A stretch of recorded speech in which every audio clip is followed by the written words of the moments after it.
Chapter 387. Even the Sea King was elected by the Magi and the Wardens in secret. There was no doubt that the core power of Bravos belonged to their council. Before Gerald Dane entered the Sea King's palace as the Dragon Queen's envoy, there were two different voices in the council regarding the Dragon Queen's attitude. Two voices, two factions. Well, it was not the enemy or the friendly. Everyone regarded the Dragon Queen as the enemy of Bravos. This position was clear. The difference was how deeply Bravos should be involved in the Allied army. Bravos who opposed slavery must not join the alliance, or they would not be able to explain to the people and slap their ancestors in the face. The founder of Bravos swore that no man, woman, or child of Bravos would ever be a slave, nor could they participate in the slave trade. This was the first law of Bravos, engraved on the arched bridge across the long canal. In the council formed by the Magi and the Wardens, some radicals believed that the Dragon Queen should be treated as an enemy, supporting all her enemies and opposing all her allies. Even if they did not join the Alliance and the United Nations in name, they should do the same thing as the United Nations, blocking Slaver's Bay and the Dragon Queen's sphere of influence, such as Dragonstone Island. Another group did not object to the radicals' hostile attitude towards the Dragon Queen, but they thought that Bravos did not need to be so obvious. First of all, the Dragon Queen may not be able to pass the Alliance. If the Alliance destroyed Slaver's Bay, even if the Dragon Queen did not die, she would not be able to threaten Bravos' invisible position as the world's overlord. Secondly, the Dragon Queen had only abolished slavery in Slaver's Bay and had not challenged the throne of the world's overlord. Perhaps she was as stupid as the Targaryens of the past. Even if she had enough power to dominate the world, would she be satisfied as long as she sat on the iron chair? After all, the Dragon Queen did not take the initiative to declare war on Volantis, Queers, Zingis, Lys, and other cities. Instead, it was the slave trading forces that united against her. Finally, the Dragon Queen had a dragon, and only a dragon could deal with a dragon. The most important thing now was to unite the Volantis people to hatch the dragon and realize the dream of their ancestors for centuries.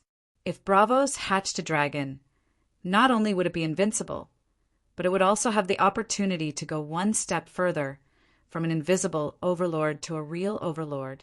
However, the visit of the preparatory White Knight was like a gust of wind that stirred up the lake water, causing the hearts of the members of the council to become restless. Even on the flat ground, great waves were stirred up, not to mention that the Dragon Queen was using all her strength to stomp on their hearts. Do it or not. This was a problem. What was he doing? What else could he do? Of course, it was something that all qualified emperors would do in ancient and modern times. Yes, Xiongyu did not do it, so he was unlucky. It was precisely because Xiongyu did not do it and declined that all the emperors of the Celestial Dynasty learned from it and even treated him as a negative example.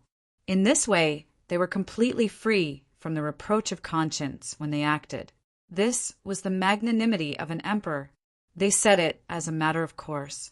Even the historian and the common people thought so. The people of this world were a little more simple.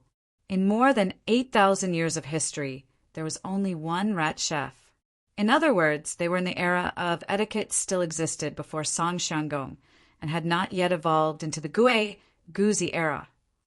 The people of Bravos were very hesitant about whether to do it or not, and the absolute majority of people were inclined to not do it. The Dragon Queen seemed to be much more shrewd. She did not go to the Ocean Palace at all. She could not do it even if she wanted to.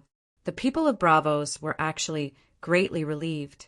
However, they could not help but feel some regret for missing such a good opportunity. With conflicted feelings, the doctor and the guards followed behind the seeking fleet and quietly came to the Moon Basin. They did not decide what to do, but only planned to adapt according to the Dragon Queen's ideas. Fatty Bersallo brought them the latest evaluation of the Dragon Queen, a 20-meter-long paddling longboat with a purple hull, a purple wooden building, purple paddles, and purple sails. On the second floor of the ship, a warm and comfortable hall of more than 40 square meters was brightly lit by tallow candle chandeliers. More than 20 middle-aged and elderly people in dark blue, dark purple, brown, black, and other dark clothes sat in a circle, listening to the fatty in the middle of the circle. Unfortunately, she may have a small amount of Targaryen's mad blood, but not Targaryen's foolish blood. She is very ambitious and confident in the power of dragons. It is very likely that she will not be satisfied with only being the queen of Slavers Bay and the Westeros, Bersallo said solemnly. Damn it. A thin-faced doctor lamented. She knows the relationship between the faceless and bravos, but she is not as respectful to the House of Black and White as ordinary people. Perhaps it is because she has escaped an assassination, or perhaps she has mastered witchcraft and is confident that she is not afraid of the threat of the faceless, Bersallo continued. Very bad. A silver-haired, purple-eyed, middle-aged man shook his head. His name was Copernicus Arathorn, of Alleglia from Volantis. When Dany Rise was 4 years old, she had followed Sir William Darry to visit Copernicus's father. Dany Rise's identity in Volantis was Layla Arathorn, nominally Copernicus's cousin. However, 12 years ago, the Arathorn family was not prominent and did not have the qualifications to become a doctor or an Iron Vault guard. At least, Copernicus's father was just an ordinary real estate developer in the city, and the whole family relied on a street of shops to make a living. The faceless that was released by Dany Rise sent a message that the assassination was not a complete failure. At that time, the Dragon Queen was injured, but she used a mysterious witchcraft to turn the tables and seriously injure her, Bersallo explained. So, the news from Volantis is true. She has the complete inheritance of the Great Wizard, and she has more talent than the previous Great Wizards. A doctor asked. A kind person also knows witchcraft. Did you find out her background? A doctor with a walking stick asked. The doctor's position was equivalent to a counterfeit version of the Hand of the King. He did not have as much power as the Hand of the King, but he was also not like the Hand of the King, whose power was completely dependent on the king's trust. He had a bit of the taste of the great Ming dynasty. A kind person could not see through her at all, and only gave an evaluation of illusory bottomless. Bersallo shook his head. This is troublesome. Everyone sighed. Dany Rise hopes to cooperate with us. In the next 5 years, we will purchase food from the world. Then, Bersallo told them about the purchase of food. Damn, she wants to learn from us? After knowing the news of the deviants, she wants to take advantage of the long night to harvest the world's gold and even world hegemony with food. Immediately, someone reacted and cursed. Maybe. Bersallo smiled in a relaxed tone. This is good news for us. We can make money, and we can also hurt her vitality. That's right. Everyone laughed cheerfully. The doctor's manager laughed for a while, and then said worriedly, Deviants are not equal to the long night. Her ambition is destined to fail. But this behavior in itself also shows that she has the heart to dominate the world. A dragon with ambition, this is very worrying. In fact, she has not hidden her ambition for the Free City. Other than finding the Iron Treasury to be the middleman to buy food, she also wants to buy a ship to go to the East Sea and bring the barbarians to the Land of Strife. Bersallo said with a serious expression. What? She wants to attack Tyrossai and Mill? The doctor's manager exclaimed. Genius. She is indeed a genius. Copernicus had a sudden realization. I was wondering why the Alliance was so eager to make a move. The vanguard had already left Volantis and entered the Valyrian Avenue, heading towards Materis. She was still wandering around aimlessly, so she was planning to attack the Alliance's home. You are saying that she wants the barbarians to attack the city of Third Daughters to attract the Alliance's main force and relieve the pressure on Slave Bay? A guard asked in shock. Yes. Copernicus said with certainty, think about it, when tens of thousands of barbarians enter the Land of Strife, what will the city of Third Daughters fleet do? Go home and chase the barbarians away. Everyone was deep in thought. "We can't sell her a ship," the doctor's manager said coldly. "Bravos is not the only one selling ships. I rejected her and even threatened her, but she was firm. Everyone, tell me, how should we deal with this?" Bersallo asked. "It is not how to deal with this, but how to deal with her. She is now in Bravos under our bows and swords. She is the source of all trouble, the center of all evil.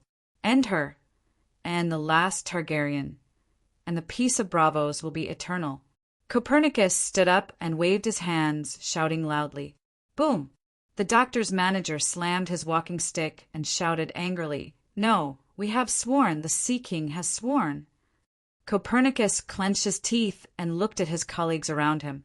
He scanned their faces one by one, carefully calculating the number of people who looked at him. 15 professors, 8 guards, plus the key-keeper Bezalel, 24 people. 22 opened their eyes and nodded at me. Only 2 closed their eyes. Let's do it. In a flash, Copernicus made a decision. "I'm sorry. The future of Bravos cannot be destroyed in the hands of our generation." He unbuttoned his collar to let his rapid breathing become smoother. Clang! Copernicus pulled out the assassin's sword from his waist and pointed it at the doctors and guards. Every word he said burned his heart like charcoal. "I'm sorry I've revolted. Yes, this is a coup. Now the council will be taken over by me, Copernicus' heir son." "Copernicus, what do you want?" the doctor's manager asked. "I want you to immediately abolish Felico Antarion's position as the Sea King and elect me as the new Sea King. I also want to immediately take over the Sea King's purple sail fleet. I want to end the evil mother of dragons for Bravos." Copernicus was sweating profusely. His cheeks were as red as a steamed crab shell, and he was dizzy. After reading the lines on the script, he seemed to remember something and shouted, "Those who are willing to join me, stand up." Immediately, 2 doctors and a guard stood up with complicated expressions and walked behind Copernicus. Thump, thump, thump. Powerful footsteps were heard on the wooden stairs. A group of armored warriors with bows and swords on their waists rushed into the True Dragon, Resort one after another amidst the exclamations of the crowd outside the building. After taking down the dozens of dazed assassins on the first floor, they rushed up to the 3rd floor without stopping and surrounded the Dragon Queen, Jero, the Sea King, and the chief swordsman. The warriors were like tree trunks in the forest, and the arrows were as dense as tree branches. The 150-square-meter restaurant that was converted into a conference room was tightly surrounded by 200 soldiers in purple armor and purple capes. God of 1,000 faces, oh! The Sea King Felico's lips trembled as he glared at the soldiers in purple. "What are you doing?" "I'm sorry, Your Majesties, this is a coup." Chapter 388. The old Sea King's face was pale as he shouted at the 2 high-ranking officers of the purple-robed army. "Cantona! Keen, why are you here?" "Without my orders. Why are the purple-robed army acting on their own?" Although the Sea King was chosen, he was not a puppet. The strongest naval force of Bravos, the Purple Sail Fleet, was under the command of the Sea King. The people of Bravos worshipped purple, so the Purple Sail Fleet had deep purple hulls and light purple sails. Even the officers of the fleet wore purple leather armor, plate armor, and capes. Their swords, scabbards, and hilts were all made of red sandalwood. The Purple Sail ships had 2 military forces, the Navy and the Cavalry. The Cavalry was a marine force that was modeled after the heavy armored knights. They could ride horses and kill, as well as fight 1 against 10. They were called the Purple-Robed Army and were the direct subordinates of the Sea King. They were similar to the Royal Guards and were the most loyal subordinates of the Sea King. "Sorry, Your Majesty!" Keen, with a typical evil face, turned his head and sighed. "We can't let the mother of dragons leave. Let the god of 1,000 faces take you sons of bitches away." The old Sea King, who did not believe the god of 1,000 faces, cursed. He forced himself to stand in front of the Dragon Queen and shouted, "Who dares to make a move? She is my guest, a guest of Bravos. I made an oath with the keykeeper to ensure her safety during the negotiations. Do you want to ruin the honor of Bravos and the reputation of the Iron Treasury?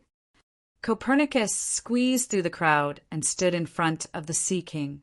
He said in high spirits, "Brother Felic, you are no longer the Sea King." Copernicus had changed out of the dark blue woolen coat he wore on the purple ship. He was now wearing a silver dragon-winged helmet and silver plate armor. On his chest was a golden glaze inlaid with a roaring titan, the symbol of the Sea King.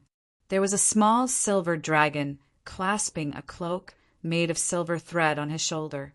On the cloak there was a black trapezoidal tower with a silver dragon coiling in the middle. This was the emblem of the Arathorn clan. "Copernicus, it's you?" The Sea King was shocked and angry at the same time. He scolded, "You're just a new, low-level doctor. Why are you wearing the Sea King's armor?" "Hee, you still don't understand?" Copernicus was so excited that he could barely contain himself. His purple eyes climbed up the blood web that looked like branching branches. He patted his chest and sneered. "You and the Council's appeasement policy towards the Mother of Dragons made some people with lofty ideals very dissatisfied. A group of like-minded companions launched a coup under my call. At this point, we have already taken control of the inactive Parliament. Now, we will abolish your identity as the Sea King and return everything to the right track." "Are you crazy?" Brother Felic's face was pale and his body was swaying. He shouted in disbelief. "Bravos has been founded for 974 years and has gone through 45 Sea Kings. There has never been a Sea King who came to power through a coup, not even," he said bitterly. "I am the only Sea King who was betrayed by the Purple Robe Army. I'm sorry, Your Majesty." Keen's stiff cheeks showed some shame, but he quickly became firm. "All the guilt and shame will be borne by us, even if we will be spit on by future generations for millions of years. But for Bravos, for world peace, for the millions of kind people in the 9 city-states, all of this is worth it. I'm sorry, everyone." Dani supported herself on the table. Her face was pale, and she looked disgusted, as if she was about to vomit. "I didn't want to disturb your coup. After all, it's a military coup in Bravos. It's rare to see such a thing in 1,000 years. But you, ugly man, your words are so disgusting that I can't help but throw up my dinner last night.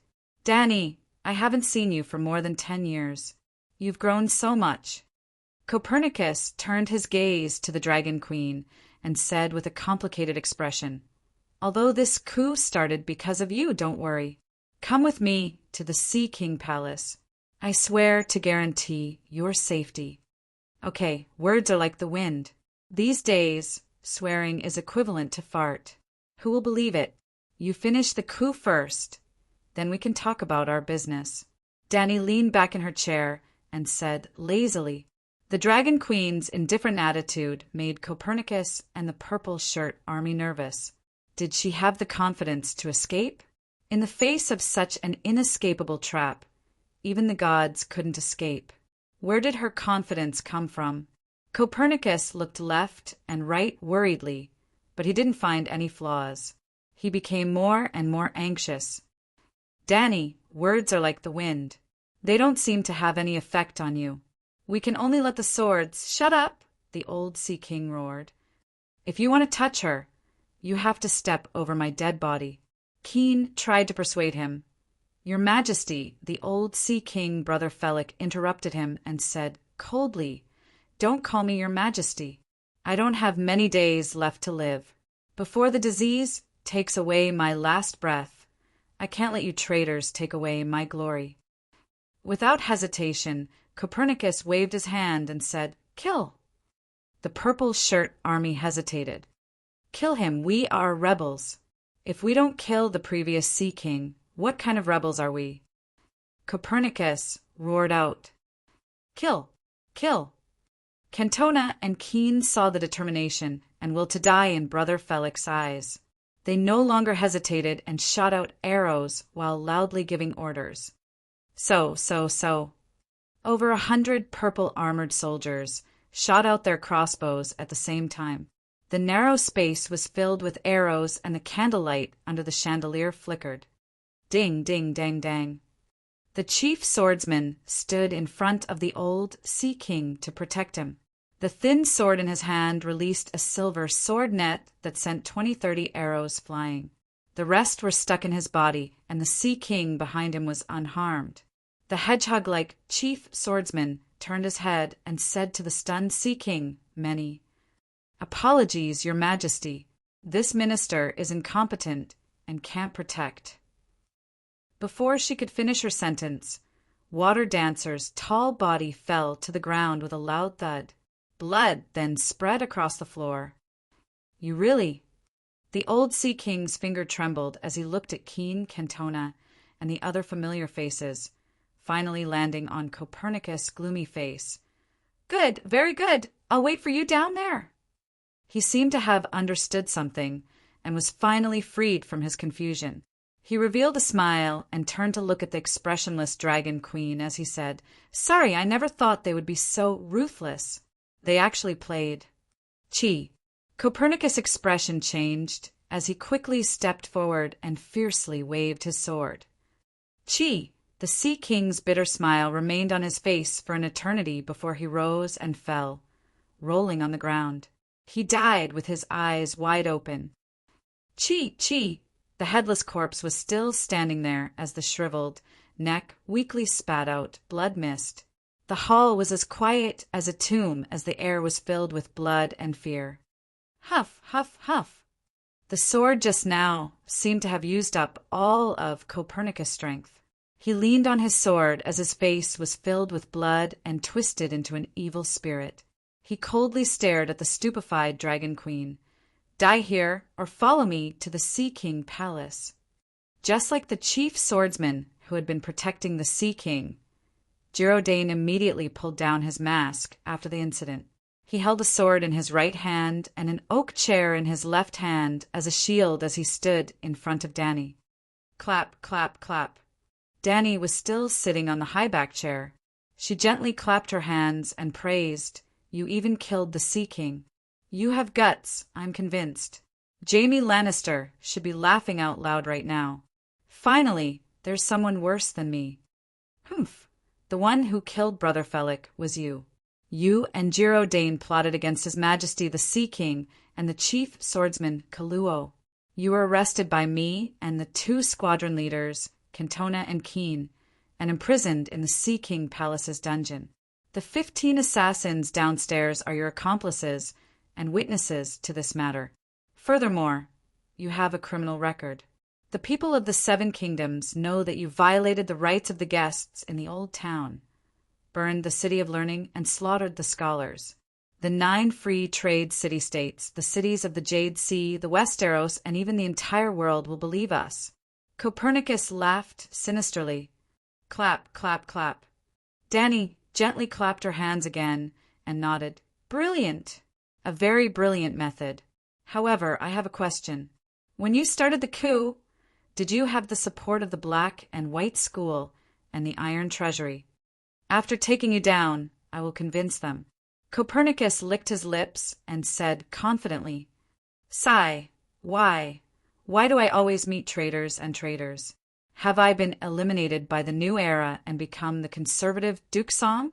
Dany looked up at the ceiling and sighed. "Who is Duke Song?" Copernicus asked blankly. "Duke Song Xianggong." "Who?" "Forget it." Copernicus shook his head and said in a taunting voice, "You like to mess with people you shouldn't mess with, and you like to put yourself in danger. Who can you blame for this kind of thing?" Dany's face turned dark as she shouted, "Jia Luo, let's go!" "Wah Hung Long!" Before Copernicus and the 200 purple-robed soldiers could react, the wooden floor under the Dragon Queen suddenly cracked open. The Dragon Queen, who was sitting on the chair, and Giraudain, who was standing beside her, fell down. "There's a tunnel!" Copernicus cried out in shock. The experienced Keen and Cantona were shocked, but they didn't panic. They immediately ran to the tunnel, and after taking a look, Keen urged, "Someone, go down, immediately jump down!" Dong, dong. The purple-robed soldiers were well trained. Immediately, 4 or 5 soldiers pulled out their daggers and slid down the tunnel. The sound of metal colliding with the tunnel below was heard. "I'll go too." Keen's heart was uneasy, seeing that there was a little brother exploring the way. He also jumped down and entered a dark and narrow tunnel. It seemed to be a slide made of copper that slid down a slope. After 4 or 5 meters, it turned into a corner. It was a brick tunnel that had the smell of rotting vegetables and water. It fell down vertically. Putong, putong, putong. A cold and dark. Pool? No. Keen recalled the terrain of the Green Eel Inn.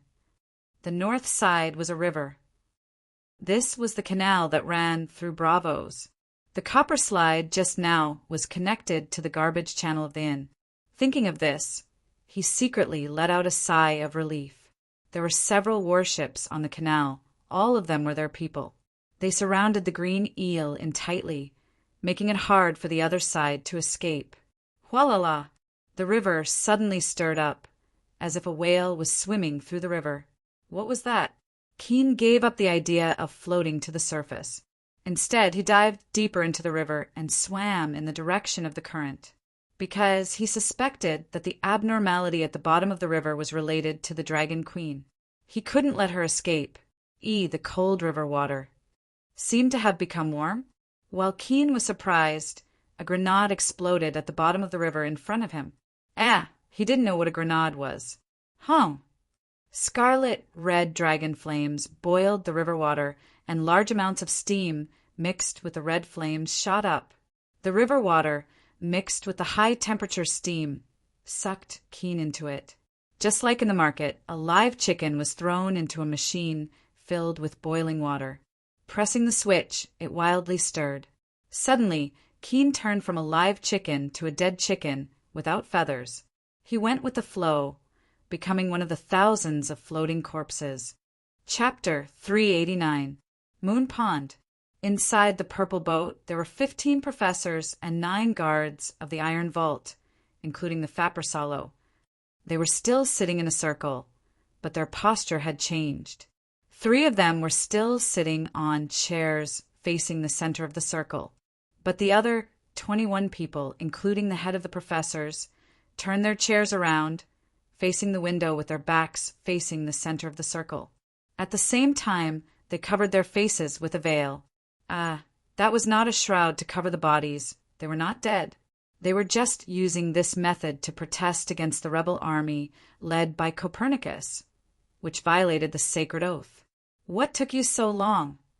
The veil on the professor's face floated up a few times due to his breathing. His anxious voice came from below. You know, Brother Felix, His Majesty must die tonight, and the Purple Army will not be able to do anything to him. A professor who was also wearing a veil sighed. Will there be any accidents? Although Dani Reese is reckless, she has turned misfortunes into blessings time and time again. Even the assassination of the City of Knowledge could not take her life. Maybe sigh. The professor said worriedly. Bersalo pondered for a moment. His breath blew the veil on his face and said, The last time the City of Knowledge was too careless. They thought that the poison and the arrows in the next room could solve the problem, so they only arranged a team of 10 to guard the door. Who would have thought that Barristan had tile steel armor and rushed out while carrying Dani Reese? We learned our lesson this time and sent 200 elites, all armed with crossbows. Even if Dani Reese and Gerald Dane were both wearing tile steel armor, even if Gerald Dane had his uncle Arthur Dane's sword skills, he would still die. It's best not to kill her. A guard hurriedly said, We need her secrets, the inheritance of the great wizard Valeglia, the secrets of dragon hatching, the skills of dragon taming, and even indirectly controlling her 4 dragons. For dragons, with them, Bravos can rule the world, not financial rule, but a real throne. He emphasized, Don't worry, Copernicus understands the importance. He will try his best to capture Dani Reese. Bersalo said, I'm not worried about failure. The worst-case scenario is that the woman will resist, and then Copernicus will kill her directly. Then the Megalosaurus would come for revenge. We have the Dragon Slayer crossbow. It's not a bad idea to be a dragon slayer. The key point is that she did not go to the Ocean Palace as planned. Instead, she publicized our oath to negotiate with her. How will the citizens and the world view us? A doctor said. The doctor's director pondered and said, It's still Anne's original plan. Copernicus, Busby, Charlton, and John will form a temporary parliament and bear all the responsibility for the coup. He also wants to spread the news that Dragon Queen killed Brother Felic, the Sea King. He also wants everyone to understand that Dragon Queen is a threat to world peace. Well, Busby, Charlton, and Johansson did not cover their faces with veils, nor did they sit with their backs turned. Like Copernicus, they had betrayed the council. Now that they heard the chief steward say that they had to take full responsibility, their originally pale faces became even more ashen. Their mouths opened and closed a few times, but not a single word of rebuttal came out. This was a predetermined script. Since they had accepted the roles that they had been given, they had to complete the plot. Otherwise, the director and the audience would not be satisfied. What if you fail? Pissarro suddenly asked. How can we fail? Everyone said together. They were in a hurry and scrambled to say it, as if failure would really find them if they spoke slowly. I have a bad feeling. That woman is not stupid. After the lesson in the City of Knowledge, she should not personally take the risk again. Pissarro sighed. How did she deal with the City of Knowledge? The doctor's director smiled strangely. She burned the City of Knowledge. A doctor with a shoehorn face said, No, the City of Knowledge's director's office was the main battlefield, but the damage was not serious. Also, not many scholars died. Only a dozen or so scholars and apprentices died in an accident. Hyder's Tower of Babel was undamaged. Moreover, she did not kill Stannis. The doctor's director laughed in a deep voice. What do you mean?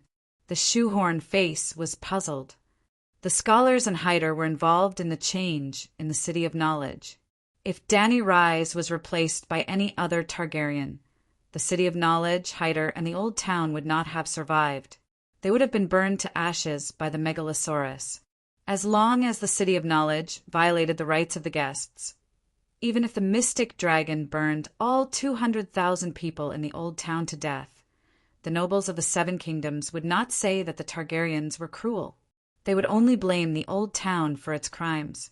However, Dany Rise almost let her mortal enemy go for nothing. There is also Stannis and Jon Snow on the Great Wall. They have an irreconcilable feud with the Targaryens. She only needed to ride the dragon down and spit out a mouthful of dragon flames to resolve any grudges. However, she still did not make a move. What does this mean? She is stupid? The shoehorn face said. Perhaps, but it is more likely that she has awakened the Targaryens' sacred blood. The doctor said, Sacred blood? I only know that the Targaryens have mad blood and foolish blood. Why is there an additional sacred blood? The shoehorn face was so shocked that the scarf on his face almost fell off. Have you forgotten about Saint Baelor? Saint Baelor. Pissarro muttered softly. After a while he said in shock, Could it be that Dany Rise is the same as Saint Baelor, a devout believer of the seven gods? She wants to use love to influence the enemy? The muscles on his face contorted as he said with great difficulty, Strictly speaking, it is love and faith. A shrewd look flashed across the doctor's eyes. He said confidently and proudly, There's a saying in the Westeros. Every time a Targaryen is born, the gods will flip a coin to decide whether he is great or mad.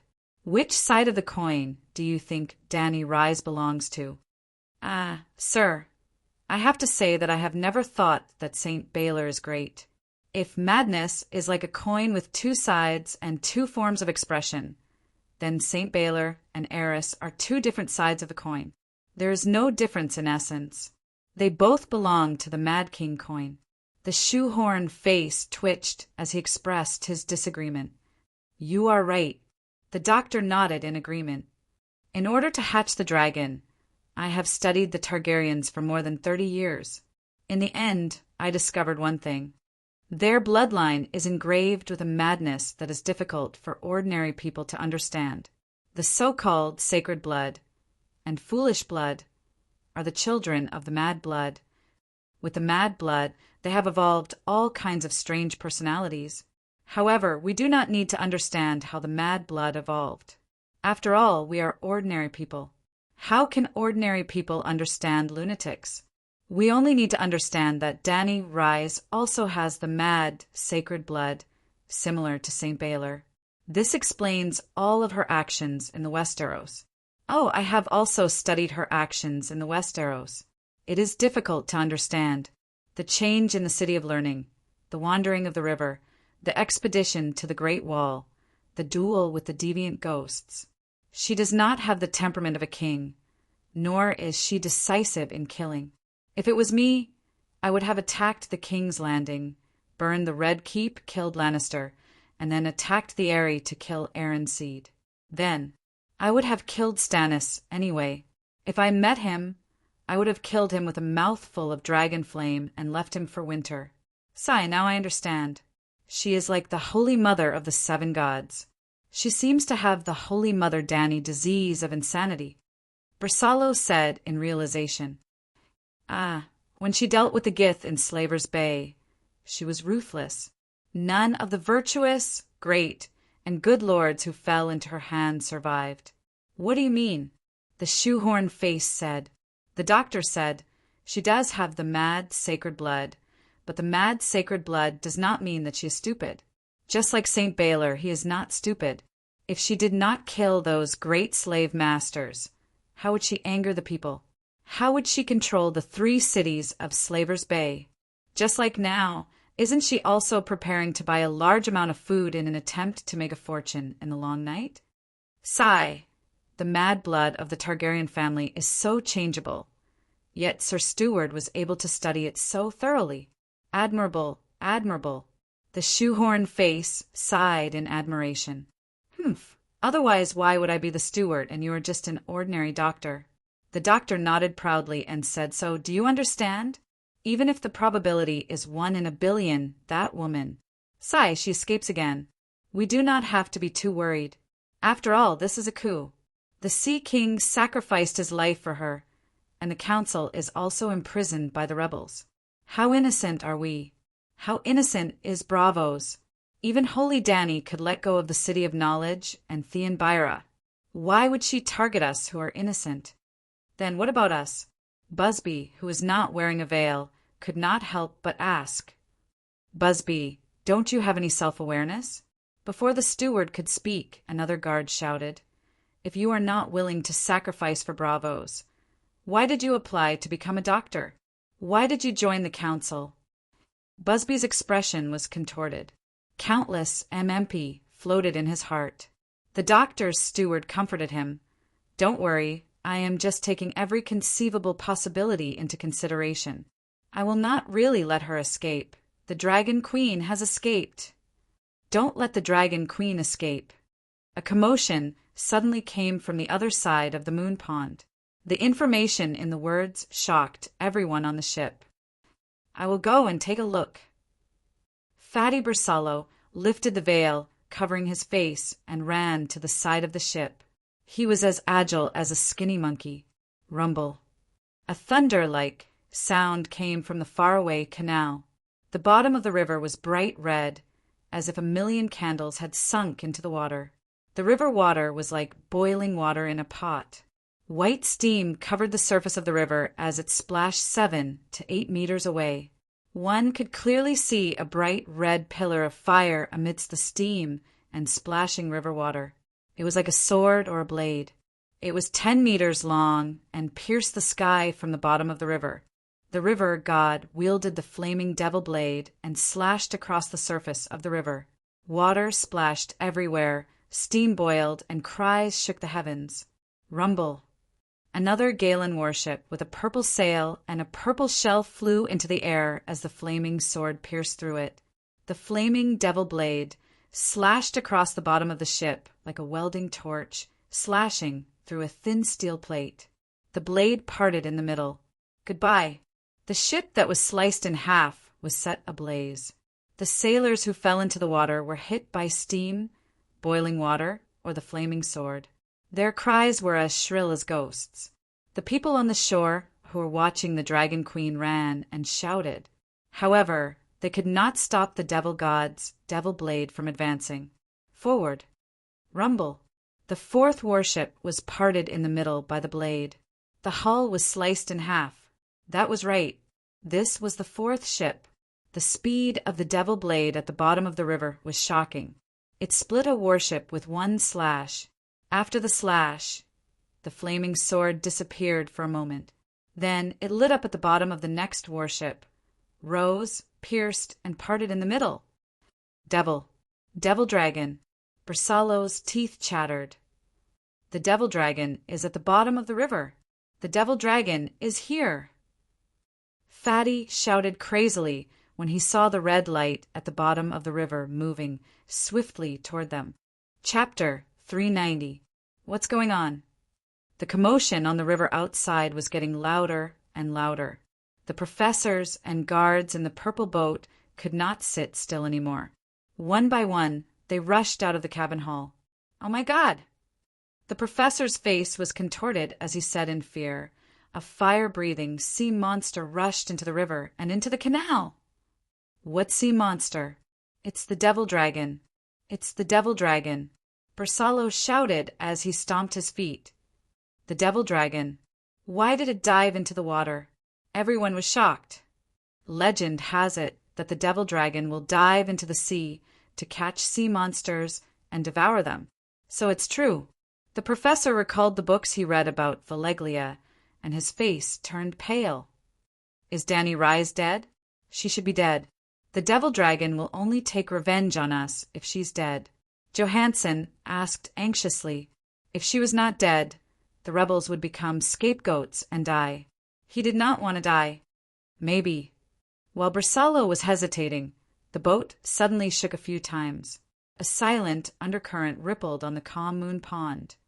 Oh no, the devil dragon is here! Run, run! With a roar, Fatty transformed into Bolt and rushed to the side of the boat near the dock. He jumped down like Meng Zotzi. His body was twice the size of a normal person, but he was as agile as a fat toad with a big belly in the water. Run, run! Bersallo did not forget about his companions. He turned around and shouted as he paddled. The professors and guards on the side of the boat were stunned. They did not know what was going on. In just a few minutes, more than 10 purple sail warships on the river were cut in half and burned on the river. Bersallo suddenly realized that the Dragon Queen knew about the purple boat. She knew that the counselor was on the purple boat in the moon pond. Before he left, he told the Sea King personally. She must have heard it too. Damn it. Boom splash. While he was thinking, a water column exploded on the side of the purple ship. The 20-meter-long ship started to shake violently like a fallen leaf in a bucket. The falling water was like a heavy downpour, drenching more than 20 Bravos bigwigs on the side of the ship. Hiss! In the middle of the water, a ferocious black dragon head roared at the sky. It was filled with anger and cruelty. M.O. Dragon. Bersallo shuddered violently and changed from paddling to diving. He lowered his head and disappeared into the water. There were no more splashes or sounds of water. Traitor! The devil dragon opened its mouth wide and let out a hoarse and deep voice. It was as cold as the 9 nether abyss and as rough as glass shards being crushed by a stone roller. Like a typhoon, the bamboo curtains and veils on the cruise ship were rustling. But what made the people of Bravos even more frightened was that the mystic dragon was speaking. They understood that the devil dragon was talking to them. This, the demonic dragon, spoke. The water dripping from his hair slid down his cheeks, but the doctor didn't notice it at all. He turned his head and looked around in confusion, hoping that his companions could tell him if he was hallucinating. This doesn't make sense. This isn't magic. I've never heard of a demonic dragon being so cunning. It hid in the river and burned the boat. How could it accurately find us? And it can even speak. Shoehorn face frantically kowtowed to the ground, as if trying to wake himself up from his sleep. It was indeed unscientific that Blackie could speak, but it was very magical. On the day of the devouring rat chef's divinity, Blackie could use words to convey information, but its words were very strange. It was like a foreigner could speak. The Chinese who had never learned a foreign language couldn't understand it at all. But the Chinese didn't understand foreign languages, and they couldn't say that foreigners were learning to bray like donkeys, right? Blackie was in such a situation. It spoke the ancient language of the last era source language, the language of the children of the forest and the ravens. That's right, the ravens used by the people of this world to send messages, the big black ravens, were also intelligent creatures, magical beasts. But no one knew that the ravens could speak, or that the raven screams were in source language. Other than the children of the forest, humans couldn't understand it at all.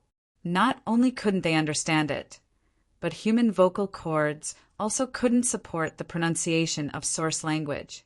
No human had ever spoken source language. Danny couldn't understand it either, but the dragon spirit state was very special. She didn't understand the sound, but she understood the meaning. Source language was also called the language of the earth. In the last era before the long night, the children of the forest used this language for millions of years. It wasn't just the children of the forest.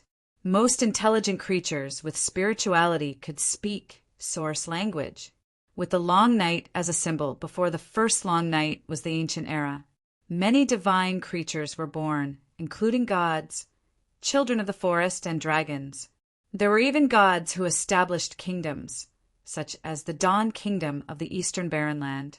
The first Dawn Kingdom's emperor, the Sky Emperor, was the only son of the god, the Night Lion, Death, and the Lady of Light, the Light King before Lalo. As the son of the god, the Sky Emperor lived for more than 10,000 years. It was said that he ascended to the astral plane, or perhaps died. The Pearl Emperor, the Sky Emperor's son, only lived for 1,000 years. After that, the god's blood became thinner and thinner, and the Dawn Kingdom's emperor's lifespan became shorter and shorter. But no matter how short it was still longer than the people of today. In addition to the Dawn Kingdom of the Barren Land, the Thunder Island also established a divine kingdom. The Thunder Island Queen was the same as the Dawn Kingdom's emperor, a descendant of the gods. Even the Dothraki Plains wasn't the true homeland of the centaurs. A long time ago, the Dothraki Sea was a true inland sea, a vast silver sea. There was a legendary kingdom of the Fisher Queen, related to the Anami or the mother of the Lone River. As for the Westeros, needless to say, that was the world of the children of the forest and the old gods. At that time, the giants and centaurs all had their own kingdoms. In addition to these ancient kingdoms with names and histories, there were also countless small kingdoms established by the descendants of gods and demigods. The first era was the golden age of the world of ice and fire. The first long night was like the twilight of the gods. It destroyed all the kingdoms of the gods. The Dawn Kingdom, the Fisher Kingdom, and the children of the forest all disappeared during that period. After the long night, the second era began. It could be called the Silver Era. Well, at least it was worthy of the name Silver Era. When Valeglia was destroyed, the Megalosaurus became extinct and the magic power faded. It became the age of scrap metal. The protagonists of the second era were humans, belonging to Valeglia. The gods were hidden, and humans officially stepped onto the stage. The dragon and magic civilization created by the people of Valeglia almost surpassed the gods and the first era. But Dany was born at the end of the second era, an era when the great calamity was about to occur. The third era would be started by her generation. They would either take the path of technology, steampunk, or continue on the old path of magic, a more systematic and advanced magic civilization. Or they would combine magic and both. Or the world would end in the long night and there would be no third era. All right, I digressed. Before the long night, Blackie's dragon egg belonged to the life of the previous era. It was only at the end of the second era that it was hatched by Danny. If not for the fact that the era was different and the world's laws had changed, it should have been able to speak the source language the moment it was born. The source language was like an instinct engraved in the bloodline of the ancient Megalosaurus. Until the time with the rat chef, when the growing divine power finally broke through the restraints of the rules, the black dragon could speak again. Stumbling, he could only say the word Danny. Yep, Blackie could only call Danny by her name now. Although it broke the rules and could speak the human language, it did not inherit the ability of the source language from its bloodline. Its dragon egg had been completely petrified, and its current physical body was reforged by Danny with flames. Danny should find a child of the forest for it to be its teacher. But at this time, she did not know that there was such a language as source language in the world. She thought that Blackie was speaking the dragon language. At first, she was excited and prepared to learn the dragon language that was more fundamental and could communicate with the sea of magic from Blackie, who knew that half a month had passed since they returned to Slave Bay from the Long Night Fortress, and Blackie could only call her Danny. This made Danny furious. I didn't expect you to be so stupid, Blackie. To think that I kept boasting about you as a top student in the rocket class. But a good teacher should not be left out. She could not give up on Blackie just because he became a bad student. Danny began to teach him the common language and Valeglia. Finally, it could speak. Since it could not speak the dragon language, it could learn the human language. Crows could also speak the human language. Megalosaurus could not be worse than ravens, right? It turned out that the reason why Blackie was regarded as a top student by Danny when it was young was really because Megalosaurus are stupid. It was set off by Little White and Little Green, two more stupid dragons. Compared to humans, Megalosaurus learned languages too slowly. Blackie could only remember 1 or 2 words a day when it was taught in the dragon spirit state, and then it would forget them the next day. In fact, Danny really misunderstood Blackie. Blackie was not stupid at all. Instead, after obtaining divinity, it had the potential to surpass human wisdom, but it was only 2 years old. With the lifespan of Megalosaurus at least 200 years, it was still decades away from adulthood. When Danny was 1 or 2 years old, she was not as smart as it was. Although Blackie did not have the wisdom to speak at this time, it could let Danny use its mouth to speak. In the past, when the main soul and the big black dragon spirit were together, she could only passively accept the sensory information of the Megalosaurus. For example, she could borrow its ears to hear, borrow its eyes to see, and borrow its nose to smell. But she could not directly control its limbs. Now, with the complete green prophet meditation ring and the second soul, Danny had evolved. With the second soul and the big black dragon spirit, she could control the movements of the Megalosaurus to a limited extent. For example, at this time in the dragon spirit state, Danny used Blackie's voice to speak. How ignorant you mortals are! Danny's version of Blackie shook its big head, broke the wooden wall with its wings, and squeezed its upper body into the cabin. The huge paddling boat was obviously tilted. One side was tilted up and the other side was sinking. The chairs, tables, and even the people of Bravos lying on the floor were slowly sliding to the side where the black dragon was crawling. Crash, ping, ping, bang, bang. The sound of porcelain bottles and teacups breaking could be heard. But everyone's mind was already controlled by the mystic dragon, and they could not perceive the situation around them. Demon Dragon, I have something to say. Dash, the head doctor, hugged one of the pillars and cried out in pain. No need to quibble. I am the dragon god, omniscient and omnipotent. Accept the divine punishment of justice. Danny roared through Blackie's mouth.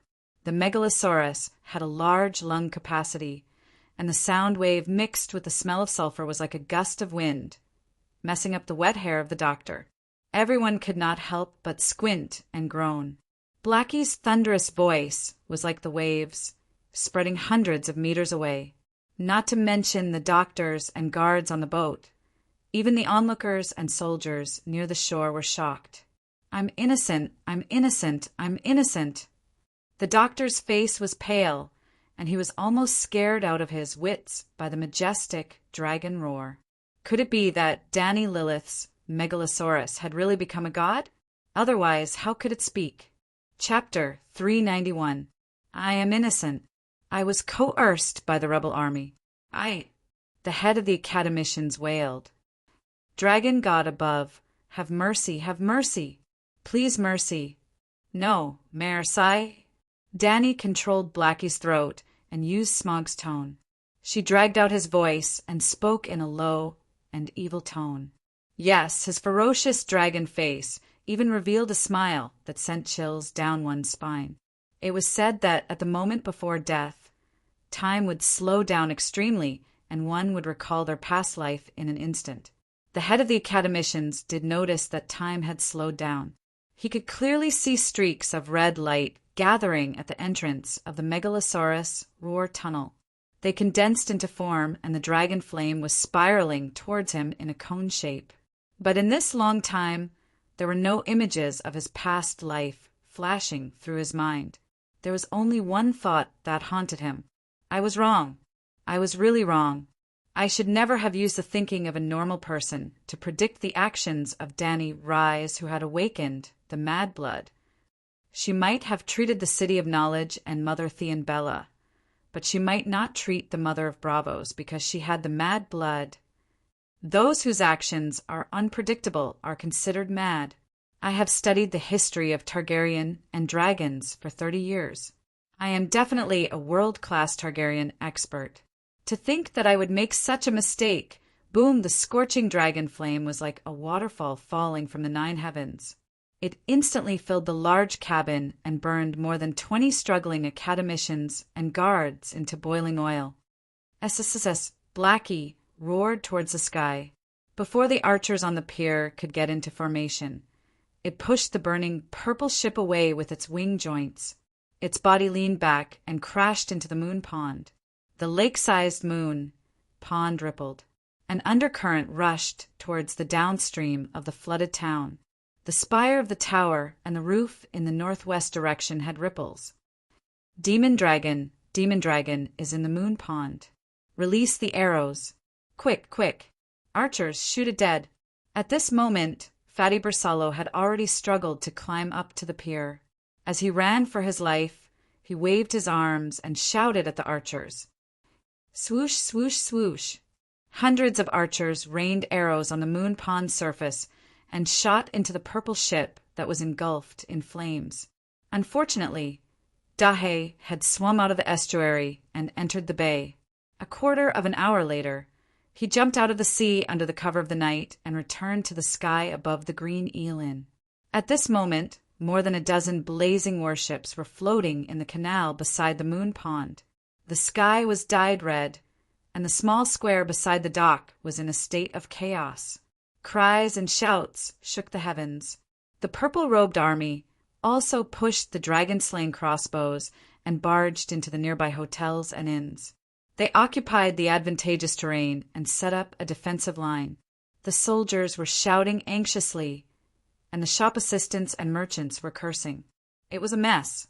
In fact, when Copernicus led the hundreds of purple-robe army soldiers into the villa, the spectators outside had already noticed that something was wrong. The prediction melon was too big for him to handle, so he prepared to flee back home to seek refuge. The scene of the purple sail fleet being cut up and set ablaze by the flaming demonic sabers also proved their conjecture. However, it was impossible for the purple shirt army to crowd the streets without any defense against the Megalosaurus.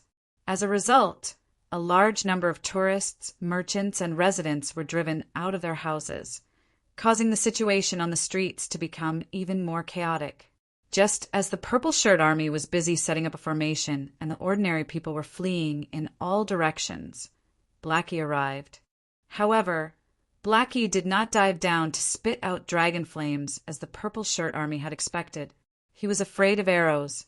Since he could not spit out dragon flames, he could only attack with his mouth. Roar! A terrifying dragon roar was the opening speech. In an instant, the noise within a radius of a few kilometers seemed to have been paused.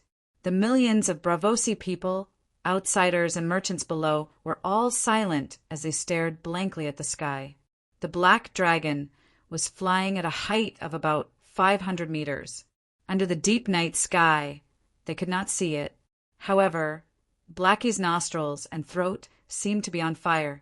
From time to time, he would spit out a string of flames, illuminating the nearby sky and his huge body. I am the eldest son of Dragon Mother Dani Rise, the Black Abyss, Big Black. Blackie's deep and rough voice echoed in the night sky, drifting with the wind within a few kilometers. Not to mention half of the city, at least the residents of Flooded Town, could hear it. Then they began to tremble. The demonic dragon could speak. I am the guardian of justice, the spirit of the sky, the dawn of dawn. However, this was my previous identity. Now everything has changed. The despicable people of Braavosi betrayed the sacred oath, violated the rights of the guests, and attempted to murder Queen Dani Rise, the princess of Dragonstone Island born of the storm, the great torchbearer of freedom, the queen of Slaver's Bay, the Calixie of the great grassland, and also my mother. At this point, his tone had changed. Previously, he was only majestic and domineering. Now he had become sinister, cruel, and bloodthirsty. It was as if every word from his mouth carried the most vicious curse, causing the listeners to lose their courage and their souls to fall into purgatory. Because of the sins of the people of Braavosi, at this time here I will become the wings of death, the destined destroyer of the world, the terminator of all things. Unstoppable, undefeatable. Today I am the great cataclysm. Roar! The dragon flames burned the clouds like fire, igniting the sky above Flooded Town. Then the black dragon flew away. He left? Big Black, the wings of death, left? By the canal. Half of Arya's body was soaked in the cold water. Oh, right now, she was not Arya, but Cat. After meeting the Mother of Dragons, she did not even leave the garden before breaking up with her master and senior sister. After leaving the true dragon garden through the back door, she became the fishmonger's helper again. Cat. Yes, the kind person let the faceless trainee develop the idea that the Dragon Queen is Stark's mortal enemy, and then let her go. An enemy like the Dragon Queen was too scary. The trainee had to seize the time to improve her cultivation. Cat, where did you go? And why are you standing in the canal? Fishmonger Brusco roared from the boat. Brusco was a fisherman nearby and also Cat's current boss. He had 2 daughters and 3 sons. I went to the Green Eel Inn to see the Dragon Queen. Cat opened her eyes wide and looked around in the sky. I was worried that the mystic dragon would come down and burn the city. Didn't you hear? He is now the wings of death, the great cataclysm, the terminator of all things. I was afraid of being killed by the mystic dragon, so it was safer to stand by the river. Dad, let's go down too. The wings of death sound scary, the skinny sister Tilia said with a sobbing tone. It's just as safe on the boat. If the mystic dragon comes, jump into the river, her brother said. The mystic dragon can dive. Did you see what happened to the Sea King's purple sail fleet? The mystic dragon breathed fire from the bottom of the river and burned them in half. The river is shallow. The mystic dragon can't swim over, Cat said proudly. That makes sense. Brusco quickly rowed the small wooden boat to the shore, and when he was about to jump into the river, he suddenly said, "There's no need to stand in the water. It's too cold. Wait for the mystic dragon to come." Ugh. Kitty looked down at her wet, gray linen clothes and shuddered.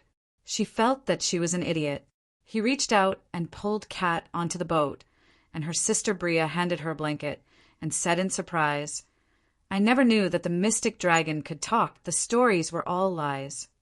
Cat wrapped herself in the blanket and said doubtfully, "The Megalosaurus can't talk, the dragons of Alleglia, and the dragons of the Targaryen family can't talk either."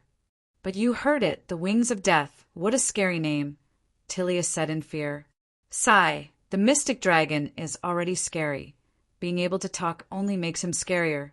But now the scariest thing is not the mystic dragon, nor is it the dragon queen, but the sea king and those purple shirts. What did they do?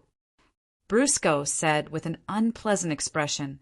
Dad, did the sea king really go back on his sacred oath and violate the guests' rights? Bria said with a trembling voice. The mystic dragon can lie? Brusco stared at his eldest daughter. The old fisherman expressed the general opinion of the people of Bravos. The mystic dragon must be telling the truth. Ugh, this is the first time I've seen the mystic dragon in my life, and it's also the first time I've heard the mystic dragon speak. I don't know if he's lying, Bria mumbled. Then she said thoughtfully, but from his tone, domineering, cruel, and terrifying, he doesn't seem like a liar. Ugh, dragon. Yes, Kat nodded. She also felt that the mystic dragon, who was so powerful, would not lie. Moreover, she saw with her own eyes 200 purple shirts rushing into the inn, and then the mystic dragon began to burn the fleet in anger. More importantly, Kat participated in the negotiation process and knew that the Dragon Queen had reached an agreement with the Black White House, which meant that she was sincere in negotiating with the people of Bravos. So, what the mystic dragon said was true, and the people of Bravos violated the sacred oath and the guests' rights? Kat's gray eyes flashed with disgust, and she could not help but think of another person who violated the guests' rights, Waldfrei. Thinking of this, Kat began to have a strange sense of identity with the Dragon Queen, and her hostility was not so strong. She even began to wonder if she should eliminate Stark's enemies after learning the faceless skills. At this time, Dany was honored to be on Arya's assassination list. It was the name that she would mutter every night before she went to bed. Arya called it the night prayer, and every time she finished it, she would add a sentence at the end, all mortals have to die. Dragon Queen Dany Liz was just added, and she did not sleep tonight, so she did not have time to curse. The mystic dragon flew away, and he didn't destroy Bravos? Brusco stood on the bow, tiptoed, and looked around, but there was no trace of the mystic dragon in the night sky. Toot, toot, toot, toot! Suddenly, the sound of a short horn came from the entrance of the canal, completely conveying the anxious mood of the person who blew it. What does this mean? Brusco was puzzled. Bravos was a water city, and the canal from the southern continent ran through the whole city. But in addition to the canal, the city was also scattered with channels like a spider's web. Brusco steered the boat and hid in the narrow channel on the other side of the flooded town, which was separated from the canal by a town. After a while, the Purple Shirt Army rode along the stone path on the shore, and as they ran, they shouted, "The Sea King has ordered all fishermen of Bravos to bring fishing nets to the Purple Harbor immediately. Remember, bring more fishing nets to the Purple Harbor. Those who disobey will be punished with 20 lashes, and those who complete the mission will be rewarded with 10 silver coins." Why should I bring fishing nets to the Purple Harbor? Brusco was confused. Dang, dang, dang. Soon, the sound of a gong came from the channel. Then the voice of the mayor of the flooded town was heard. "All registered fishermen of the flooded town, bring all your fishing nets to the Purple Harbor immediately and rescue the Purple Harbor." Chapter 392. In flooded town, 70 to 80 small wooden boats gathered at the Seabird Pier at the corner of the canal. In the dark, moonless night, a group of fishermen hung fishing lanterns from the poles at the bow of the boats. In the vast night, the lanterns glowed faintly like fireflies. The cold wind of early winter blew, creating layers of waves on the surface of the river. The faint light from the lanterns spread out on the surface of the water, as if countless stars were reflected on it. John Jack Ross Brusco. On the pier, a loud tax official stood on a stool and read out a series of names loudly. Most of the time, every time a name was read, someone below would raise their hand in response. If the person did not arrive, the tax official would also use a pen to mark the name on the register. Finally, The loud man waved a stack of parchment papers in his hand and shouted at the brightly lit river. "You are all registered fishermen. Go to Purple Harbor immediately and bring all your fishing nets." "Syndicate, what are we going to Purple Harbor for? Tell us clearly." Brusco stood at the bow of the boat and shouted. "Yes, yes. If you don't say anything, what are we going to do there? We don't know at all." The fishermen who were called out all agreed. These fishermen, like Brusco, lived in flooded town and made a living by catching fish in the canal. Sai, you saw it earlier, right? 2 devil dragons dived into the water and burned all 15 purple sail ships in the canal. Just the number of casualties is over 500. The loud syndicate sighed. Then why did the Sea King violate the sacred oath? In the next few thousand years, Brother Felix, the Sea King will be as famous as the Rat Chef. Even I feel embarrassed for that old man. Some fishermen were very dissatisfied and actually called the Sea King Old Man. How can a small fisherman like Ross interfere in the government's affairs? Syndicate reprimanded angrily. "All mortals will die. I'm not even afraid of death. What can the government do to me?" A small old man with disheveled hair in ragged hemp clothes said stiffly with his neck straightened. Hearing that all mortals will die, the angry tax official who was about to teach the unruly commoner a lesson immediately shrank back. "Fuck, that old bastard Ross is actually related to the Black-White Academy. I can't afford to offend him. I have to remember this in the future." With that thought in mind, Syndicate raised his voice and spoke in a loud yet gentle tone. "The mystic dragon is burning the Purple Harbor. He has already burned 70 to 80 ships. Other than the warships, there are also large ships. Many of the ships were filled with goods. It was too tragic. No matter what the Sea King did, we can discuss it tomorrow. The most important thing now is to stop the mystic dragon and help Bravos reduce their losses. It's just like in the early years of the Qing dynasty, if you shout in front of the Jianghu people, 'Father of Heaven and Mother of Earth, fight the Qing and restore the Ming,' everyone will know that you're a member of the Heaven and Earth Association. If you bare your forehead, put your palms together, and say Amit Ba, your neighbors will think you're a monk. If you shout, 'Oh my God,' or 'Jesus,' and then cross your chest, everyone will think you're a Christian. All mortals have to die had a similar effect. At the very least, this person believed in the God of Thousand Faces and had dealt with the priests of the Black and White House. As for Purple Harbor, there were 3 major docks in Bravos: the Square Dock, the Purple Harbor, and the Old Clothier's Dock. The Square Dock was a customs dock located behind the munitions factory. All the ships entering and leaving Bravos had to dock there for the Sea King's customs officers to board and inspect the cargo. The Old Clothier's Dock was in the southwest of the city. It was simple, crude, dirty, and messy. It was a dock specially for foreign merchants. The Purple Harbor was located in the north of Bravos, under the dome of the Sea King's palace. Only the natives of Bravos could use it. The mystic dragon went to the Purple Harbor.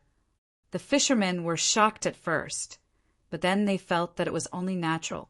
The mystic dragon had said before that he would transform into the wings of death and bring a catastrophe to Bravos. The flooded town was definitely not as valuable as the Purple Harbor. The Purple Harbor has been set ablaze by the mystic flame. The sea is burning. The mystic dragon is very vicious. He specifically targeted large ships and warships. Ships with a capacity of more than 800 tons, the invincible Purple Sail Fleet, are almost completely destroyed. As Syndicate spoke, his voice choked and tears flowed down his cheeks. Hearing that the Purple Harbor had suffered such a huge loss, the fishermen who were originally dissatisfied with the Sea King's betrayal of his oath fell silent with worry. No matter how shameless the Sea King and his family were, they were still their king and country. No matter how reasonable the Dragon Queen and the Mystic Dragon were, the target of their revenge was still their own family. Roth rubbed his messy white hair and sighed helplessly. He asked, "What's the use of fishing nets?" You can cast layers of fishing nets near the dock or warships to stop the mystic dragon from approaching, Syndicate quickly said. That can't be right. The mystic dragon is ferocious. It can spit fire and dive. Our fishing nets are not prepared to catch large sea fish. If they can't even catch whales, how can they stop the mystic dragon that is 10 times stronger than whales? Brusque doubted. Of course they can't stop it, but if there are enough of them, they can wrap around its wings, neck, and legs, at least for a moment. Then, while the mystic dragon is struggling, our warships will approach and kill it with the Dragon Slayer crossbow, Syndicate said. Soon, hundreds of fishing boats sailed out of the river and along the bay, heading towards the Sea King's palace in the north. Well, except for the flooded town, fishermen from more than a dozen islands nearby had all come. In the eyes of the White Dragon, hundreds of boats and hundreds of fishing lights were like a group of wishing boats, slowly drifting towards the Purple Harbor. Yes, Whitey was here too. Dragonstone Island was less than 1,500 kilometers away from Bravos, a 4 to 5 hour flight. Blackie was the only megalosaurus that had entered Bravos from the main gate. The ring-shaped mountain range could stop ships and waves, but it could not stop the megalosaurus. Whitey did not take the route of the Titan. He quietly entered Bravos from an altitude of more than 10,000 meters. After dark, he quietly landed in the sea west of the flooded town. The lower city of the flooded town was submerged by the sea. Only the half-sunken tower and the top of the dome were above the water. Whitey hid near the buildings that were above the water. After Blackie sent Gerald to the Green Eel Inn, he also lurked there.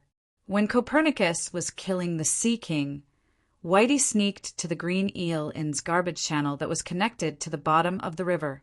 Danny was just a spiritual projection, and her real body was not there at all. The main purpose of the Megalosaurus was to save Gerald.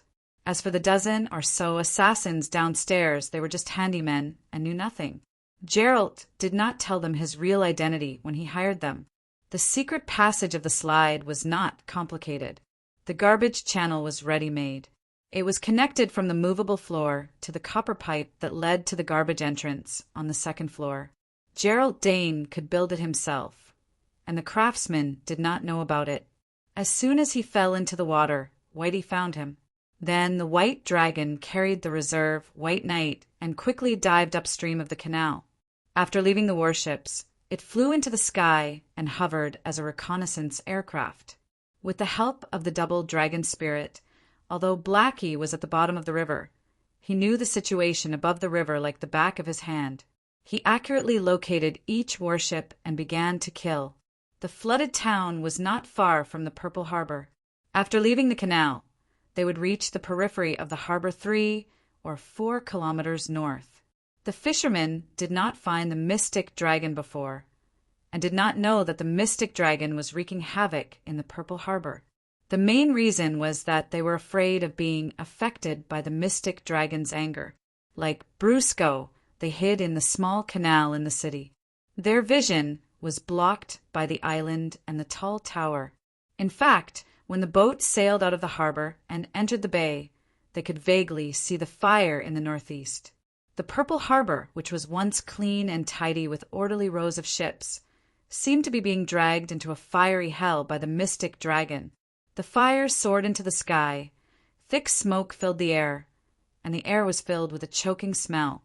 The fire spread for 4 or 5 kilometers, and the semi-arc wharf below the Sea King Palace was all set ablaze. Passing hundreds of broken ship shells that floated on the river like dead leaves, the fishing boat gradually approached the wharf. Kitty even saw countless crew members and merchants struggling on the deck and on the wharf. They cried inhumanly, cried for help, and cursed in despair. They cursed the mystic dragon, the dragon queen, and the Sea King and the council that caused them to suffer an unexpected disaster. Although the mystic dragon came and went freely in the Deepwater Harbor and the dragon flames were not extinguished, the chatter in his mouth did not stop. Every time he continued to spit fire for more than a minute and set a large number of ships on fire, he would hide at a safe distance and stick his neck out to take a few breaths of fresh air. At the same time, he would roar a few times with a thunderous voice. He recounted the agreement and oath between the people of Bravos and the Dragon Lady, as well as the betrayal of the oath by the Bravos' Purple Shirt Army, the Council, and the Sea King Palace. The Sea King Palace represented the government of Bravos, as well as the violation of the rights of the guests. Then he announced his identity, the Wings of Death, and the meaning of the Wings of Death. I am the Wings of Death. The world trembles because of my torture, and the sinful Sea King Palace collapses in my anger. In the end, the Bravos that betrayed the oath will be destroyed. In my shadow, everything will turn to ashes. In my demon flames, the impurities will be cleansed. As a matter of fact, when Brusco's fishing boat rushed over, he just happened to see the mystic dragon, Dan, and I showing off. Gods, the Wings of Death is too scary. The Purple Harbor is finished. We can't save it. The cat was carrying a bundle of fishing nets, her gray eyes full of fear. In view of the possibility of not returning from this trip, Brusco left his son and daughter in flooded town and let the cat he hired die with him. Brusco frowned as he observed the situation at the harbor. The fire was indeed terrifying, but the harbor had originally been designed to prevent the fire from spreading. Otherwise, if one of the wooden sailboats caught fire, wouldn't it ignite the nearby ships and burn the camp for 800 miles? He breathed a sigh of relief and said, "We can still save it. There are 700 to 800 ships in the Purple Harbor. The fire looks scary now, but in fact, only 100 ships on the periphery are burning. If we're lucky, maybe half of them can be saved."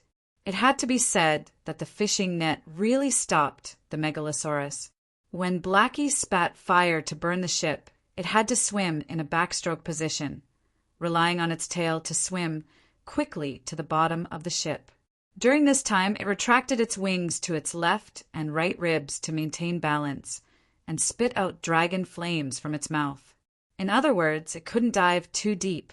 Otherwise, the dragon flames would lose their lethality and wouldn't be able to burn through the thick and sturdy bottom of the ship. Therefore, layers of fishing nets were placed around the ship to entangle its body.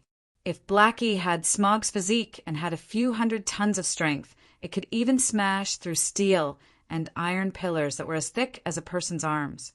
It could also withstand the toppling of mountains. The fishing nets were just willow catkins that it encountered when running by the river. They would confuse its eyes, but they couldn't stop its pace. Unfortunately, Blackie's current weight was only half a ton. It couldn't break free from the layers of fishing nets.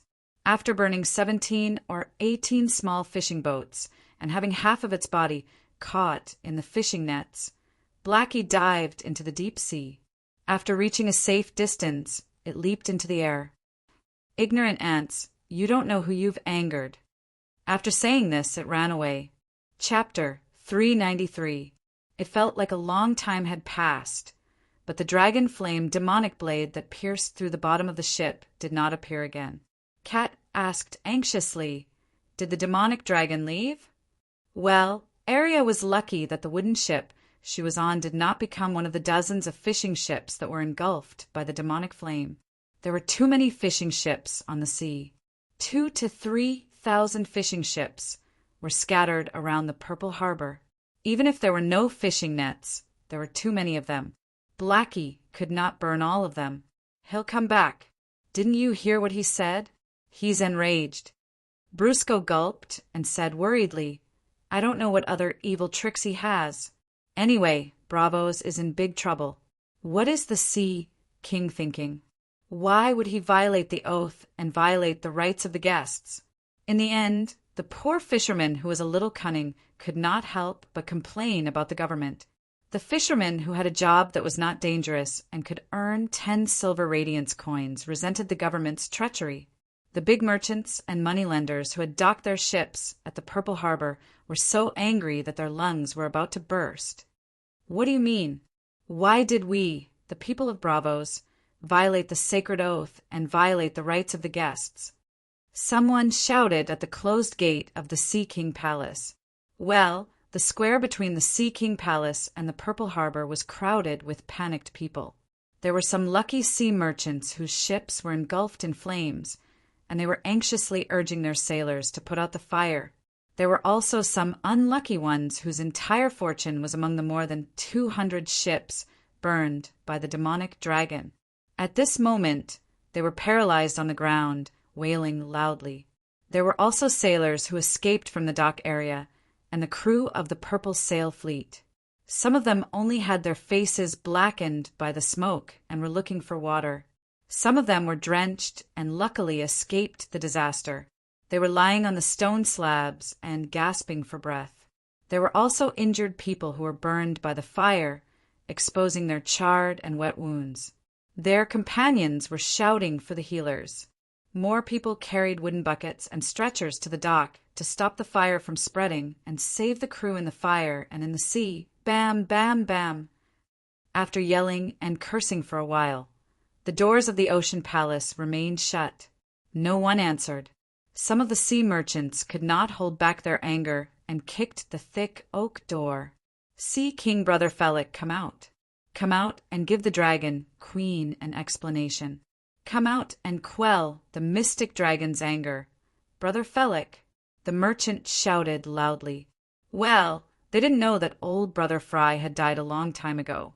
At this time, the government officials in the Sea King Palace did not know about the plan of the guard and the doctor. They really thought that the Sea King had done something that angered both men and gods. Hearing the curses of the citizens outside the door, not only did they not dare to go out to appease them, they even had a guilty conscience. They tightly shut the door, worried that the angry citizens and merchants would rush in and tear them apart. Of course, the leadership of Bravos was not limited to the dozen doctors and 9 guards on the purple ship.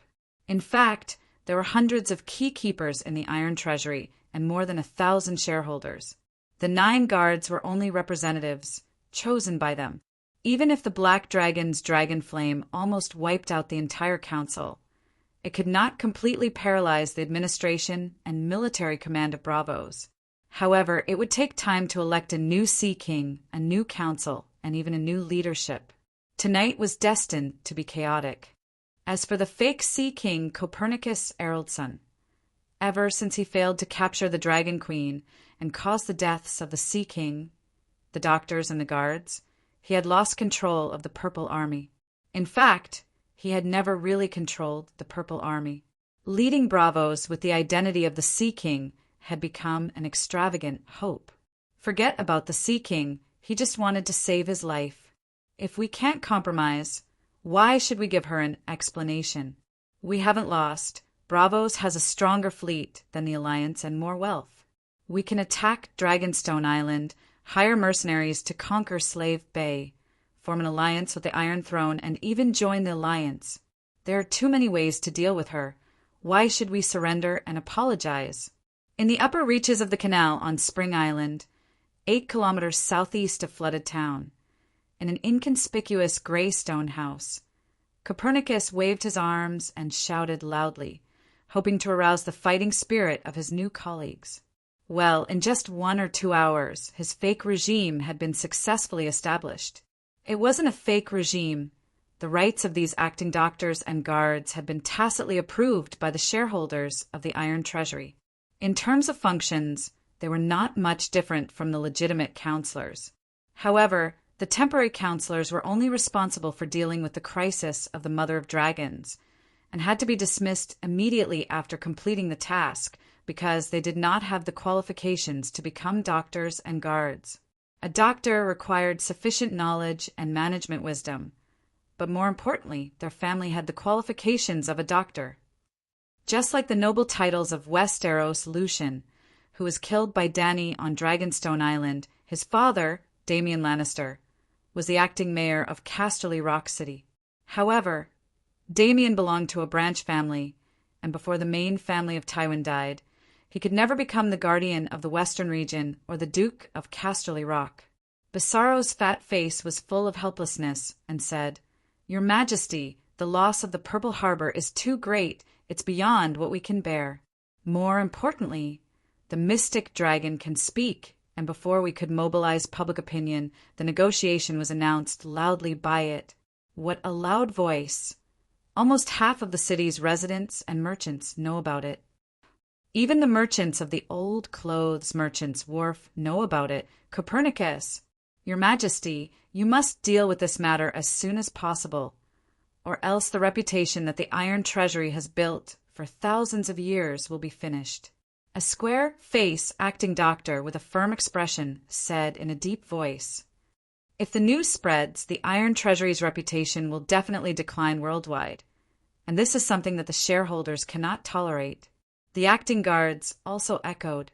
Copernicus's eyes flashed, and he gritted his teeth and said, "Everyone, Bravos is the strongest country in the world, and the head of the 9 free trade city-states.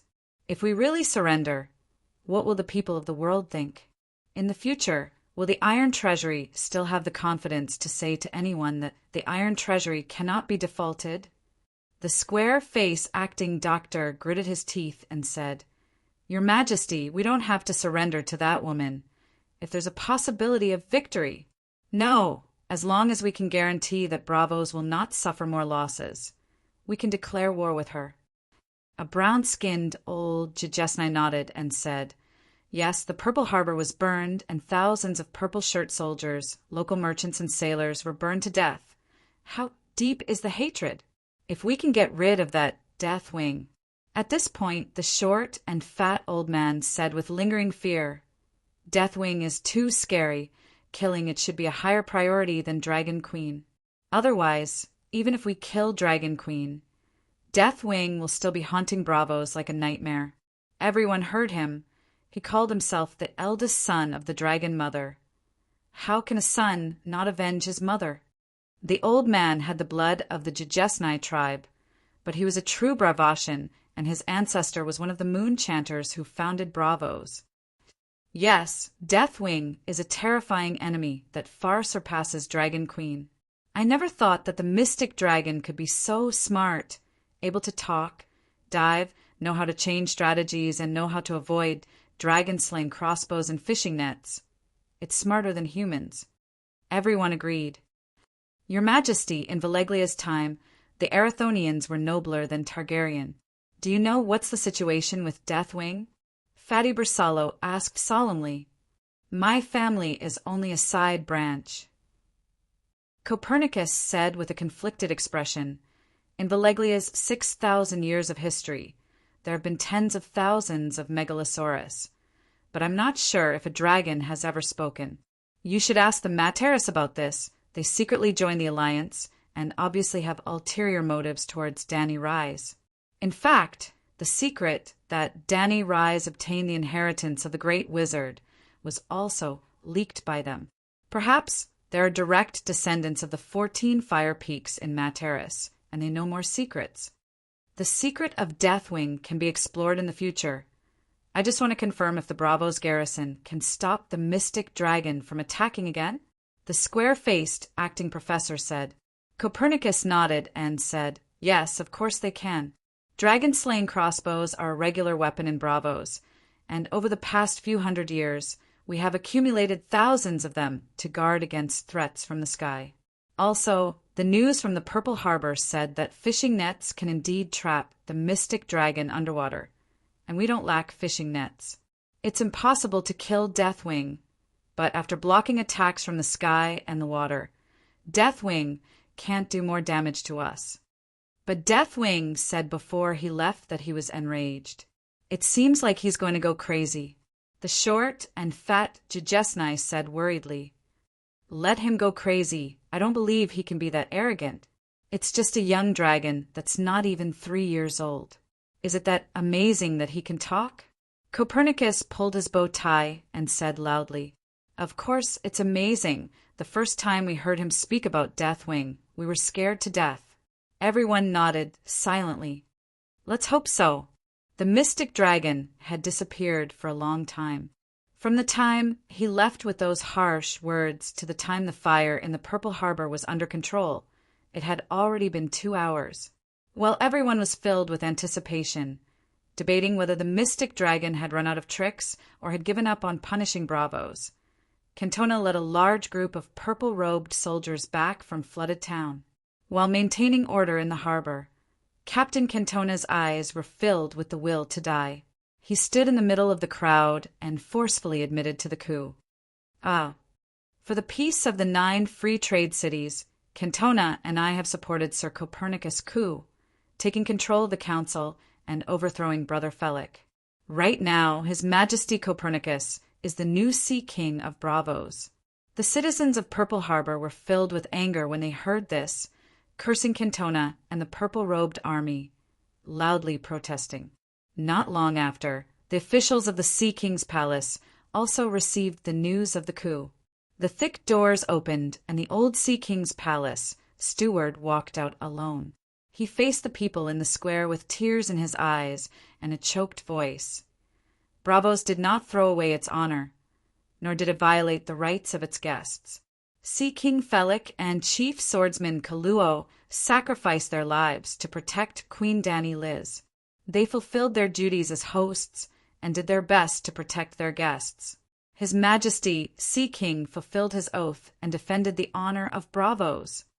The citizens around the square were filled with righteous indignation as they excitedly shouted, "Long live Sea King Felic! Oppose the coup and disarm the purple-robed army!" What's the use of saying this now? The Dragon Queen doesn't care if we have a coup or not. The mystic dragon's revenge will not be delayed because of a coup. The unkempt fisherman Ross said with a sigh. Arya was sleeping on the fishing boat beside them. She rubbed her eyes when she heard this and looked up at the sky in a daze, saying, "Has the mystic dragon left? There are crossbows and fishing nets. What can the wings of death do?" Ah, the sky! Look, there are meteors in the sky. Meteors are falling towards the Purple Harbor. Chapter 394. Bravos was made up of hundreds of small islands, surrounded by a group of wall-like islands that firmly protected the lagoon in their arms. Only the Titan's narrow gorge could be seen. This ring of mountainous islands blocked the storms and tsunamis from the narrow sea in the west and the trembling sea in the north for the people of Bravos.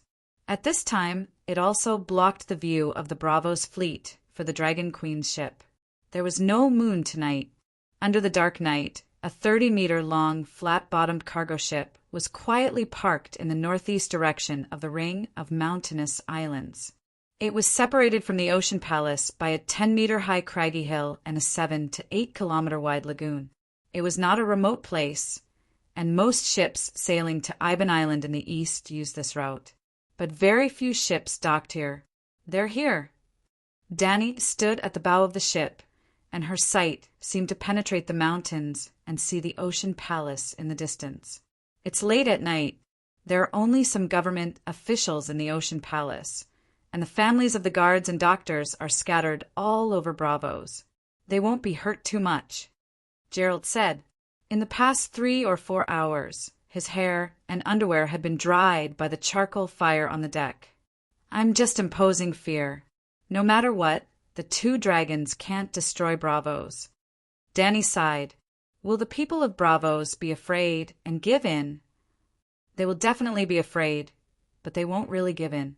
The long night is coming, and a short surrender is enough. Gerald's purple pupils contracted, and he hesitated. The people of Bravos think that the deviants and the long night are not directly related. Yes, the deviants have existed for many years. They have always been in the land of eternal winter and have never really disappeared. But this time is different. The dragons were hatched by me, and the deviants went south to the Great Wall. These are all signs of great changes in the world, and I have personally contacted the deviants. They are testing the strength of the Megalosaurus and me, just like understanding the enemy's intelligence before a war. There is no doubt that this winter will not end easily. It is the long night. Gerald's strong jaw muscles slowly relaxed, as if he had accepted the cruel reality helplessly. After a while, he said dryly, "What should I do next?" "When Bravos is defeated by me, you take the fleet to the East Sea to pick up the barbarians. Here it is, do you see it?" Dani stretched out her right hand and pointed at a blurry dark red light spot in the dark sky. Is that a meteor? Ah. What the Brusco was complaining to the fisherman nearby that the treasurer had paid the promised 10 silver radiants so that he could go home. Seeing the cat stomping the small boat up and down, he couldn't help but get angry. But the moment he raised his head, he also saw the meteor that was getting brighter and brighter. It was bright red, like a red sword, cutting through the sky with the force of thunder, like the punishment of the heavens. Rumble. Gradually, there was no need for Mao, or his reminder. Thunderous explosions came from above the dock. Everyone looked up and was aghast. Everyone frantically fled. Meteor, a meteor is flying over. Thousands of people shouted in fear, but they still couldn't suppress the meteor. The roar of the falling meteor was like a tornado blowing in their ears. Meteor, falling towards the Sea King's palace, Mao. R's face was distorted as she screamed in horror. But in the end, even she couldn't hear her own screams. There was a flash of red in the sky, and then there was silence. The sky, the earth, the sea, and the wooden boat were shaking violently, but no sound could be heard anymore. Or rather, their ears were filled with the sound of the huge explosion, and no other sound could be heard. Boom!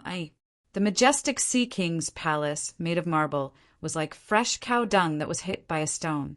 When the bright red meteor fell, the solid stone walls had no resistance, and large pieces of broken stone splattered everywhere. Visible to the naked eye, the tall stone palace that used to overlook the purple harbor burst into pieces in the red light and smoke. The stone dome and walls burst into pieces, the stone foundation burst into pieces, and the stones fell in all directions like a storm. The boulders were as big as carriages, as big as millstones, as big as a human head. But most were smaller than a fist. The edge of the square was also affected. Within 30 to 50 meters of the palace, there were almost no people standing. Wails and cries were everywhere, and corpses were piled up everywhere. After a full minute, Mao recovered her hearing. Looking at the Sea King's palace that had almost completely disappeared, she was in a daze and almost couldn't believe it. The 20-meter-tall circular dome was built on a hill that was 10 meters higher than the dock. It covered an area of more than 400 square meters and was made of white marble. It faced north, and the purple harbor dock in the north. This was the place where the Sea King held court. Now the palace in the east had completely disappeared, leaving behind a steaming crater of unknown depth. The remaining walls in the west had collapsed outwards. Oh gods! Is this the punishment of the gods? Did the meteorite fall on the Sea King's palace? Brusco knelt at the bow of the ship, holding his head and wailing. Punishment! Mao! Repeated the word in her mouth. Suddenly, her gray eyes bulged and her body shuddered. Her horse-like face was pale as she screamed, Mystic Dragon! This is the Mystic Dragon's punishment. The wings of death plucked a star from the sky and threw it on the Sea King's palace. Mystic Dragon? Brusco was stunned. He looked up at the empty sky. There is no Mystic Dragon. The Mystic Dragon's flying speed was not as fast as the meteorite. At this moment, Blackie was still on its way to the scene of the show. On the day that Danny took down Dragonstone Island, Gerald Dane had just arrived in Bravos. He did not immediately go to the Sea King's palace to seek an audience with the Sea King. Instead, he did 3 things in advance, according to Danny's request. First, choose a safe place for negotiation, a hotel or hotel by the river or the sea. Second, renovate the hotel and build a secret passage that could quickly reach the bottom of the river. Third, hire a ship from Dorne and purchase a batch of supplies. A certain number of round-headed iron pillars of about 500 pounds and a certain number of barrels of kerosene of 100 pounds were to be transported to the outer sea of Bravos by cargo ships. As the world's top trading city-state, Bravos Commercial Street could easily provide the above goods. These arrangements were just in case. If the people of Bravos were willing to negotiate honestly, then she would not initiate a conflict. if the facts proved that human nature could not withstand the test. For the first time, Danny even sincerely admired Xianyu. How many tyrants and political dignitaries could abide by the rules and maintain their honor in the face of Liu Bang, who had entered their territory? As for Copernicus's coup, sorry, she was not stupid, and she did not have the blood of madness. This kind of trick was completely useless against her. Whether or not Copernicus's coup had the tacit approval of the Iron Treasury and the government, it was a fact that Bravos had attacked her. However, Danny did feel sorry for the Sea King, Brother Felic, and the chief swordsman Quiro. Those two were definitely innocent. They had kept their oath and fulfilled their obligations as hosts to the guests. Unfortunately, politics was so dirty. No matter how noble a character or great honor was, it would be tarnished in the face of politics. The only thing she could do was to position the meteor fall as far away from the Sea King's palace and Brother Felic's family as possible. After being blocked by the fishing net, Dahe and Little White went to the cargo ship docked in the trembling sea. Little White put Gerald on the deck. With the cooperation of the Dorn sailors, Dahe grabbed the chain at the end of the iron pillar and began the second act of the fake meteor fall. Well, the first act was dedicated to the people of Zingis. It failed. Dahe hovered in the air for more than an hour and stopped at an altitude of about 35 kilometers from the ground. This time, Danny did not give Dahe the coordinates. Instead, under the second dragon spirit, Dahe and Little White could sense each other. Little White locked onto the target and dived vertically. At the same time, Dahe accelerated with the round-headed iron pillar. Dahe, Little White, and the Sea King's 100 Beast Garden. The three of them were in the same line. In theory, the round-headed iron pillar should fall in the 100 Beast Garden and kill the thousands of rare animals collected by the Sea King from all over the world. In the end, it was much better than the last time in Zingis. The iron pillar did not break. It only deviated less than 100 meters from the target and hit the east side of the main hall, where the Sea King hosted the court meeting. As soon as the round-headed iron pillar was thrown, Dahe began to hover and dive. After flying for more than 15 minutes, it appeared again in the sky above the purple harbor. At this time, a long time had passed since the meteor fall. The people of Bravos had recovered from the shock. Some were busy rescuing the injured.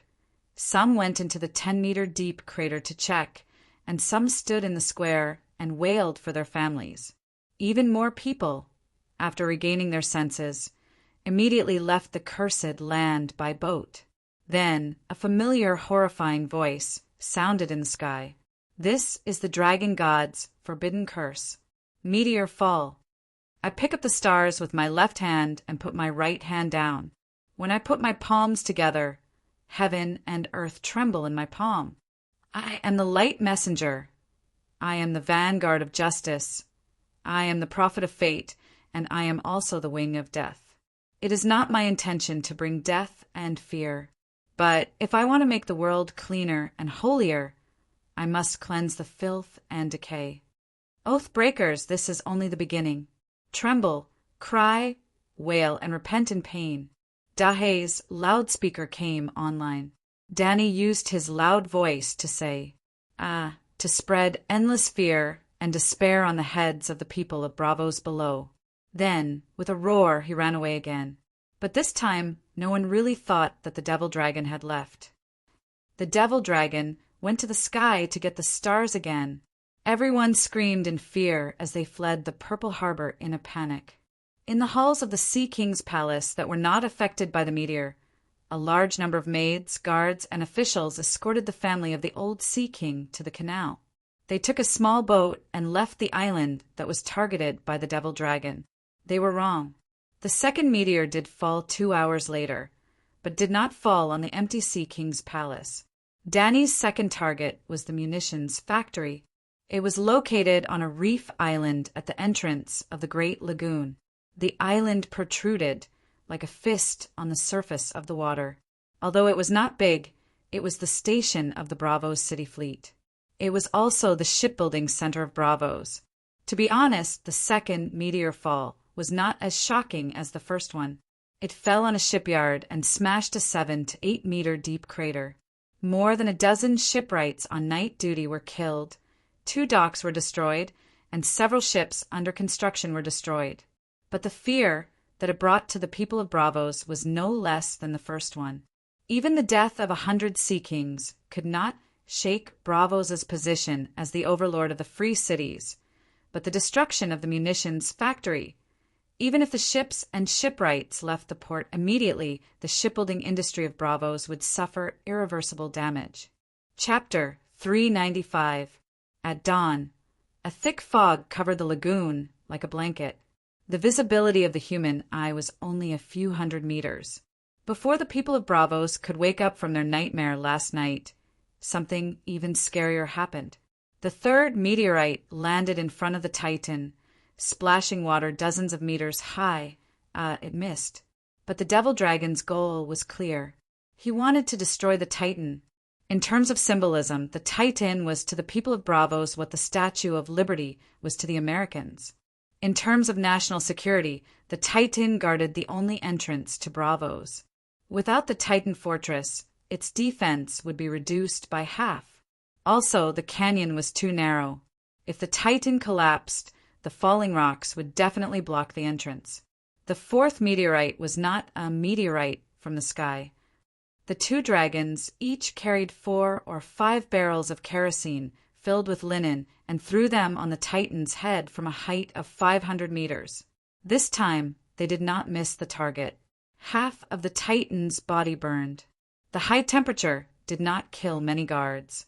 When the meteorite fell into the sea and splashed water, 99% of the guards in the Titan fortress had evacuated. Only a small group of death squads remained on the Titan's shoulders, head and mouth to control the dragon-slaying crossbows. The Titan's chest and head were mostly made of bronze and boulders. It would not be melted by the kerosene barrels. But the high temperature still changed the Titan's face. From a tough guy who stood tall and roared angrily, he became a down-and-out old man with droopy eyelids, a crooked nose, a slanted mouth, and a wrinkled face. Bronze deformed under the high temperature. At this time the sky was bright. Countless foreign ships left the old clothes merchant's dock and rushed out of the canyon. There were also countless foreign sea merchants who rushed into the iron treasury. They took their deposit certificates and exchanged them for gold. They also canceled their personal accounts in the iron treasury, planning to leave Bravos forever. Then small wooden boats with families moving appeared in the canals of Bravos on Spring Island. In an inconspicuous gray stone bungalow, a large round table was set up in the living room. Old man Jajesnai's hands were trembling as he held the parchment. His sallow face was distorted. Suddenly he put down the parchment and pointed at the sea king Copernicus, who was sitting at the head of the table. He roared, "Take down this traitor who has disrupted the court and tarnished the honor and reputation of Bravos." Copernicus's face was as pale as a corpse. Fatty Bersallo rubbed his face tiredly and said dejectedly, "Copernicus, it's your turn to sacrifice yourself for Bravos." "Copernicus, we will remember you." The deputy counselors looked at Copernicus with sincerity and tears in their eyes. But Copernicus was so touched that his face was contorted, and his lungs were about to explode. "Your Highness the Sea King, you have 2 sons, 3 daughters, a mother who is almost 60 years old, 4 brothers, 1 sister, and so many cousins that they can occupy an entire street." The square-faced, middle-aged man said stiffly, "Sigh." Copernicus felt as if all the bones in his body had been sucked out. He slumped into the wooden chair, looking dejected. "Give me a bottle of sweet sleeping flowers. I'm afraid of pain." Sweet sleeping flower was a poison that could cause a painless death. "Be brave, your majesty." Seeing that Copernicus had compromised, Fatty Bersallo was invigorated and comforted him gently. "You are the main culprit, the source of all evil, and the starting point of all disasters and curses. You must endure the curses of the people, the whipping of the mother of dragons, the roasting of the devil dragon's devil flame. Only then can the people vent their anger, restore the world's trust in Bravos, and calm the anger of the Dragon Queen. It will also allow Deathwing to complete his mission of cleansing the world of evil and become the guardian of peace and justice once again. Copernicus's facial muscles were so twisted that his facial features were almost dislocated. Bersallo, my mother of the Devil Dragon. The people of Bravos raised their flag and surrendered to the Devil Dragon. The Devil Dragon soared in the sky, and more than 10 strong horses followed him, running on the ground, waving a huge peace flag in his hand, a colorful striped flag. Great big black dragon god, Your Excellency, Deathwing, the rebels have been taken down, the filth has been cleansed, and justice has been served. Mercy, mercy. The knight shouted as he ran. Danny did not intend to pay attention to them. In the original plan, at least 40 iron pillars and 200 barrels of kerosene should be thrown out of the ship. Now it was not even 1/10 of it. How could she show them mercy? But after a while, even the kind man, the fat Bersallo, joined in, holding a peace flag, shouting to the black dragon in the sky, "The rebels have been killed. Please negotiate." She had to give face to the Black White House. Otherwise, this conflict could really escalate into an all-out war with no bottom line. She had to admit that Danny was very afraid of the Black White House, especially after confirming that the faceless ones of Bravos were not concentrated in the Black White House. Her fear deepened a step. No matter how much she practiced magic and martial arts, and how much devil flame she could not hurt the invisible enemy. But the enemy in the dark could see her every move, every friend. Fortunately, the Black White House, like her, was in a very awkward situation. The faceless ones could not do anything to the Dragon Queen, but the Dragon Queen could threaten the foundation of the Black White House Bravos. Above an arch bridge spanning 2 islands, Big Black descended to a height of 200 meters, hovering above the knights, and said with a rumbling voice, "What do you want to say?" "I am busy looking for the next punishment point." Bersallo and the others were shocked when they heard this, because the mystic dragon was flying along the Sweet Water Canal in the direction of the Purple Wind Island. The Sweet Water Canal was the lifeline of the people of Bravos. The canal was built of limestone and bricks, supported by a stepped bridge below, like a viaduct in a modern city, spanning over the city, providing the people of Bravos with clear, drinkable fresh water. The fresh water came from the southern continent of Ursos, the spring lake in the mountains, across swamps and shoals, all the way to the mouth of the Bravos Canal, dozens of kilometers away. The whole of Bravos, from the beggars to the Sea King, from the dockworkers to the guards of the Iron Vault, all depended on this canal to sustain their lives. Because the seawater in the canal was not drinkable, and the water in the canal flowed from the swamps. Drinking it directly would cause diseases, so it could not be drunk without boiling it. The mystic dragon was going to attack the Sweet Water Canal. Moreover, the poor used buckets to draw water from the public fountain, while the rich built pipes directly to bring the water into their homes. In other words, the rich could find their homes by following the pipes. Among them, the Purple Wind Island was the place where the pipes were densely packed. This meant that the rich gathered in the Purple Wind Island. Damn it! How could the mystic dragon be so smart and so cunning? How could he let people live? "Great BB, please have mercy, we have something to say." Fatty Bersallo put the peace flag in his hand aside. His hands formed a trumpet around his sausage mouth, and shouted with all his might, "Please pause and listen to me. The insane, unethical, insidious, greedy, bloodthirsty, without honor. Copernicus has been arrested by the Revolutionary Army this morning, and his puppet regime has been overthrown. Many of the Purple Shirt Army who started the rebellion have also been arrested and detained, waiting for you to exercise your authority to wash away the sins of the world and give them justice. Bravos is treacherous. I can no longer trust you." The mystic dragon shook his big head and said with a loud voice, "I am willing to endorse the second negotiation and swear in the name of the God of Thousand Faces. The Black and White House and Bravos will live and die together, share honor and disgrace together, and will never allow Bravos to break its oath and lose its honor again. The kind voice was calm, but people could feel the determination in his words. The Faceless One and Bravos will live and die together, and to destroy Bravos is equivalent to waging a life-and-death war with the Black and White House. Good. The Faceless One's reputation is known all over the world. Since the Black and White House vouches for Bravos, I am willing to inform my mother of your request for the second negotiation. Blackie announced loudly so that the residents and merchants on the nearby islands could hear his voice. Ah, the nightmare is finally over. The people of Bravos, who had been frightened all night, wept with joy. There were also foreign merchants who were worried. I hope the Black and White House won't go back on their word. Otherwise, Bravos really can't stay anymore. The Black and White House, the nest of the Faceless One. Don't you believe in their reputation? In today's world, even the Iron Treasury can't be trusted. A group of killers. Should you want to die? How dare you speak ill of the Faceless One? If you want to say it, you should say it quietly, in front of so many people. Don't be silly. His companion dissuaded in a loud voice. The people around them looked at them strangely. Blackie flew up into the sky and disappeared in the dense fog.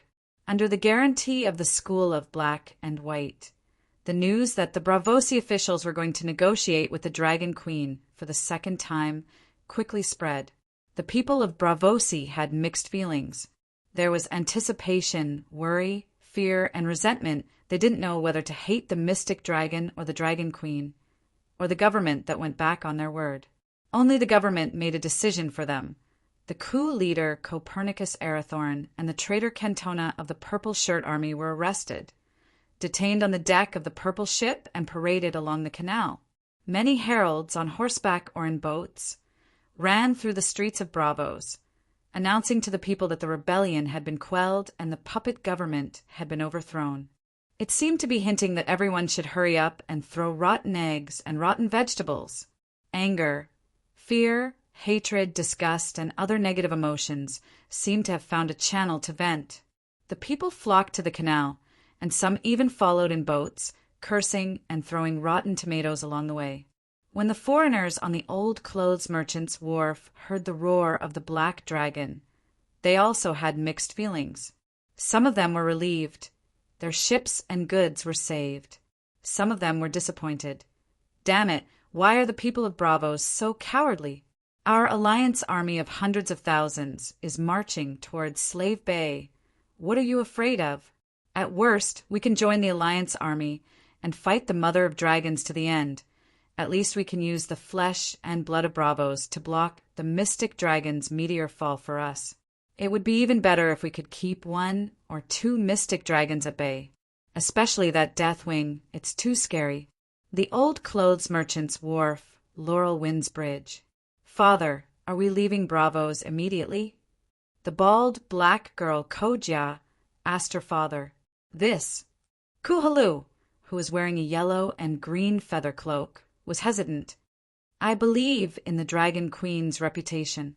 As long as the negotiation is successful, the mystic dragon will definitely not wreak havoc in Bravos. In fact, last night, Big Black Deathwing had already shown mercy to the foreign merchants.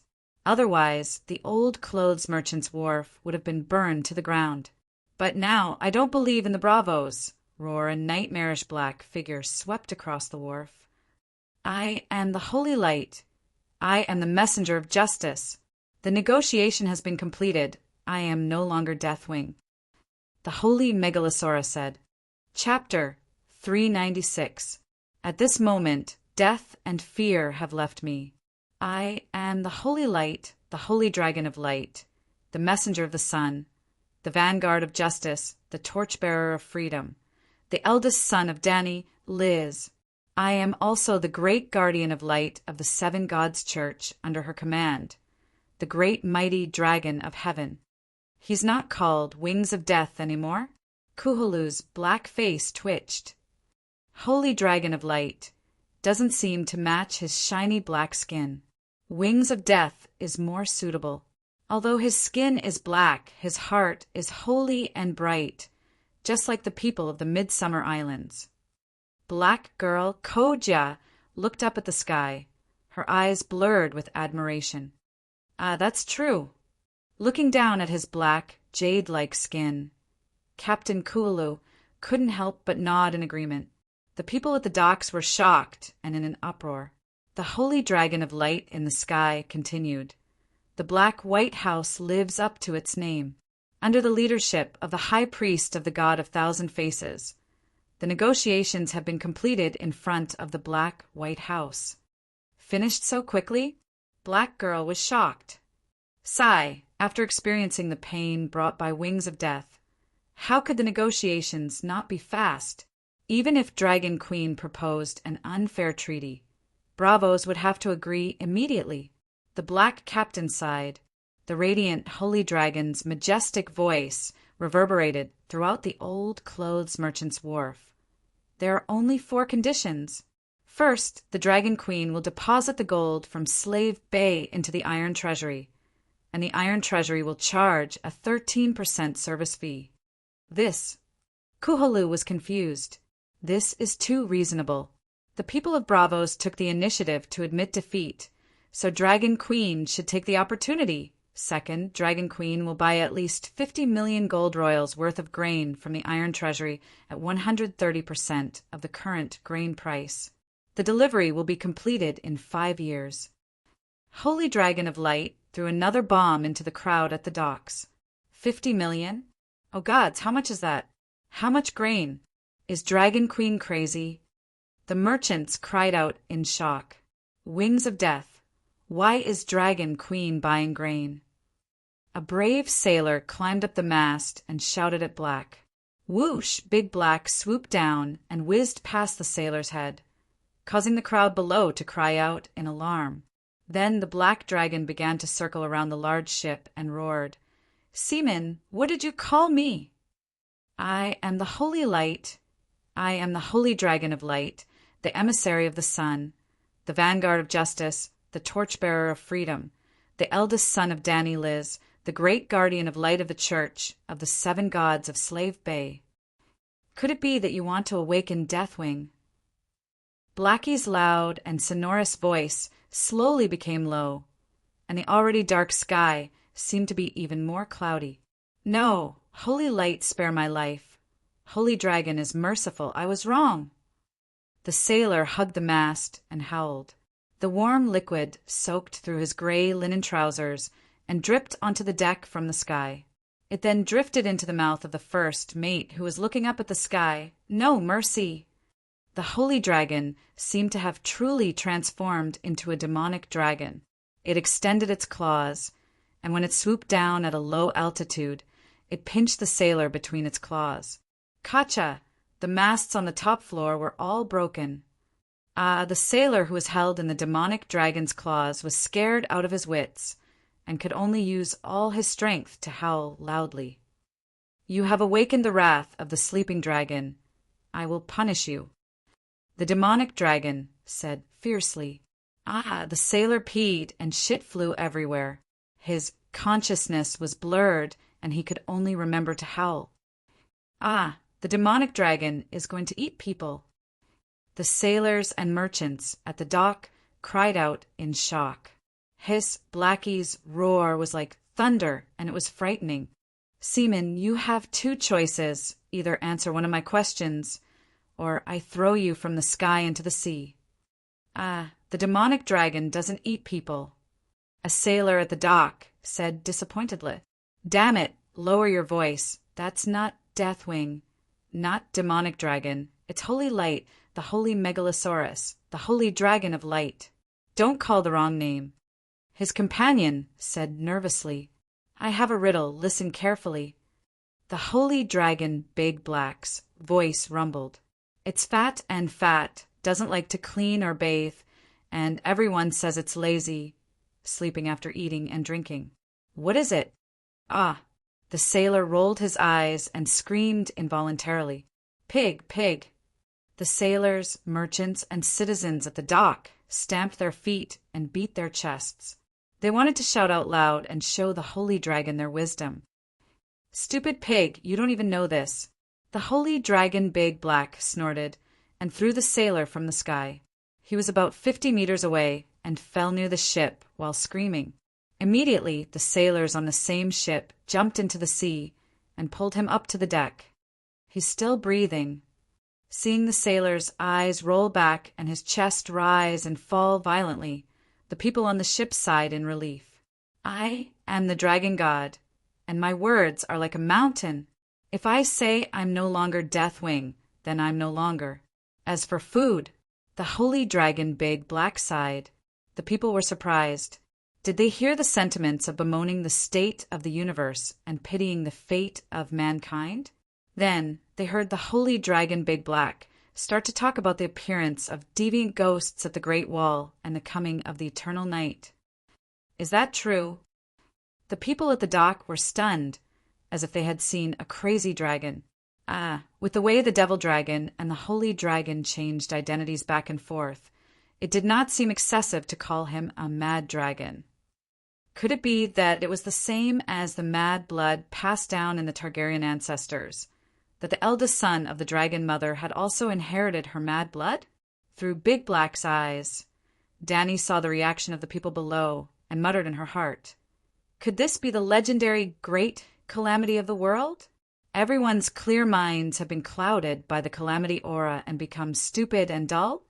However, she had already expected the reactions of the people, so she deliberately used this as a pretext to make a fuss and made up an eye-catching legend of the holy dragon and the sailor. Too many shocking events had happened in Braavos in the past 2 days. If she talked about the eternal night in a dull manner, the people's attention would be taken away by more exciting melons.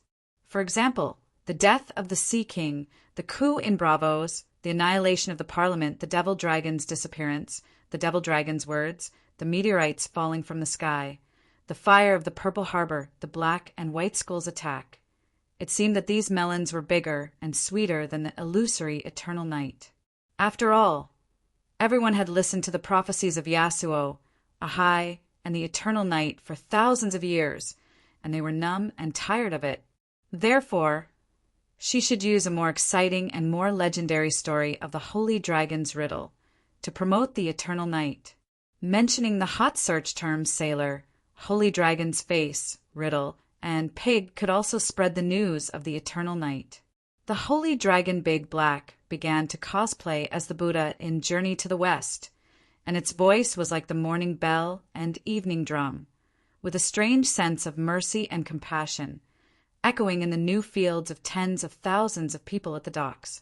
I am the Dragon God, and I have crossed the timeline and seen the future, where there is no place for you. Braavos and all the other cities in the world will be covered in ice and snow in the eternal night, and the people will starve for thousands of miles, and the city will be like hell on earth. This is the secret of heaven. This is fate, and those who reveal it will be punished by heaven. However, I am the merciful holy dragon of light, and I can't bear to see the people of the world suffer. Today, I am willing to bear the calamity of 10 fates, and I advise everyone to put down the golden dragon and become farmers. Pick up the hoe and plant sweet potatoes. 7 gods above, good indeed, good indeed. Silence filled the docks, and no one spoke for a long time. Only the melodious sound of the bell came from the distant tower and made the atmosphere inexplicably sacred. The black dragon in the sky seemed to be covered in a layer of holy golden light, and its body also became so huge that it covered the sky, as if a merciful God was looking at them from the heavens. The people of the other world who were facing the Buddha for the first time didn't know how to react. They looked at each other, and their eyes were blank, and they didn't know what to do. There was an indescribable sense of absurdity and warmth in their hearts. Will there really be a long night? Kuholu suddenly shouted, "Ah, Laurel Wind!" Big Black Dragon's eyes narrowed, and he quickly recognized the familiar black captain below. He circled above Laurel Wind and changed his tone and tone again, from the Buddha to Smog, and his voice was low with a hint of evil. "It's Captain Kuholu Mo, I remember you. That year, in Kuholu, I drew a picture of you. Big Black said with an evil voice, and his cadence was like a poem. It was as if he was reciting a poem full of emotions, which made the bones of the people below go soft. Ah, Father, the holy dragon recognized us. Black girl Ko Jia screamed crazily. Kuhulu's face was also red, and he was dizzy as if he was drunk. He had never been so proud of being recognized like this, and he wanted to announce to the world, "Did you see me? Holy dragon of light, wings of death, BB, you recognize me. Stop running ships, go home, the long night is coming. My eyes can see through time and space, and I can see the dark power stirring in the land of eternal winter." Big Black sighed with a melodious tone. Then he raised his body, and his voice spread in all directions. The third treaty, Bravos will rent 80 large ships of more than 400 tons from the Mother of Dragons at cost price for 2 years, and the Mother of Dragons has the right to renew the lease. The fourth treaty, the Mother of Dragons and Bravos will jointly acknowledge the rebellion of Copernicus Arathorn, and all the sins will be blamed on her. The Sea King Brother Felic did not violate the oath, and also followed the tradition of the guest's rights, and tried his best to protect the guest, the Mother of Dragons. This is a sacred contract, witnessed by the gods. Good, good. After saying that, the black dragon circled in the sky, flicked his tail lightly, and broke through the thick fog, disappearing into the horizon. Hey, don't go, I haven't. Kuhulu suddenly came to his senses and reached out to grab at the air a few times and muttered regretfully, "I didn't even have time to answer. Why did the holy dragon leave? Just these 4? So simple." Ko Jia had a strange expression. What are the people of Bravos thinking? The Mother of Dragons didn't make any unfair terms. Why did they have to make such a fuss? Just the loss of the Purple Harbor alone is more than 5 million gold royals, right? The black captain shook his head and sighed. It has nothing to do with the terms. The Mother of Dragons is standing against a collapsing wall, and those who are hostile to her can't help but want to push down the wall and kill her. If not for the Treaty of Ceding Land and paying reparations, I would suspect that she is deliberately fishing. It was not that Bravos did not pay reparations, but they said it in a different way. Otherwise, why would the Dragon Queen agree to the 4th clause and acknowledge the Copernicus coup? Acknowledging the Copernicus coup meant that Bravos did not violate the oath and did not violate the guest's rights. In the future, when faced with the world's criticism and ridicule, the people of Bravos would have a reason to loudly declare that they did their best, to fulfill the oath, that they did their best to protect the guest, but that there was a traitor in the family and they could not do anything. The money that the people of Bravos gave the Dragon Queen to keep her mouth shut was the 80 giant ships, each with a load of more than 400 tons, equipped with 4,000 experienced sailors, and 80 captains familiar with the trembling sea, the narrow sea, and the summer sea. And the 80 ships were not empty. They were all filled with supplies: wool, cotton, barley, cheese, butter, sausages, animal tendons, horseshoes, more than 40,000 tons of supplies. And all this only cost the Dragon Queen 200,000 gold royals. The 200,000 gold royals were not paid to the people of Bravos, but the wages of the 4,000 sailors and the 80 captains for the next 2 years, as well as the maintenance of the 80 ships. In addition, there were some small conditions, such as giving Gerald a tile steel sword or asking for a dragon egg. No, it was sent to Volantis. But the people of Bravos promised to buy a stone egg for Danny in the future. Chapter 397. The second negotiation took place in front of the gate of the Black and White House. Little White put Gerald Dane on the island, and Danny did not show up. Then Blackie informed Basaro and the kind man of the new negotiation location. They were a little shocked. They did not expect the Dragon Queen to go to the Black and White House. The 3 quickly reached 4 agreements. The first 2 were very fair. The gold royals from Slave Bay would be deposited into the Iron Treasury, and the handling fee would be reduced from 13.5% to 13%. The Iron Treasury would act as a middleman for the grain, and the price of grain would rise by 30% above the highest price, which was the Iron Treasury's commission. Of course, they could earn more or less. It all depended on the Iron Treasury's methods. They only needed to give enough grain to the dragon queen 5 years later. Dany did not expect to receive any grain. The long night was coming. Who would sell the life-saving grain? The Iron Treasury would encourage the people of the Western continent to grow grain in the next 5 years. Just like Guan buying deer to defeat Chu, Dany's goal would be achieved. As for the benefits, it would probably only give Dany peace of mind. Knowing that the long night was coming, she would do her best to save people. Not mentioning how much she could save, she had a clear conscience. The last 2 terms were the result of a compromise between the 2 sides. The Dragon Queen received a large fleet for free, a ready-made fleet and tens of thousands of tons of supplies.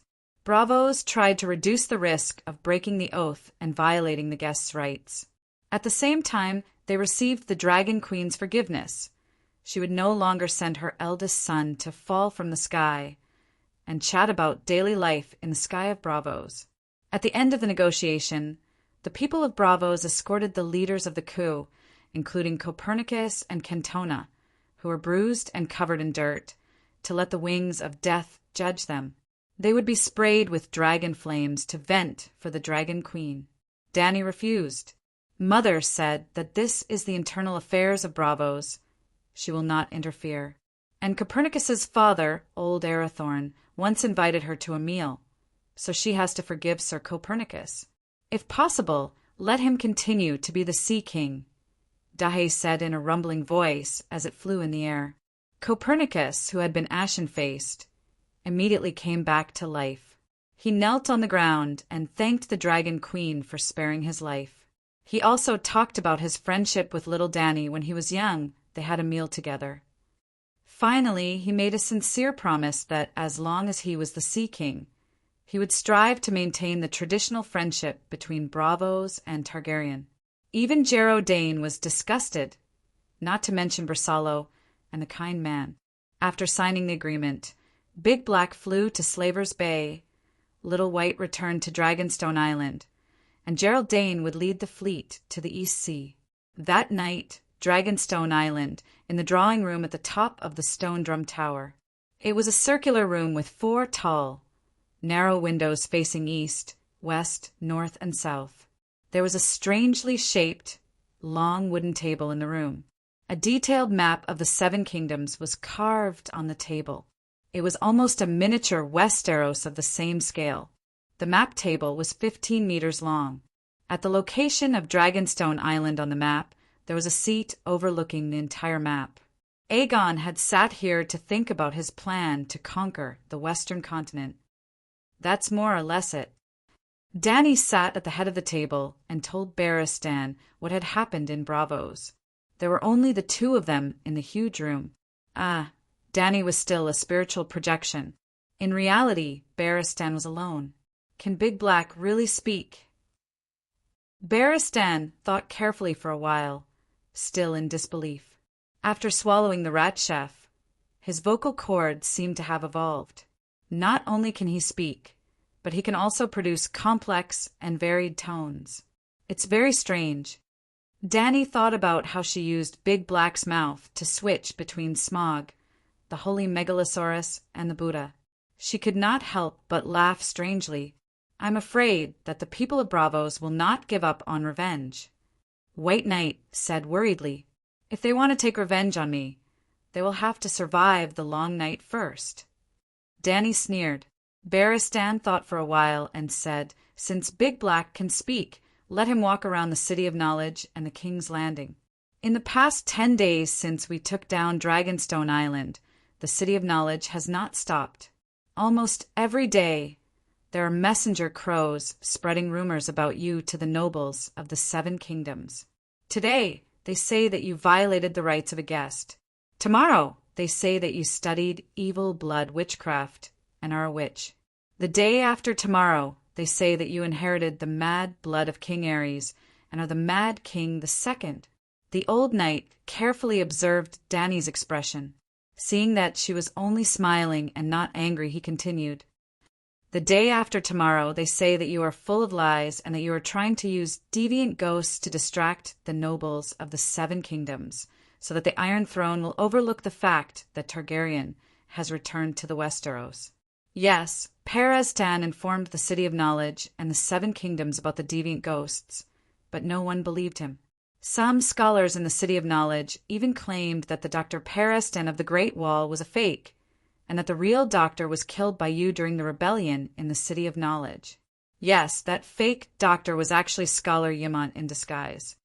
Ugh, they can even say such things. The City of Knowledge is completely shameless. Dany's mouth twitched. Sigh, if the City of Knowledge violated the rights of a guest is proven to be true, not to mention face, even survival will become difficult. They dare to send messenger crows to Dragonstone Island and speak ill of me to my face. Dany asked suspiciously. Not at all. Barristan suddenly laughed. Your Majesty, you have no idea how much the people of the 7 kingdoms love you. If the City of Knowledge makes any strange movements, countless messenger crows will immediately fly from all over the 7 kingdoms to report the rebellious actions of the City of Knowledge to you. Oh, what do you mean? Dany was interested. The 2nd day after you left, Count Duran Baramin of Sharphorn City of Marseille's Cape came to Dragonstone Island, intending to pledge his loyalty to you. There was only a narrow waterway between Dragonstone Island and Marseille's Cape, known as the Throat. The Throat was the exit of Blackwater Bay. If she could obtain the loyalty of Sharphorn City, then Dany might be able to seal off the Throat and prevent trade between the King's Landing and the other side of the narrow waterway. And Baramin of Sharphorn City was not only a noble, he was also one of the few direct vassals of Dragonstone Island. Did you forget that at the Great Wall, Stannis' army had a blue swordfish flag? Dany said hesitantly. The blue swordfish was the insignia of the Count of Sharphorn City. Yes, Count Duran's uncle joined Stannis' army and went to the Great Wall, but this does not affect Sharphorn City's loyalty to you. I don't want his loyalty. The more territory, the greater the responsibility, Dany said. I understand. Barristan nodded. Other than Count Duran, there were many other nobles who sent letters to discuss their loyalty. The King's Landing had Jen Dorn the Valley. There might be spies from the Iron Throne among them. But you did not intend to conquer the Westeros immediately, so I rejected all the nobles' offers to pledge their allegiance. I also explained your plan to them one by one. You will not fight for the Iron Throne before the next summer. Also, if someone really ends the Long Night, you will also pledge your allegiance to him. Dany waved her hand. I will not pledge my allegiance. The Duke of Dragonstone Island will be passed to my descendants. She did not even want the Iron Throne. How could she become a vassal of the Westeros? Speaking of descendants, Barristan asked hesitantly, since you know that the kingdom needs descendants to inherit it, why did you reject Count Sitiga's marriage plan? I feel that Heir Sitiga is not bad. He is capable and good-looking. His family background is also worthy of you. Most importantly, he values honor and is a qualified knight. Just because his name is Aerys, who was eliminated in the first round. Dany gave a strange smile. Ugh, this reason is too. Barristan's face twisted. I'm afraid Count Sitiga will not accept it. If I have to satisfy every vassal, then why should I be a queen? Sitiga is different, Barristan emphasized. Do you think I will sacrifice myself for Sitiga? Your Majesty, no one can force you to choose Sir Sitiga. Don't worry about this. If the long night cannot pass, there is no point in having 4 generations under one roof. After the long night, I am still young and have plenty of time. After that, Dany asked again, what's the reaction from the King's Landing? On the 3rd day after we took down Dragonstone Island, Kevan Lannister returned to the King's Landing and quickly took control of the Imperial Conference, replacing Cersei as the regent. He is currently trying to reach an understanding with House Tyrell. At the very least, The food from Riverbend is being transported to the King's Landing along the Monday River. The High Court doesn't believe in the other ghosts. Danny frowned. Whether they believe it or not, the King's Landing is short of food. As long as the High Court wants to continue playing this game of power with Lannister, they can only transport food over. Otherwise, Tommen's rule will collapse and the Tyrells' previous investments will all go down the drain. After a pause, Barristan continued. Actually, this is good too. Food is finally circulating in the Seven Kingdoms. If the High Court is short of food, they will at least hurry up and plant another batch of food. Danny sighed. Now I understand why the Great Sparrow did not keep her promise and only bought 500,000 gold royals worth of food from the free cities. Continue. What else did Kevin do? He personally went to the great cathedral of Baelor to meet the Great Sparrow and persuade the church to support Tommen's rule. Danny nodded and praised, not bad. He really cleaned up the mess that Cersei made. With the army and food from Riverbend and the church's support, if not for my sudden appearance, Tommen's throne would have been secured. Your Majesty, Kevin also considered your influence and sent a letter to Dragonstone Island as soon as he arrived at King's Landing. Barristan said strangely. Oh, Danny's interest was piqued, and she quickly asked, what did he say? First, he promised to redeem Sir Rake. Yes, 5,000 gold royals, not one less. He also acknowledged Targaryen's ownership of Dragonstone Island. No matter who sits on the Iron Throne in the end, Dragonstone Island will always be the land of the Targaryens. Then, on behalf of Lannister and the Iron Throne, he accepted your promise to end the other ghosts as king. He also promised that after the chaos in Tywin is quelled and the sea route to the north is reopened, Casterly Rock will ship a batch of supplies from Lannister Harbor to the Shadow Tower. If you don't block the sea route, you will also ship a batch of refugees from King's Landing to the Great Wall as night watchers. But he asked you to abide by the oath you made at the Great Wall. You will not take the initiative to become enemies with any noble or king who supports the Great Wall. In other words, you can't attack the West and the areas under King's Landing's control. Haha, he has a good plan. He used this method to buy time and stabilize the chaotic situation in King's Landing. Danny sneered. Barristan nodded and sighed. I can see his purpose. He even knows that we can guess his purpose. But if you break the oath, he will only be happier.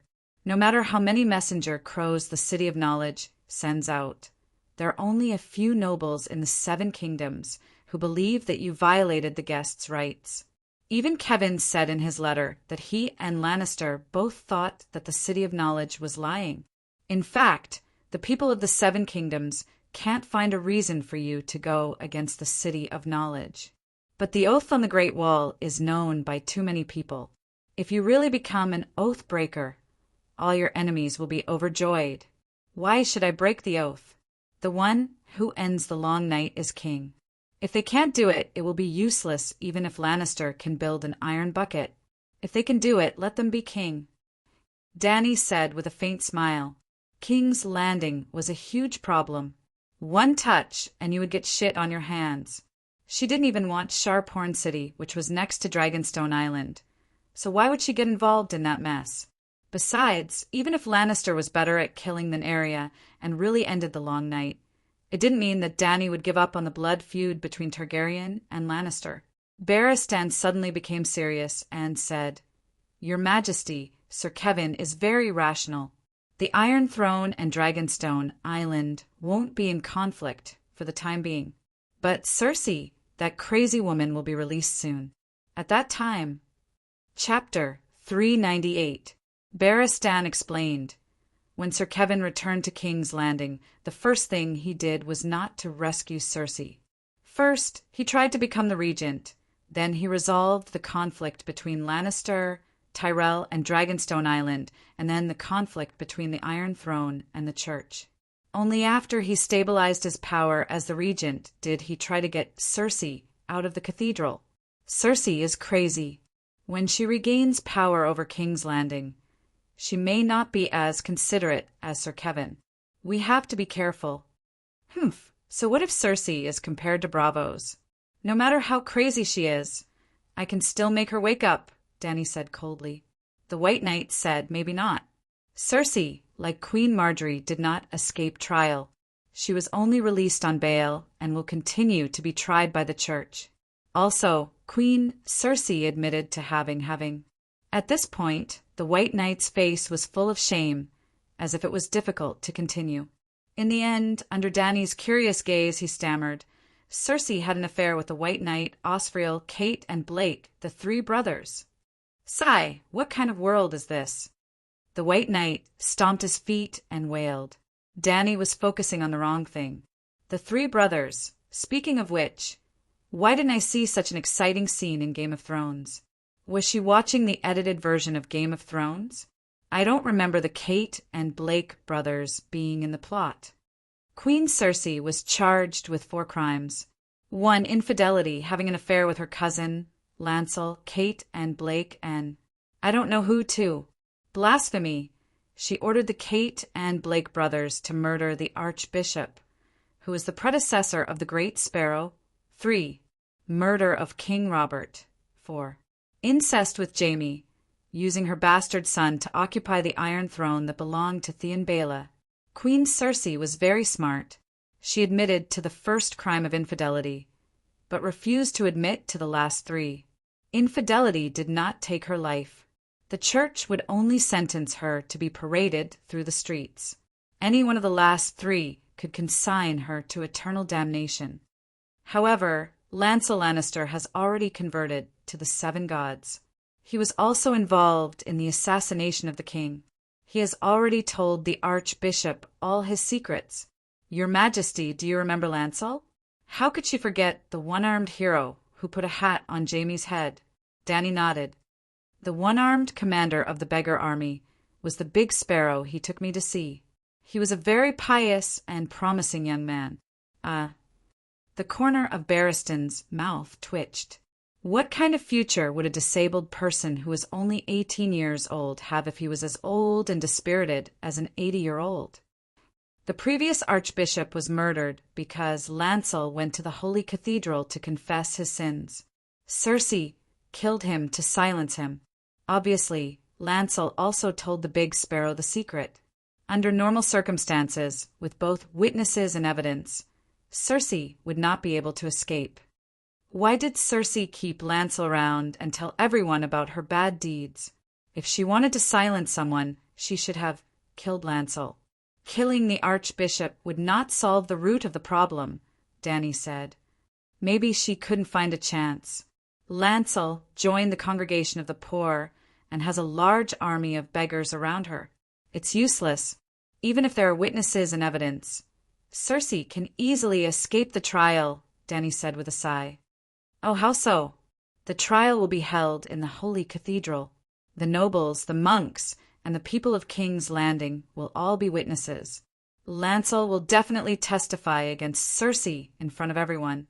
What else can Cersei do but use force to subdue the church? Trial by martial arts. Barristan was stunned as well. Trial by martial arts was the biggest loophole in the Westeros legal system. Or rather, it was a loophole that the people who made the law deliberately left for the nobles.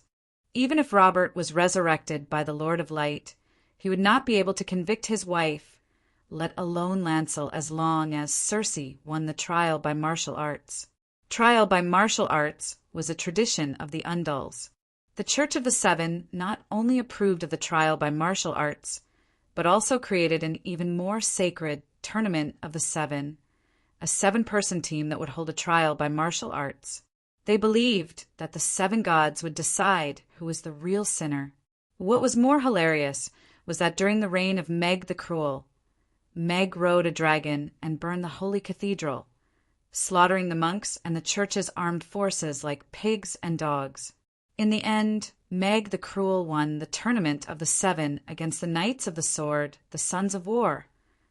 The 7 most powerful and devout Knights of the Sword all died in battle, and Meg won the Tournament of the Seven. Meg did not even ride a dragon. She rode a horse in the tournament, completely following the tradition of the Church of the Seven. It was hard to imagine how crazy the Archbishop of the Church of the Seven must have been. It was obvious that the church would be slapped in the face again. Circe had an invincible existence under her command, the complete Magic Mountain. Even Dani did not have the confidence to defeat the true Magic Mountain in a one-on-one duel, much less the Big Sparrow who was lacking in talents. Thinking about this, Dani felt that the plot of Circe blowing up the Holy Cathedral in Game of Thrones was a little illogical. Circe had the confidence to clear her name through the normal way. So why did she, blowing up the Holy Cathedral and escaping the trial, it meant that her crime was confirmed. It was like a person who could win a lawsuit but ran away with innocence. Could it be that Circe had also awakened the mad blood? The mad blood was not a gene, but a virus that was hidden on the Iron Throne. Anyone who sat on it would be infected. It was obvious that before becoming the king of the Westeros, the Targaryen had been passed down for at least 6,000 years. It was obvious that during the 6,000 years in Valeglia, the Targaryens were not crazy at all. Who would dare to go crazy in the face of the powerful Great Wizard and the 14 Fire Peak families? But once they ascended the Iron Throne, almost every generation of Targaryens would have someone awaken the mad blood gene. What was the reason for this? When is Circe's parade? Dani suddenly asked with great interest. 3 days later in the morning. You want to see it? Barristan asked with a strange expression. You don't want to see the naked Empress Dowager? Circe was known as the most beautiful woman in the world back then. No, I don't want to see it at all. Barristan hurriedly waved his hand. It's okay. You can ride Whitey there. Wear a pair of binoculars and go quietly, Dani encouraged. Aye. The old knight's face turned red and quickly changed the topic. Your Majesty, the first batch of Dragon's Heart has been mined. Do you want to see it? As he spoke, he walked to the narrow window on the east side and pointed at a windowless stone house that was lit up. We captured more than 30 Lannister soldiers. The price was too high, 10 gold royals for each soldier. Kevin did not redeem them. Count Bronn left them in the volcanic grotto to mine the Dragon's Heart. Count Valerian and Count Sedega brought 5 blacksmiths and more than 30 blacksmith apprentices from their territories. They are forging Dragon's Heart weapons day and night. Dany's body disappeared from the throne on the map table like a phantom and appeared beside the White Knight. The castle on Dragonstone Island was built in the style of the Megalosaurus. For example, the kitchen was a dragon curled up in a ball. The smoke and steam from the oven came out of its nostrils. The hall was a dragon lying on the ground. People entered through its huge open mouth. The stone drum tower was built on top of the Dragon Mountain. It was like a megalosaurus with its head held high. The stone drum tower was the dragon's torso. The map hull was at the dragon's head. The 2 wings of the stone dragon were spread out. There was a blacksmith's shop, a stable, and a warehouse. At this time, the blacksmith shop on the left wing of the stone dragon was brightly lit. It was steaming hot. The sound of hammering could be heard. Occasionally, the blacksmith's loud scolding of his apprentices could be heard. Opposite the megalosaurus-shaped stone drum tower, there was a 10-meter-tall circular stone tower. It looked like a coiling dragon coiling around a stone pillar. That was the dungeon tower. Between the stone drum tower and the dungeon tower was an arched stone bridge in the air. The dungeon tower also had lights. Sometimes there was the sound of metal wheels being dragged on the rails. The castle on Dragonstone Island was built on top of a low volcano called Dragon Mountain.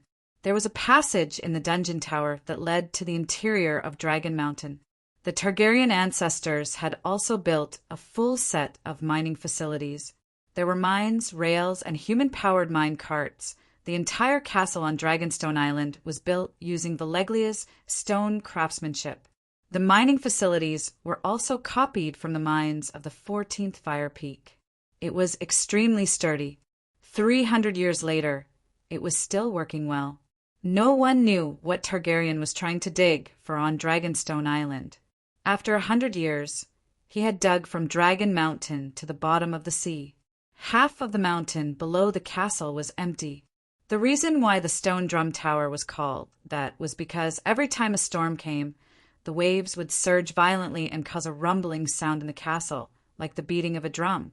Because the bottom was empty, it was like putting a bowl upside down in a basin of water.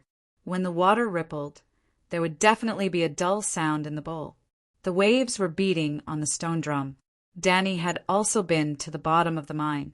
It was mostly filled with dragon crystal and iron ore. The ratio was about 6-4, with dragon crystal taking up 60%. The amount of precious metals such as gold and silver was almost zero. She had no idea what Targaryen was trying to dig from the mine. She asked Old Diamant, and he didn't know either. If they didn't deal with the other ghosts, Dragonstone Island had no value at all. Are there enough miners? Dany asked. Yes. Count Valerian also recruited 100 farmers on Tidehead Island. The key is that the dragon crystal doesn't need to be refined. The more they mine, the more dragon crystal weapons can be made. The blacksmiths are completely busy, otherwise they wouldn't have to work overtime. How much is the daily production of dragon crystal weapons? Dany asked again. The standard mold you designed is very suitable for making dragon crystal weapons. After the dragon crystal is melted and poured into the mold, it cools and takes shape very quickly. If we focus on making arrowheads, we can produce at least 2,000 arrowheads a day. If we focus on making weapons, we can make about 100 short swords. It's still a little low. Arrange for people to go to King's Landing to recruit a group of blacksmiths and expand the production.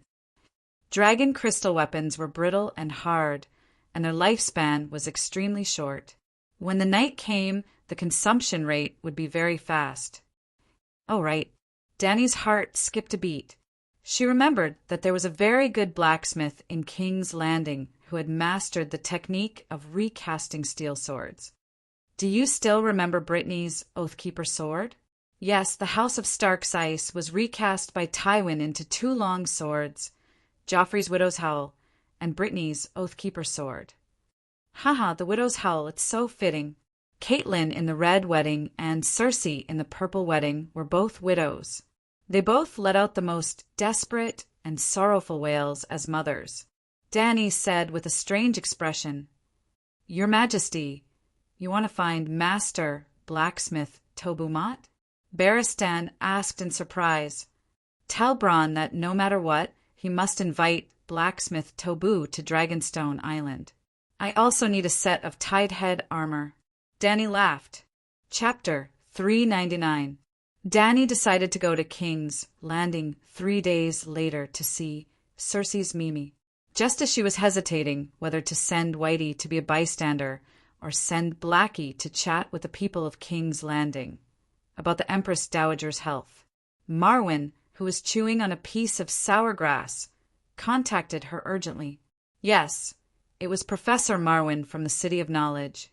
He, Black Sister Larissa, and the 5th White Knight Grey Iron Garth Hyder were all on Old Town's grain purchasing fleet. Every night, Dany had 2 fixed tasks. First, she would give Ku'e a soul-cleansing, true dragon roar. Then, she would use the glass candle to search for traces of Marwyn, One-Eyed Faceless, and Jaquen for 3 minutes. As for the 2 Faceless, needless to say, Dany wished she could keep an eye on them at all times. It would be best if she could find all the faceless strongholds.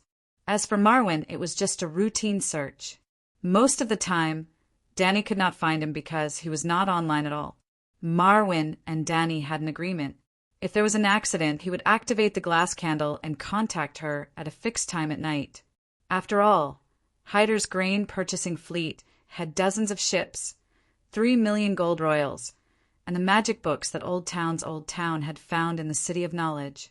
If they were robbed by pirates, the loss would be huge. Her worries were not groundless. The Stone Steps Archipelago was the world's most notorious pirate den. It was the entrance to the narrow sea, which fed pirates from all over the world. Even Timon often went to the Stone Steps archipelago to train his pirate skills. For example, Yuluen had been a pirate on the Stone Steps archipelago when you were young. Asha Greyjoy had also been on the Stone Steps archipelago for 3 to 5 years. As soon as Hydar's fleet left the Summer Sea, they were targeted by pirates. In Old Town negotiated the price with the grain merchant on the other side of the Narrow Sea and confirmed the quantity of grain. Then, the grain purchasing fleet would transport the gold over. The grain merchant would then start to distribute the grain from the small merchants and farm owners. Once Hydar's gold was transported to Myr and Pentos, the trading princes of Myr and Pentos would also transfer the grain to the port. It was just in time to fulfill the last part of the contract in Myr and Pentos. One hand for the money, one hand for the goods. In other words, the news of Hathar transporting gold to the trading city-states had long spread throughout the Narrow Sea. Even the people of Braavos in the north knew about it. In fact, Hathar's large-scale purchase of grain had caused the price of grain to skyrocket by 5 times. During the day, Dany's spiritual projection and Jarrow were in Braavos. During the evening, Dany's spiritual projection and Barristan were on Dragonstone Island. At midnight, Dany's spiritual projection crossed 6,000 kilometers through the glass candle and arrived at the captain's cabin of the White Tower at the entrance of the Narrow Sea. Just like what Dany had said to Stannis that day, unlike some kings who had too much time on their hands and could only grind their teeth to pass the time, the Dragon Queen was really busy. What's the situation? Dany's voice was erratic, like a mobile phone with bad signal. It was not just her voice. Even her spiritual projection was a blurry silver-gray figure. It was like a 150-inch 8K LCD screen playing a low-resolution VCD. This was because the distance was too far. Dany had announced that she had gone to Braavos, but her real body had been hiding in Slaves Bay to comprehend the Song of Wind. There were only 3 people in the small captain's cabin: the bull-neck Marvin, the embarrassed White Knight Garth Hyder, and the magic apprentice Larissa. Marvin and Garth looked at each other. In the end, the White Knight stepped forward and bowed. He said, "One day after leaving Sun Halberd City, there was a fast paddling ship following behind us. It was just that Hydar's fleet was too large for the pirates to handle, so they did not attack immediately. When the fleet gets close to Broken Arm Corner, more and more pirates will surround us. There will definitely be a huge battle. How many ships do you have? How many sailors do you have?" Dany asked. "More than 100. Most of them are flat-bottomed sailing ships with a capacity of 200 tons. They are coastal cargo ships. The number of longships and warships with hammers does not exceed 10. The number of sailors is less than 2,000. The second son of the Hyder family said, "If I came to save you, there would be no way to hide the fact that Count Hyder has sided with me," Dany said with a smile. On one hand, the old man of Old Town sought refuge with the Dragon Queen to ensure the future prosperity of his family. On the other hand, he was unwilling to immediately raise his flag against the Iron Throne, especially since his lord, High Court Tyrell, was on the side of Lannister. Garth remembered his father's request and could not help but lower his head in shame. He blushed and said, "My father has considered this. He asked you to pretend to be a pirate and hijack this fleet." "What?" Dany suspected that she was hearing things. She said uncertainly, "You asked me to rob you as a pirate?" Gray iron. Garth's face turned as red as Monkey's, but he mumbled, "Your Majesty, you did not hear wrongly. Everyone in the world knows that the Hyder family has ordered 3 million gold royals worth of food from the Free City. So, the pirates of the Narrow Sea swarmed over, intending to rob the ships of the gold royals. When you knew about this, you also—" "I'm sorry." Garth could not continue. He closed his eyes and apologized awkwardly. "Your Majesty, I'm very sorry. My father, Even if he did not meet the pirates at the Stone Steps archipelago, he would have asked you to stop the fleet at Blackwater Bay. All right, I understand. Dany ended her knight's embarrassing situation at the right time and comforted him. You don't have to apologize. Count Hyder is only protecting the peace of Old Town and the hundreds of thousands of people in Hyder's territory from being affected by the war. Your Majesty. Garth's blue eyes widened. He was very touched. 10,000 years ago, at the end of the First Era, there was a land bridge known as the Arm of Dorne that connected the Westeros Dorne and the disputed land of Ursos together. When the ancestors invaded the Westeros through the Wall of Dorne, the Green Prophet of the Children of the Forest joined forces to cast powerful magic. They shattered the land bridge, which was hundreds of kilometers wide and thousands of kilometers long, into countless islands of different sizes, which became the Stone Steps archipelago today. The Stone Steps archipelago was located at the entrance of the Narrow Sea. Half of the world's sea trade ships would pass through here. With such a golden route, even Valeglia occupied one of the islands and built a free fortress Tarosai. One of the islands was called the Torture Abyss. It might not be the largest island, but it had a port comparable to Tarosai's. It was a hot afternoon at the Torture Abyss port. Blue sky, white clouds, and a warm northeast wind. Waves came from the shore, wave after wave, gently buffering the hull of the ship that was painted with a new brown paint. Woo, woo, woo, the bugle horn sounded at the port. The sailors busied themselves in the sun. Some twisted the lock and pulled the anchor out of the sea. Some sailors pulled up the white sails under the command of the first mate. Thousands of rowers put their oars into the sea and paddled the wooden oars rhythmically to the beat of the drums. 10 gigantic warships lined up at the port. The white sails were pulled up slowly, and they slowly sailed toward the vast sea outside the port. Hiss! Suddenly, a dragon's roar shook the sky. Then, the sailors on the deck felt a shadow slide over their heads. They looked up and saw a black dragon with a wingspan of more than 10 meters emerging from the white clouds. It flew over the heads of the 10 gigantic warships, one by one.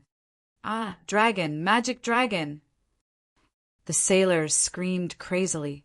It was unknown whether it was excitement, fear, or both. The mother of dragons is here.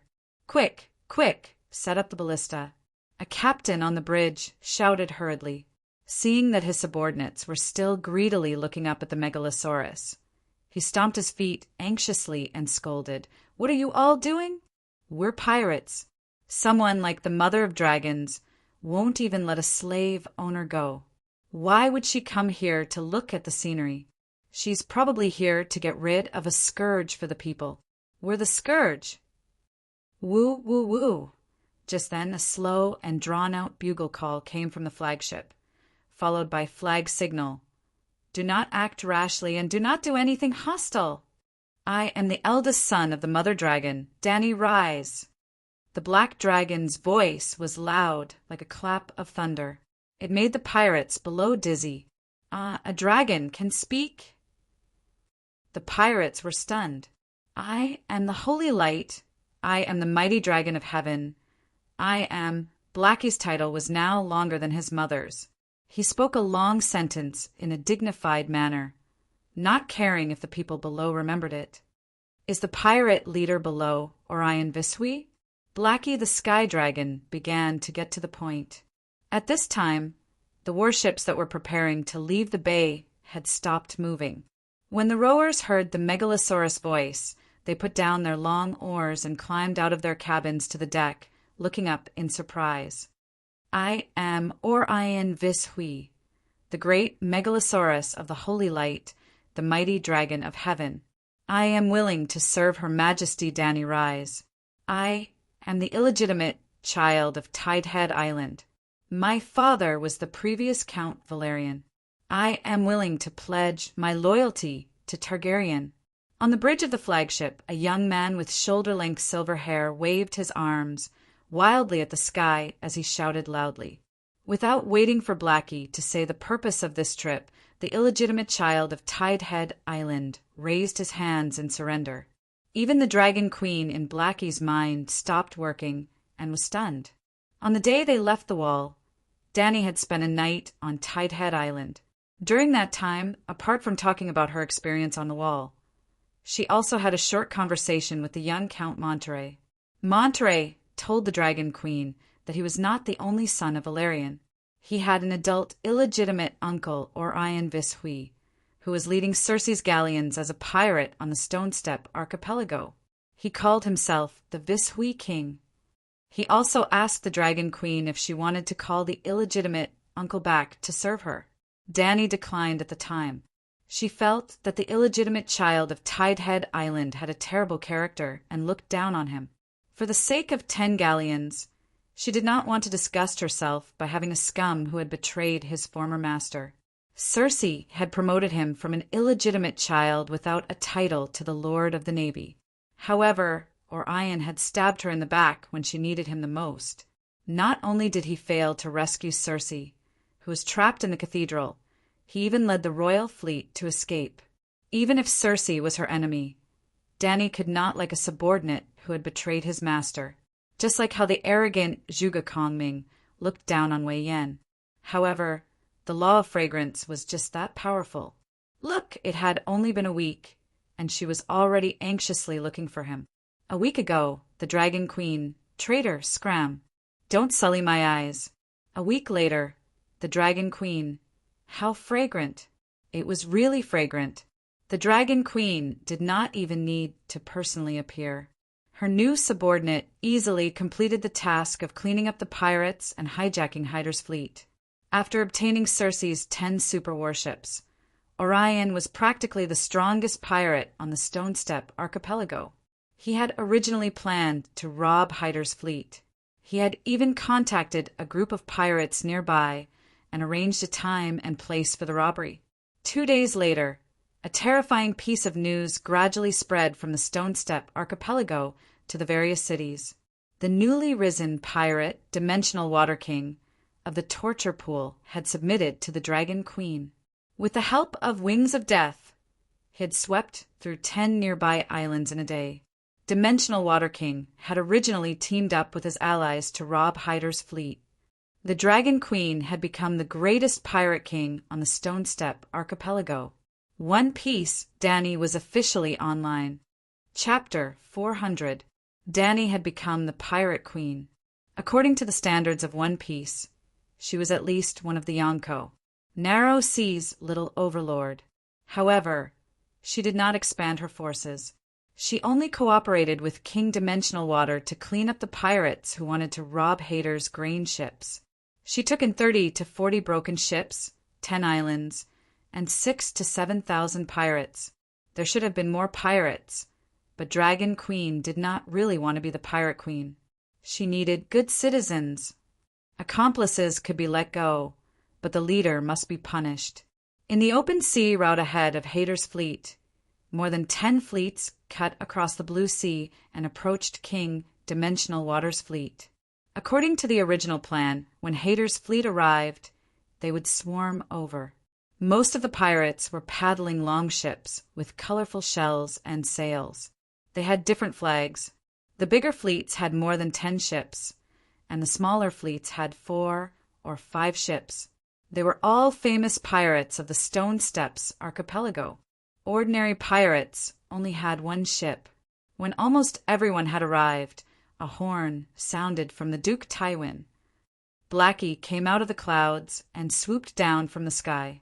Without saying anything, it spat out dragon flames and went on a killing spree. The blue sea surface was like a flat carpet, and the pirate ship was the decorative pattern on the carpet. The dragon flame was like a red-hot sword, held in the hand of the god, cutting back and forth on the blue carpet. The decorative patterns on the carpet were cut in half by the blade of God's punishment. The black smoke, the red fire and the blood, the wailing of the soul, and the flesh under Blackie's sneak attack. All the pirate leaders and their flagships were burned into floating torches. The pirate fleet had communicated with King Dimensional Water through flag signals. The Pirate King must have been on the flagships that sent out the flag signals, and Blackie, who was hidden in the clouds, saw it clearly. I am the wings of death, the terminator of evil, the great mighty dragon of heaven. Another long list of names was announced, not caring if others remembered it. As pirates, you have committed heinous sins. However, Mother Dragon is virtuous and is willing to give you a chance to lay down your weapons and convert to the Holy Dragon. Kneel on the deck immediately and wait for General Dimensional Water to reorganize the fleet. Long live the Mother of Dragons, long live the Holy Light, long live the great mighty heavenly dragon. At the center of the battlefield, on the deck of the Dimensional Water fleet, which was safe and sound, there was a hubbub of voices and cheers. However, some pirates refused to believe it. Clearly, their pirate ship did not even have 2 dilapidated ballistas. It was almost impossible for them to pose a threat to the Holy Dragon. They still turned around and fled from the battlefield while shouting, "Prepare the ballistas and bows." The demonic dragon just launched a sneak attack. Don't be afraid. Not only did he use his mouth to shout, he also used flag signals to summon everyone to fight against the brutal demonic dragon and escape from this place. Then Dahe swooped down close to the sea and approached the pirate ship from the blind spot of the ballista. The dragon flame burned through the hull of the ship like a hot knife cutting through butter. Boom! Another bonfire of smoke and blood rose from the sea. Who else? Big Black emerged from the billowing smoke on the burning ship, and the demonic shadow swept across the deck of the surviving battleships that were screaming in panic. Its thunderous roar resounded through the sky. We surrender. After killing the bird that stood out, the remaining arrogant vultures immediately became obedient quails. Then the white dragon that had been hiding in the sky previously appeared. Well, Little White had been helping Dahe with the map. There were 2 main reasons why the Megalosaurus was killed. First, the ballista bolts came from the blind spot of the Megalosaurus's vision. Naturally, it would not dodge them. Third, the ballista bolts were too dense. Even if the Megalosaurus saw them, it would not be able to dodge them. The second level of the dragon spirit could solve the above problems to a certain extent. Although it was not 100%, it could at least solve 70% to 80% of the problems. Little White had a panoramic view of the battlefield near Dahe and had locked onto almost every ballista. Under the dynamic view, it could even see some of the ballista bolts flying towards Dahe. The second level of the dragon spirit could transmit all the scenes that Little White saw to Dahe. In this way, Dahe was like Leo in the Matrix, flying leisurely. Its body swayed left and right, and it easily dodged all the ballista bolts and some of the bows. Well, there were many archers. It was impossible to dodge all of them. However, as long as it was not shot in the eyes, Dahe's scales would at most shatter and 1 or 2 drops of hot dragon blood would spill. Well, it even imitated Smog's evil tone. This kind of defensive power was far worse than Smog's. Moreover, Dahe knew the distribution of firepower on the battlefield. He knew where there were more arrows and where there were fewer arrows. To put it simply, Dahe was not fighting alone. Danny and Little White were with him. One helped to open the map, and the other helped to design the tactics. Black Dragon was in an invincible state.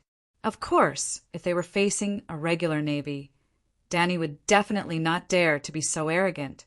First of all, pirates often fought with ships. Otherwise, how could they rob? They did not have and did not need advanced dragon-slaying crossbows. Even the ballista only had 2 fixed at the bow and stern. Secondly, the pirate fleet did not have a battle formation. They were almost all in a straight line, or there was no formation at all. Therefore, during Dahe's attack, they could not support each other. When all the pirates surrendered, Little White landed and sent White Knight Barristan to the deck of the flagship of Dimensional Water King. White Knight would represent the Dragon Queen and carry out an honorable reorganization of this dishonorable fleet. Danny was not a real pirate king. Why would she need pirate followers? Under the true dragon flag, there was only a righteous army, including the 6,000 Westeros Navy under the command of Dimensional Water King. All the pirates recruited from the Stone Steps archipelago would be reorganized. Under the leadership of the only true knight of the Seven Kingdoms, Barristan, they would be transformed into a royal navy with great chivalry. Yes, although Dimensional Water King's fleet only had 10 galleons, there were 6,000 sailors serving on them. The number was more than the number of sailors in Hyder and Gerald Dane's fleet, because they were the royal navy that led the Iron Throne. Not only did they have sailors who rowed and steered, but they also had professional archers, sword-shield soldiers on deck, and armored assault soldiers. They were mercenary knights, bankrupt farmers, poachers, and thieves from the royal territory and the Stormlands. Many of them should have been sent to the Great Wall as night watchmen, but Dimensional Water King stopped them midway and made them sailors. Dany had to admit that the illegitimate son of Tidal Island was quite capable. In less than half a year, not only did he build 10 galleons from scratch, he was also able to take over Cersei's royal navy. The 10 galleons betrayed Cersei and the Iron Throne with him. From the glorious royal soldiers, they became pirates of the Stone Steps archipelago. This guy's charisma and personal ability were stronger than Song Jiang's. When Song Jiang recruited people, he often destroyed their families and forced them to go to Liangshan when they had nowhere else to go. Dimensional Water King seduced Cersei while supervising the construction of the galleons, rebuilding the royal navy, fighting for power with Grand Scholar Pycelle. Pycelle always wanted to stop Dimensional Water from controlling the navy, and also winning over the hearts of his subordinates. Unfortunately, Orion Dimensional Water's character was not good and could not be trusted completely.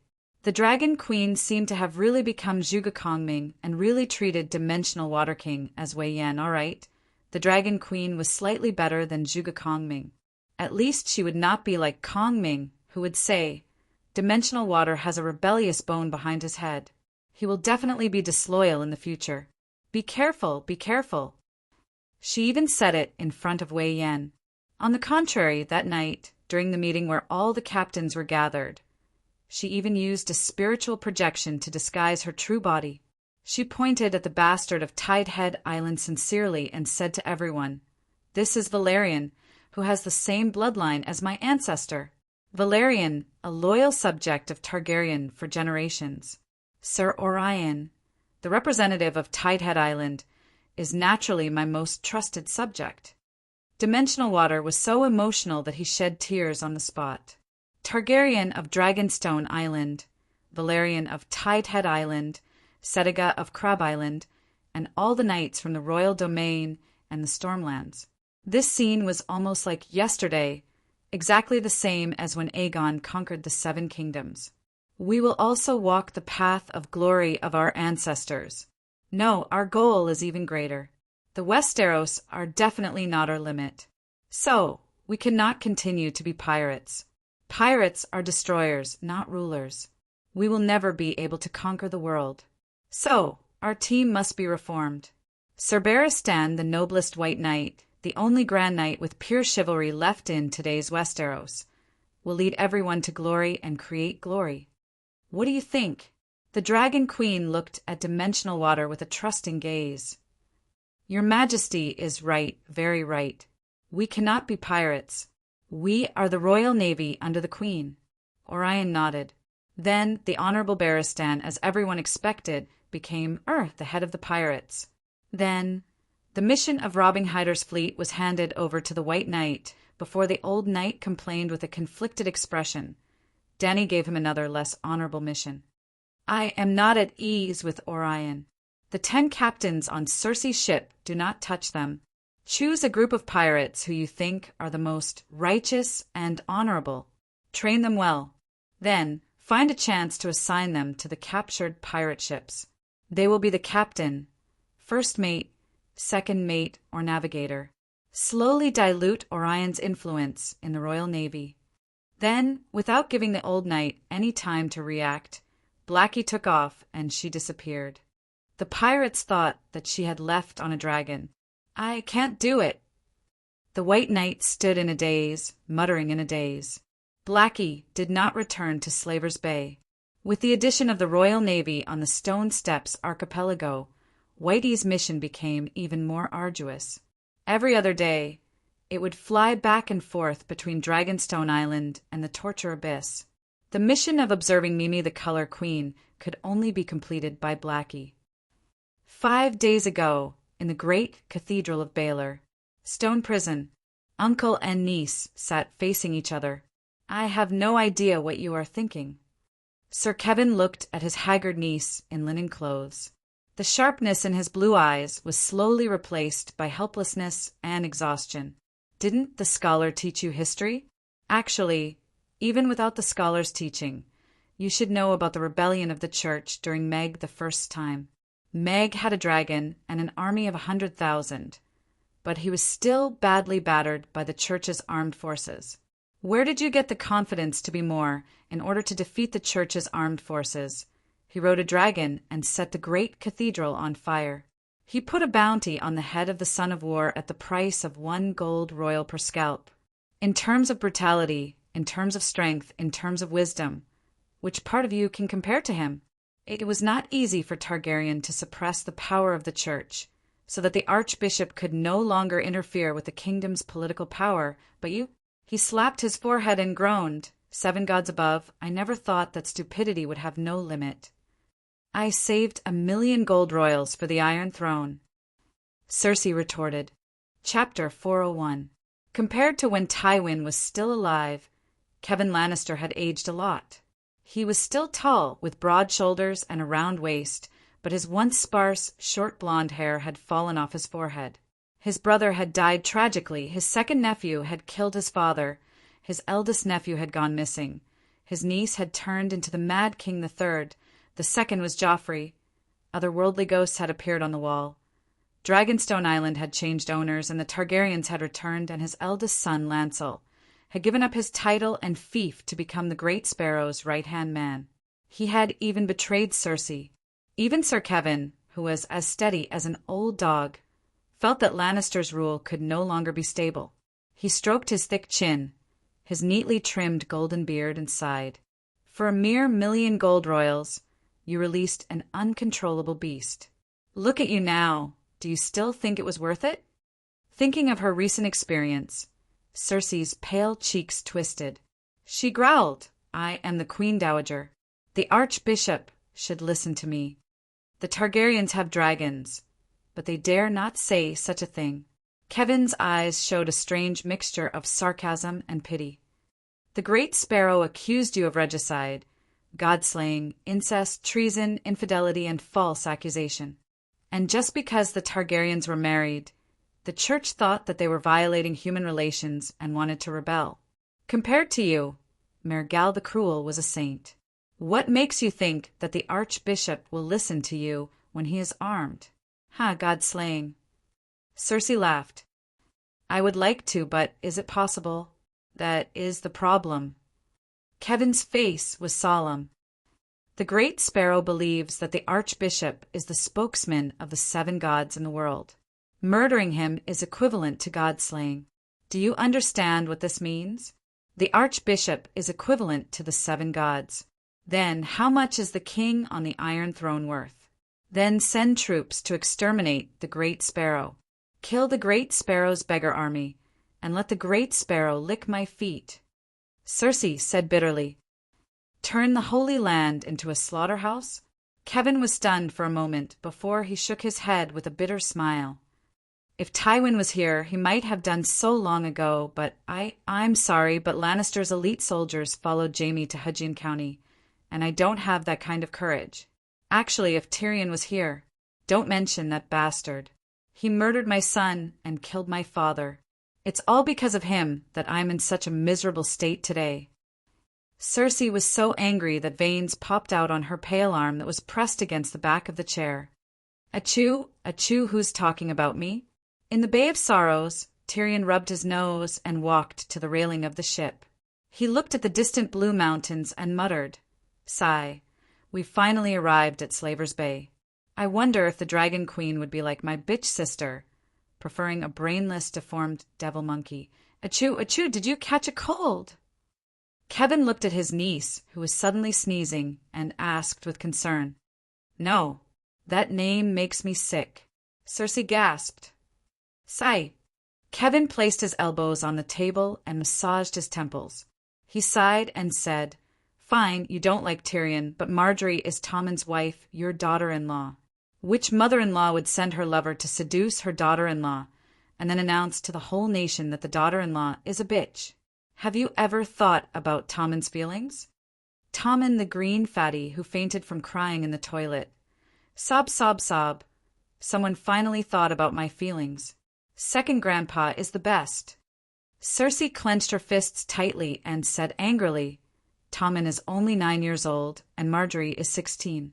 As a woman, I know best that she won't be able to take it. She definitely won't be able to take it. Otherwise, why would she ask for moon tea from Pycelle?" Kevin said casually, "You also said that the age gap is too big. It's natural for her to be unable to take it. If Marjorie can drink moon tea, it means that she won't give birth to a bastard child for Tommen. Life doesn't go as planned. Just bear with it, and it will be over." Tommen's expression was wooden. "Second grandpa, is this something a human would say? Why can't you bear it?" "Humph. How do you know that Marjorie won't give birth to a bastard child?" Cersei raised her chin slightly and felt an inexplicable sense of superiority. Looking at his niece's mocking and smug smile, Kevin realized that the person in front of him was an expert, a senior. Stealing a man, giving birth to a bastard child, murdering her own husband, and giving birth to a bastard child to usurp the throne. The combination of the Poison Queen moves was very smooth. Sir Kevin said earnestly, "But we can't do without the support of the High Court now, especially when Targaryen appears in the Westeros again. Dany Rise has a dragon. Let's not talk about the fact that Marjorie hasn't given birth to a bastard child. Even if she does give birth to 8 or 10 bastards, Tommen, you, me, and all the Lannister will happily acknowledge them. Anyway, Tommen's surname is Baratheon. Our Lannister is not that embarrassing." "Uncle, what are you talking about? In a game of power, you either lose or win. There is no middle ground, no compromise." Cersei said angrily, "Didn't you hear what I said?" Sir Kevin raised his voice and asked, "Dany Rise Targaryen is back.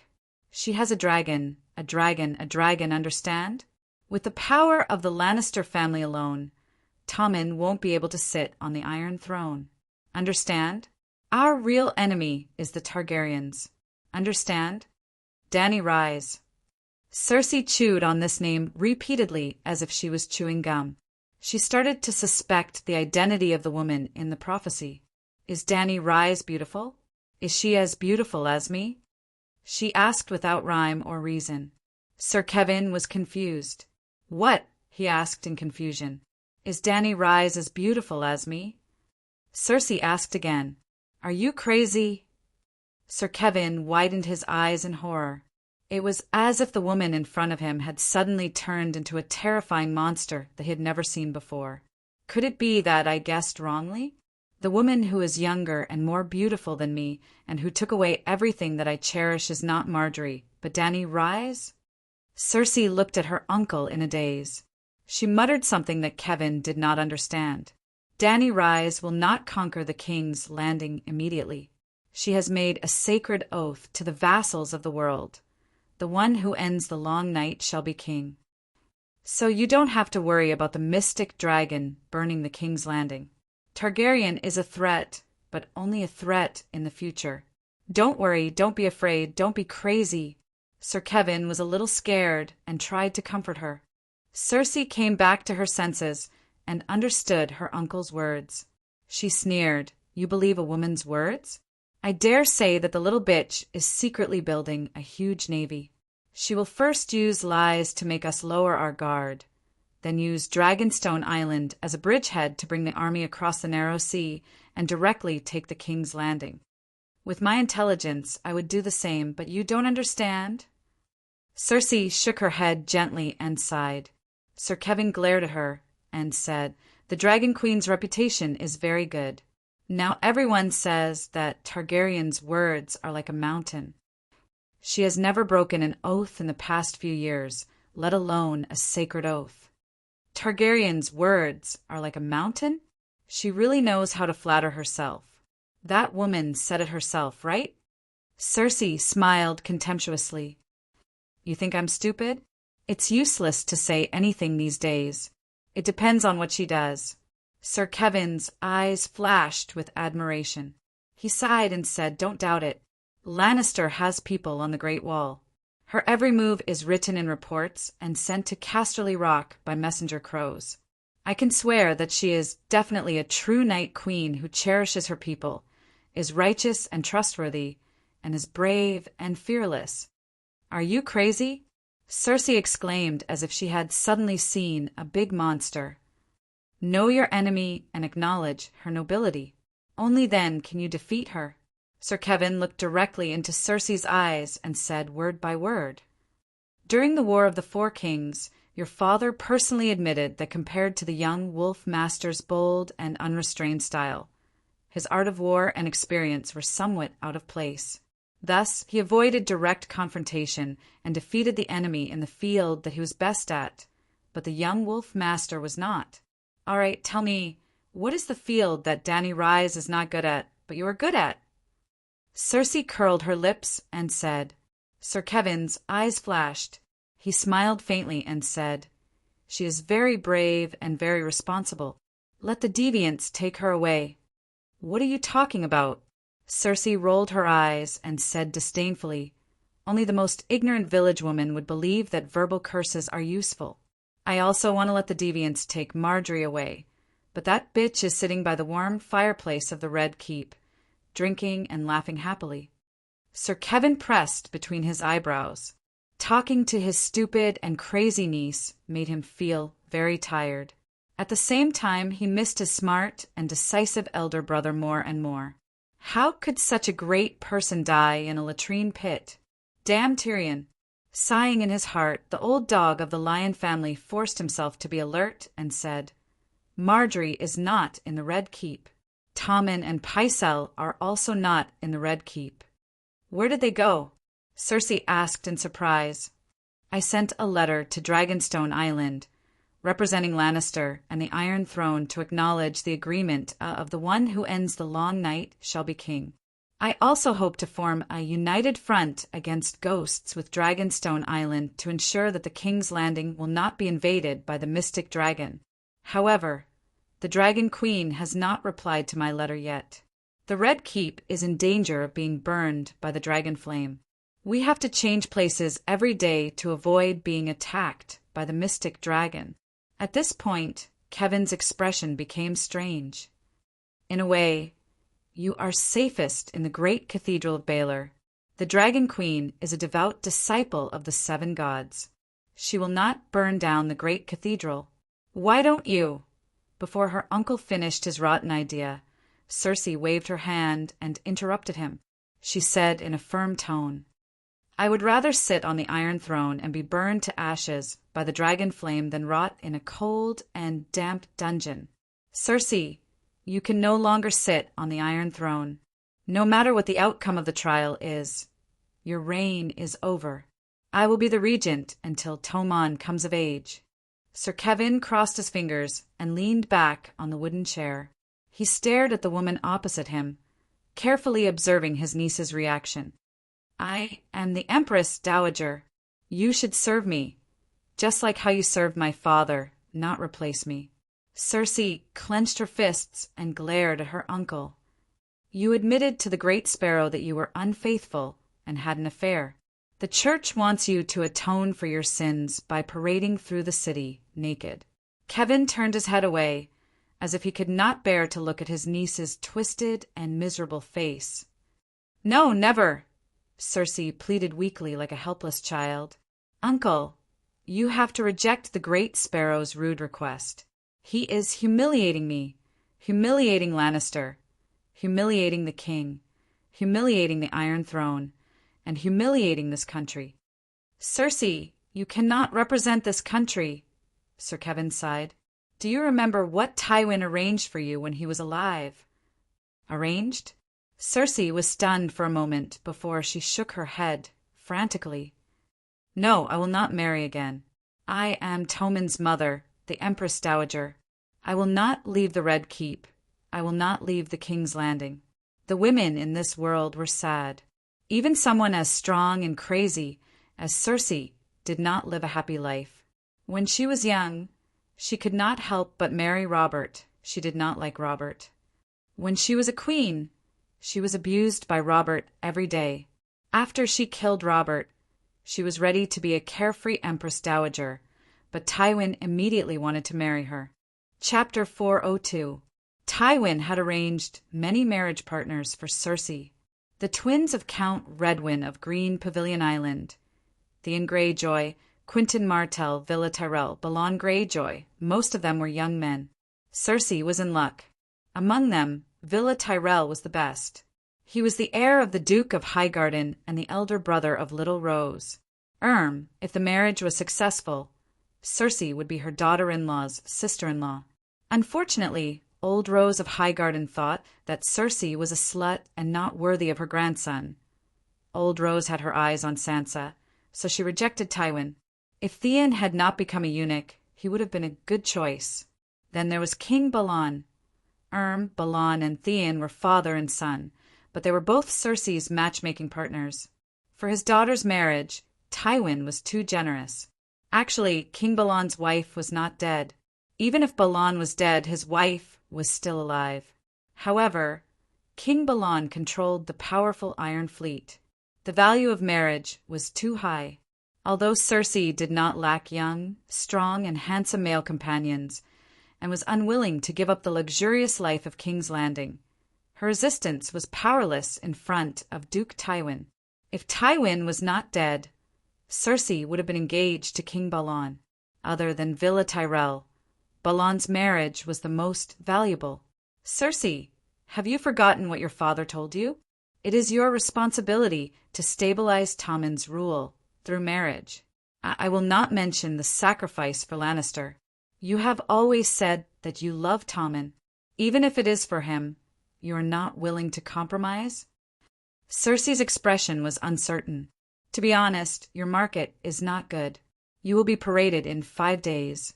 The people of the 7 kingdoms will know that you betrayed your marriage. There are also hundreds of thousands of people who have seen your body. It's really not easy for someone to be willing to marry you." Kevin advised earnestly. Anger and fear flashed in Cersei's big blue eyes. She said weakly, "Tommen won't let me leave him." Facing his niece's final struggle, Sir Kevin made up his mind and said directly, "Tommen is still underage and can't participate in the meeting. I am the regent, and I have appointed Mace Tyrell as Hand of the King. Grand Maester Pycelle and the Chancellor of the Exchequer, Sir Harris Swyver, will remain at the Imperial Council. Pycelle Redwine will take over as Admiral, and Randall Tarley will be the judge. Do you understand? They are all my men. Either you fail to pass the trial of the Church, and if you are convicted of any crime of deicide or regicide, you will repent under the supervision of the Church for the rest of your life. Either you win the trial by martial arts and regain your freedom, then leave King's Landing and get married, or return to Casterly Rock to live alone." Sir Kevin gave his niece an ultimatum. Deicide and regicide. Cersei laughed sarcastically. "Why is there no incest? If I am convicted of incest, you will no longer be the regent." If Cersei was convicted of incest, Tommen's crown would lose its legitimacy and legitimacy. Tommen's status as king would be illegal, and Regent Kevin would become a traitor. "Do you want Tommen to die?" Kevin said coldly, "To tell you the truth, your madness won't do you any good. The one who accused you of incest is Stannis. The person the Great Sparrow hates the most right now is not you, nor Dany Alice, but the heretic who converted to the Red God. He has no intention of hearing his accusation." This was the real reason Cersei was set free. Lancel had told the Great Sparrow the color of Cersei's underwear, so the Great Sparrow was certain that Tommen was not Robert's son. But he could not judge the matter at all. If Tommen was a bastard, then Stannis would be the only rightful heir to the Iron Throne. At this time, Targaryen's jurisprudence was lower than that of Theon just as in the late Western Han. The descendants of the first emperor of Qin did not have as much jurisprudence as the old house of Lu. The dynasty had changed. "I want you dead," Cersei cursed her uncle viciously. "I want you to die and be captured by the others. Balon is dead. He died before his wife. You don't have to marry him." Kevin did not react to his niece's curse, but the warmth in his words was gone. "You, Luwin Greyjoy, is now the heir to the throne of the Sea Stone," he said coldly. "Tywin is powerful. He controls Carlin Bay in the north and harasses the north. He takes the Shield Islands in the south and plunders the villages along the river. Although Lannister Harbor hasn't been harassed, no one can be sure of the future. So you Luwin has value in being roped in. I have heard of you, Luwin, a handsome man in his early 30s. In terms of appearance, he is not much worse than Jaime. In terms of bravery, he can be called the Barristan of the seas. In terms of intelligence and talent, he has sailed the Jade Sea and even explored the ruins of Alleglia, obtaining countless treasures and secret arts. You should be happy that such a good husband is willing to marry you." Sir Kevin concluded. "It's done? You have sold me?" Cersei said in disbelief. "It will be done immediately as long as you agree. I will keep shaking my head." Cersei's head shook like a rattle. "As you wish." Kevin stood up and tidied up the thick dark red wool cloak on his body. He then turned around and walked towards the door. Opening the thick wooden door, Kevin stopped and said calmly in front of the old nun, "Parade in 5 days. I will wait for you at the Red Keep. If you do not want to be humiliated, you can kill yourself by slamming your head against the stone wall. It will be the best choice for you, for Tommen, for Lannister, for the people of the 7 kingdoms." Cersei was suddenly filled with courage and said loudly, "Just you wait. I will return to the Red Keep." The corners of Kevin's mouth curled into a smile as he left. 5 days later, 3 old nun, as dry as pickled radishes, entered Cersei's cell and shaved her golden hair, armpit hair, and leg hair clean. Cersei was naked, like a newborn chick, showing herself to the people of King's Landing. Dang, dang, dang. The bell in the tower rang, and all the people of King's Landing were summoned by the bell. Under the statue of Baelor, the wide marble square was crowded with people. The eyes looking up were denser than the stars in the summer night. Apart from the children of war, the congregation of the poor, and the nuns, everyone in King's Landing was here. There were men and women, old and young. Innkeepers, merchants, cobblers, stable boys, actors, beggars, thieves, high-class socialites in silk, and dirty street girls with acne. Everyone came out to see the Queen Dowager's pale body with goosebumps. The 3 old nuns walked in front of Cersei and announced loudly, "This is Cersei of the Lannister family, the widowed Queen Dowager, the birth mother of King Tommen, the widow of King Robert. She has admitted to the great sin of deceit and lasciviousness. The sinner has confessed her crimes and prayed for absolution and forgiveness. The Archbishop has instructed her to cast aside all pride and deceit as a sign of repentance. She will show the way the gods created her in front of all the good men and women in the city. With a humble heart, the sinner sheds all secrets and privacy and embarks on a journey of atonement, naked before the gods and the people." At this moment, the majesty and holiness of the Iron Throne were completely trampled into the mud.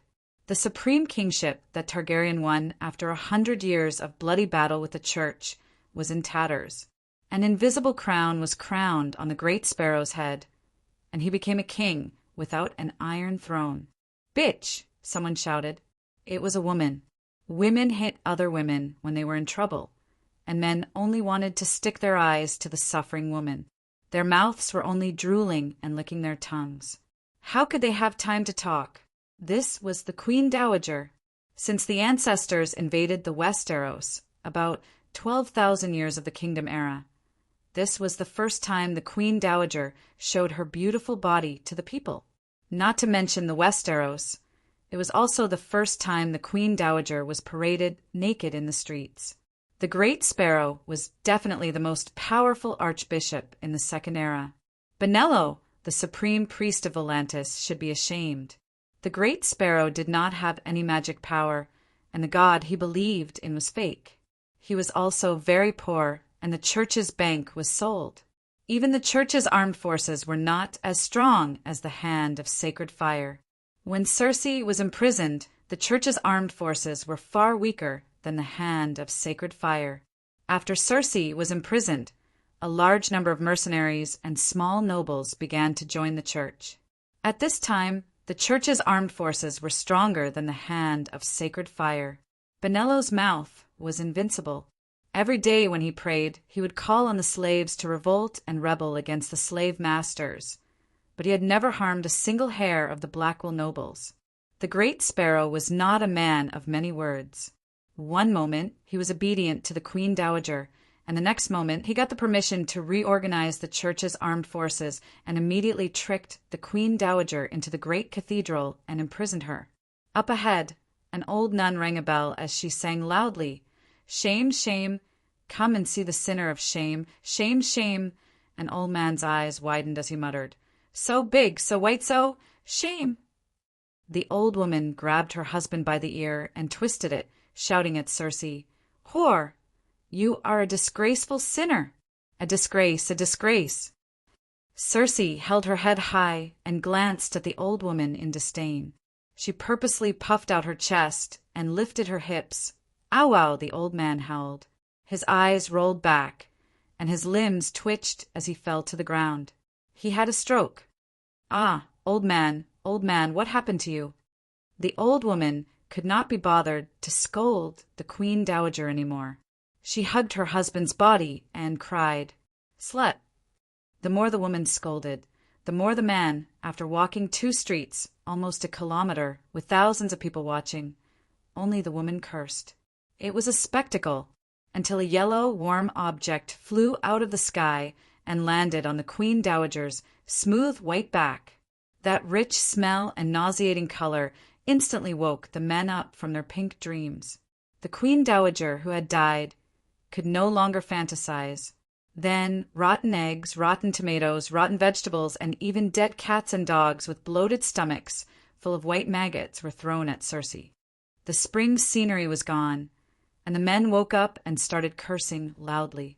Bitch, sinner, adulterer, slut, traitor, and a lot of other words that referred to her body parts.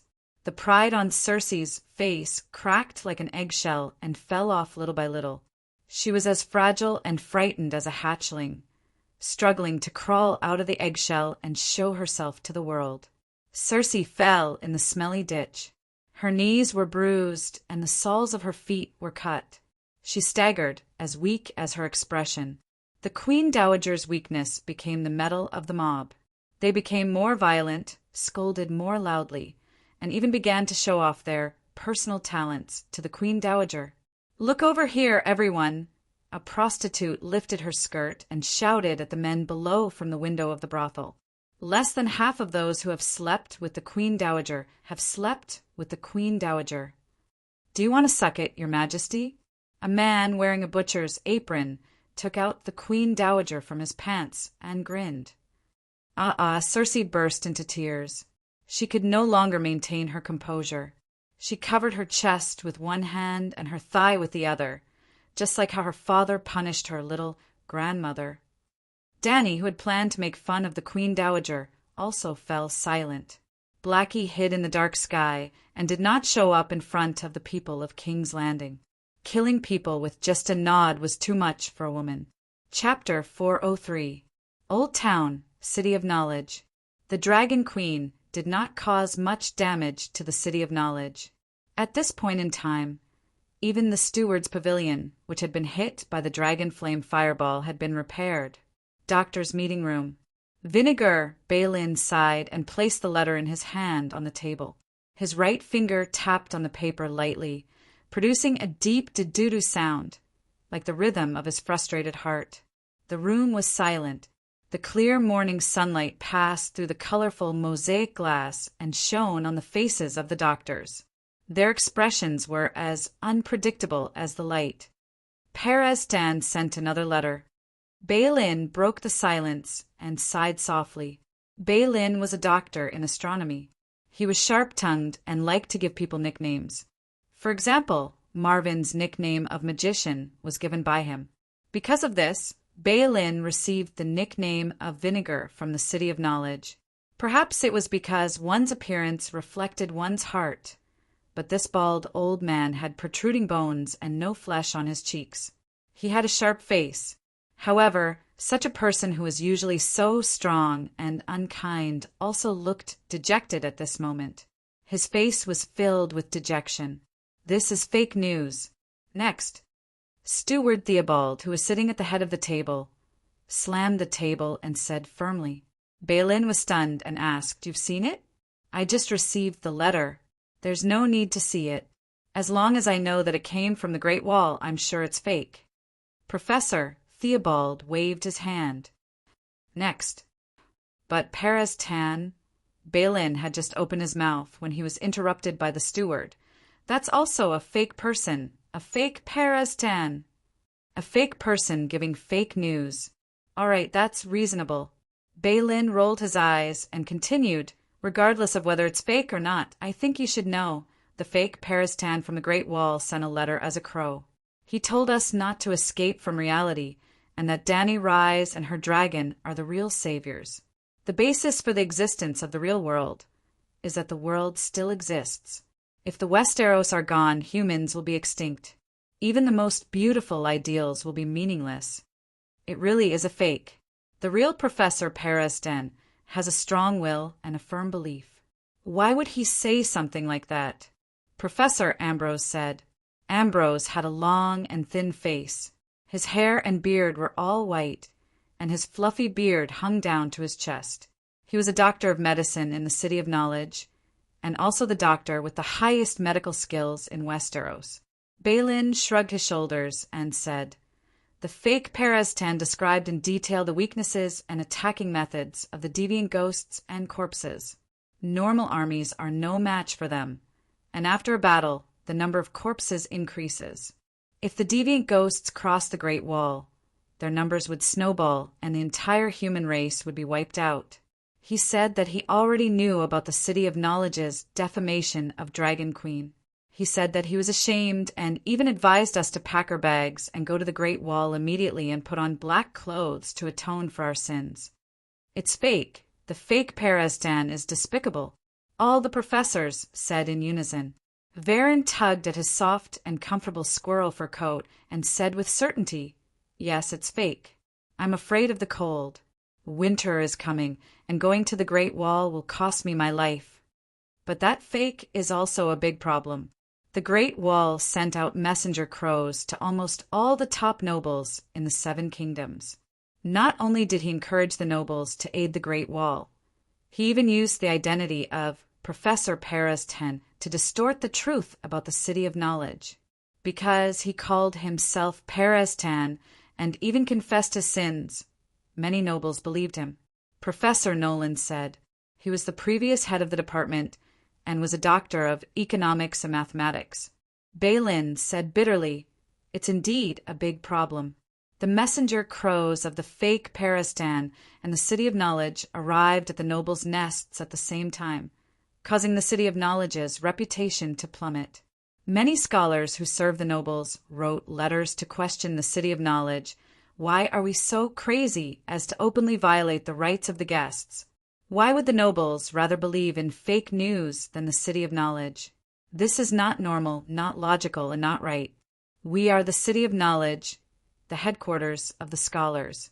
The scholars have the right to speak, and the scholars guide the public opinion of the Seven Kingdoms. Shouldn't the nobles believe whatever the scholars say? Head of Department Theobald said angrily. Professor Nolan smiled bitterly. The nobles aren't stupid. Why would the Dragon Queen violate the rights of the guests for no reason? What good would it do her to burn down the absolutely neutral City of Knowledge? If the Dragon Queen had never come to the Westeros and had never interacted with the nobles, maybe, but she went to participate in the tournament and even won the championship. Hundreds of nobles and thousands of knights have seen her, drank with her, and interacted with her. She even spoke with assurance at banquets, shining brilliantly. The nobles and knights of River Bend, Storm, Dorne, the Western region, and the King's Domain have a general understanding of her character. They all love and respect the first Night Queen of the Seven Kingdoms to wear the crown of love and beauty. They don't believe that she is the Mad King II. Everyone knows about the influence of the tournament in the Seven Kingdoms. Professor Gallaudet of History and Linguistics, who wrote Midsummer Sun, sighed and said, "There are also singers and poets." They originally thought of Layla Weishue as a legendary hero. Now they know that Layla Weishue has an even more legendary identity, the last princess, the queen who restored the country, Misha, who freed the slaves, the mother of dragons, the mysterious night. When these legendary elements were added together, the singers and poets in the tavern went crazy with excitement. You should go to the Feather Wine Bottle and take a look. After half a month, there are at least 300 songs praising the mysterious Night King and 46 versions of the story of Dragon, Queen fighting for the Rose Crown. There are countless poems and stories that have been derived. Balin said helplessly, whether it is among the commoners or the nobles. Not only is her reputation not bad, it is so good that it is exploding. Even if she fell from the sky while riding a dragon and died, 10,000 years later, as long as human history still exists, there will still be countless people praising her deeds and songs. Just like those legendary heroes from the Age of Heroes that have been passed down to this day. Then what should we do? The old man of Old Town clearly stated that the Hyder family will not be involved in this matter. Old Rose Gauting is even worse. While secretly hinting to me to ruin the Dragon Queen's reputation, she also clearly stated that Gauting does not know and will not interfere in the battle between the City of Knowledge and the Dragon Queen.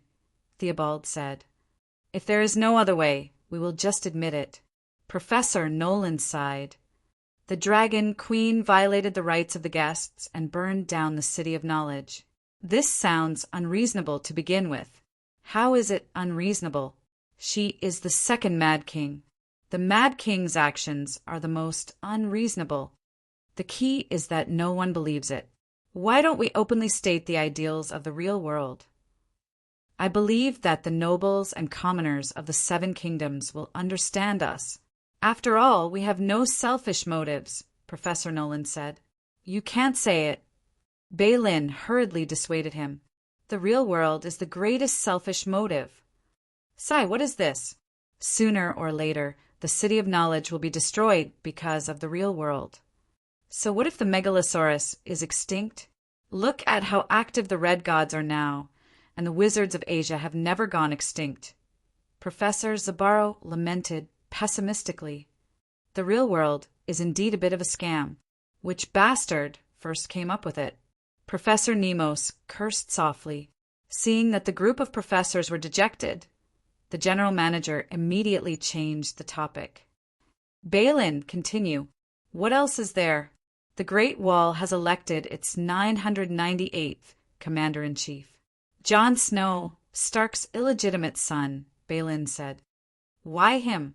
What about Sir Mal Lister, Sir Elisa, Count Slint, and Commander Carter from the Eastwatch? Professor Ambrose asked curiously. Because of Jon Snow's outstanding contributions. He first went undercover among the barbarians and saved Dark Castle. Then he followed the Dragon Queen to subdue the barbarians. After that, he joined the Suicide Squad to hunt for deviant ghosts. He even personally killed one, Balin said. Fake news. There are no deviant ghosts. Next, the general manager said. Next. The corner of Balin's mouth twitched. The fake Peresden has asked us to send out letters to spread the long night, the recruitment of night watchers, the Dragon Queen's vow. Fake. There are no long night, no deviant ghosts. Theobald interrupted the professor of astronomy roughly. Next. Fake Peresden, is that bastard done yet? Why didn't the deviant ghosts take him away? The general manager said irritably, General Manager, the deviant ghosts are fake. Don't lie, Balin sneered. After being interrupted repeatedly, the professor of astronomy was also angry. Continue, the general manager said sullenly. To prove that the deviant ghosts are real, the fake Perestan will send a night watcher called Samwell to bring a deviant ghost and 2 ghouls to the City of Knowledge. Get rid of Samwell before he arrives at the City of Knowledge, the general manager said skillfully. The fake Perestan knows the City of Knowledge's methods. He specifically warned us not to harm Samwell, because he also sent a letter to Count Tully at the same time, Balin said awkwardly. Why does it involve Rando Tully again? The general manager asked curiously. Samwell's surname is Tully. He is the eldest son of Count Tully. Damn, I remember now. That fake Perestan is despicable. The general manager wanted to announce loudly, Samwell is a fake Tully. But he did not dare to let Rando Tully be cuckolded. Theobald thought for a while and said slowly, Samwell can reach the old town alive, but the fake, deviant ghosts he brought must be eliminated in advance. A newly promoted, middle-aged professor at the end of the table was puzzled. Why, if the deviant ghosts are real? Theobald raised his hand to interrupt him. With a complicated expression, he said, Professor Ernies, you are still young and have not experienced much. Once, when news of Liga's death in battle and the fall of the King's Landing reached the City of Knowledge, we felt as if the sky had collapsed and the world was about to be destroyed. Once, when news of Robert being murdered by Cersei and Lannister usurping Theon's Iron Throne reached us, we once again felt as if the world was about to be destroyed. But from beginning to end, the City of Knowledge has been peaceful. Nothing has changed, and the sun has risen as usual. We have existed for thousands of years and will continue to exist until eternity. In the meeting room, all the professors nodded silently. Professor Balin, please continue, the general manager said. Many nobles have written to ask about the Dragon Queen's suggestion of, the one who ends the long night shall be king. How should we reply? It's fake. Next, the general manager said immediately. What's fake? Is the long night fake, or is what the Dragon Queen said fake? Professor Theobald said solemnly it's all fake. If there is no long night, then there is naturally no long night to end it. That woman is too cunning. With the allied army nearby, she is unable to attack the Westeros. She is also worried that Lannister will stabilize his rule, so she lied to everyone in an attempt to disrupt the situation. She is also secretly gathering power on Dragonstone Island. Once winter is over, she will claim to be the child of prophecy, the savior of the world, and use force to force the nobles to acknowledge her as the king of the 7 kingdoms. That's really possible, Balin muttered. Let's not talk about the fake news related to the long night, deviant ghosts, and the Great Wall, Theobald said firmly. Next. Chapter 404. According to the news we received 4 days ago, Cersei should have been paraded through the streets to atone for her sins. What do you think about this? Don't you think that the Great Sparrow is too arrogant? Balin said, Cersei deserves it. A doctor mocked. The Targaryen bloodshed of generations in exchange for the supreme kingship has been ruined by that stupid woman. From now on, there will be a political situation in the 7 kingdoms where kingship and theocracy will oppose each other. I have never seen a woman stupider than Cersei. If Dany Alice was half as stupid and crazy as her, we wouldn't have such a headache. Speaking of which, it's strange. From Joffrey to Cersei, they are all Lannister. Why did they all awaken the bloodline of the Mad King? The doctors discussed animatedly, but they were not too worried. As long as there were nobles in Westeros, the City of Learning would not collapse. Perhaps in the future, every archbishop would be given a scholar, and the archbishop would be like the king, having a scholar to guide them in government affairs. Theobald said calmly, Cersei is already a thing of the past. The King's Landing is now under Kevin's control. Scholar Pycelle also sent news that Circe might marry King Yu Luan of Taiman Bay. Yu Luan King? The brother of Yu Luan, King Balon, who ascended to the throne of Seastone through the King's Selection Convention. Theobald nodded and said hesitantly, Yu Luan may not be too ambitious, but at least you are easier to get along with than King Balon. Ever since he took the throne, he strictly restricted Tiamin's pirate activities. Not only did the pirates who had been harassing the coasts of the bay disappear, but Yu Luan even agreed to return the Shield Islands that King Balon had occupied. Since when was Taimin so easy to talk to? The doctors were in an uproar. Could there be a conspiracy? Balin said nervously, Hee. Greed and cunning are Tiamin's nature. How could he change so easily? Theobald laughed mockingly and slowly explained, The matter is complicated. First of all, Tiamin's forces were too few and the battle line was too long. From Deep Forest Castle in the Northern Territory to Carlin Bay, to the Shield Archipelago, to the estuary of the Mander River, to Old Town, to Qingting Island, the north-south battle line is more than 8,000 kilometers long. If Taimin doesn't make a choice, he'll be crazy. That's right. King Balon called himself King of the Iron Islands and the Northern Territory, and Yu Luan inherited his position.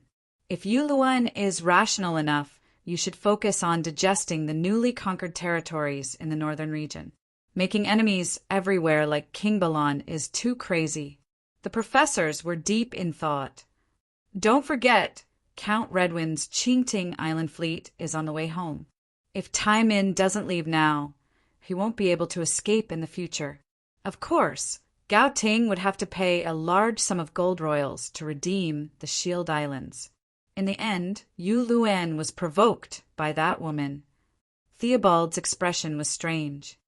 Which woman? Danny Alice.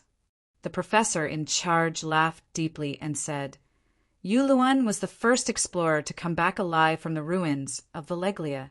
He obtained wealth comparable to that of a country, and even found a set of tile steel armor and a dragon egg.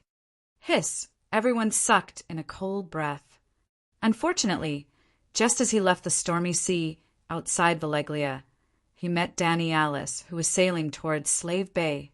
She plundered him, and then she had the money to buy the Unsullied in Astapor. Dr. Balin looked surprised and muttered, I didn't expect there to be such a grudge between them. Yu Luan intends to form a tripartite alliance with Tyrell and Lannister. Currently, they have reached a few preliminary agreements. 1. Tyrell will pay the ransom, and Yu Luan will return the Shield Islands and swear not to invade the territory of River Bend. 2. Circe will marry Yu Luan, and the Iron Fleet under Yu Luan will swear allegiance to Tommen and reorganize into a new royal fleet to suppress the Targaryen forces on Dragonstone Island. 3. Tyrell and Lannister will create conditions for Yu Luan to seize one or more Megalosaurus from Danny Alice. What? Sir Stewart, are you crazy? Seizing a dragon from the mother of dragons? The professors looked at Theobald with the same gazes as they looked at Ares, Joffrey, and Cersei. Yu Luan did not reveal the specifics. However, he dared to swear to Anami that he once controlled her white dragon and green dragon. If he wasn't too greedy, he would have become the father of dragons by now, the steward said. Oh, since he swore to Anami, then it must be true. The professors nodded in surprise. Then they became excited again and said happily, The tripartite alliance seems to be very promising. Dragon Queen, I am the Holy Light. I am. Everyone in the room was celebrating when suddenly a deep, majestic, and grand voice came from outside the window. The steward was furious and stood up, shouting at the window, Which bastard is making a racket outside, disturbing Kikik? Mystic, mystic, mystic dragon. The professor's pupils contracted, their teeth chattered, and their faces turned as pale as a corpse. The nightmares of the past came back to them. Whoosh! A huge shadow swept across the flower bed in front of the steward's pavilion. The professors and apprentices who were sitting on the lawn and reading were shocked. They looked up at the sky and were stunned. I am the eldest son of the mother of dragons. I am the mighty dragon of heaven, the vanguard of justice. Another long list of titles came out from Blackie's mouth. At this time, Danny was using the Buddha's mercy mode. It was like the morning bell and evening drum, shocking the people of the old town and the scholars from the city of knowledge. The mystic dragon is speaking? 7 gods above, am I hallucinating? The professors, scholars, apprentices, and even the people on the street were stunned. It was as if they were dreaming. Today, at this time, at this place, I am the dragon of judgment. In the name of the Father, I judge the 7 sins of the city of knowledge. In the teachings of the 7 gods, the Father represented judgment and justice. The first sin, arrogance, disregarding the reality of the world and using one's will as an illusion, attempting to build a false, real world. Blackie's voice rumbled as it explained the real world again. What is the city of knowledge trying to do? Most of the people of the old town were confused. The few who understood were shocked. The second sin, jealousy. Magic power is innate. Only a few people have the qualifications to master supernatural powers. The scholars of the city of knowledge were unable to cultivate magic, or their talent in magic was shallow. They were jealous of the royal family with noble bloodlines, and even caused the entire human world to enter the age of magic. Remember, it was only the humans who lost the magic power to protect themselves. The dark, evil gods were restless in the land of eternal winter and never disappeared. The third sin, brutality.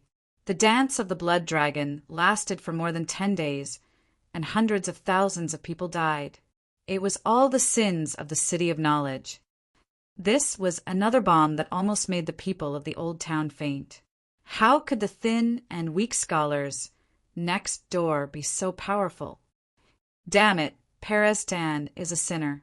He actually told that woman about the real world and the secret of the dance of the blood dragon. Lin cried out in fear. The head of the professors was seeing stars, and his vision was blank. He kept mumbling, "Fake, fake, it's all fake. Perez-tan is fake. The real world is fake. The dance of the blood dragon is fake. It has nothing to do with the city of knowledge." Blackie did not care about the reactions of the people. He continued, "The fourth sin, incompetence. The city of knowledge has been established for thousands of years. The 7 kingdoms astronomy, pathology, craftsmanship, economic structure, spiritual beliefs, cultural customs, and so on have never improved. The Westeros 1,000 years ago and the Westeros 1,000 years later are almost the same except for the differences in people. If that's the case, what's the use of having you? We have worked hard even if we didn't make any contributions. Besides, the free cities next door also seemed to. The free cities were indeed more advanced than the Westeros, but they had inherited Valeglia's advanced industrial technology. The scholars were not calm at all. The fifth sin, dereliction of duty.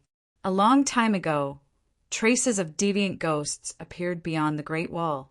20 years ago, even the people of Bravos on the other side of the narrow sea knew that there were deviant ghosts near difficult settlement. The younger brother of the Sea King, Brother Felic, even died in a battle to capture the deviant ghosts. In order to deal with the long night, the Iron Treasury secretly stocked up on food twice in 20 years. The amount involved was as high as 100 million gold royals. However, the Westeros did not know anything. The Iron Throne did not know. The City of Knowledge did not know. What's more hateful was that after knowing about the urgent report from the Great Wall, the City of Knowledge purposely hid the information about deviant ghosts, not caring about the safety of the people. What deviant ghosts? Isn't the history of deviant ghosts and the long night fake? The scholars have always said so. The citizens of the old town who had just caught their breath were shocked to the point of dizziness again. The melon was too big, too many, too sweet. They could not eat it all. The sixth sin, violating the rights of the guests. Dragon, Queen came to the old town under the alias of Layla Weishue and participated in the martial arts tournament as the mysterious knight Batman. During that time, the scholars admired her talent in economics and invited her to the City of Knowledge as a guest.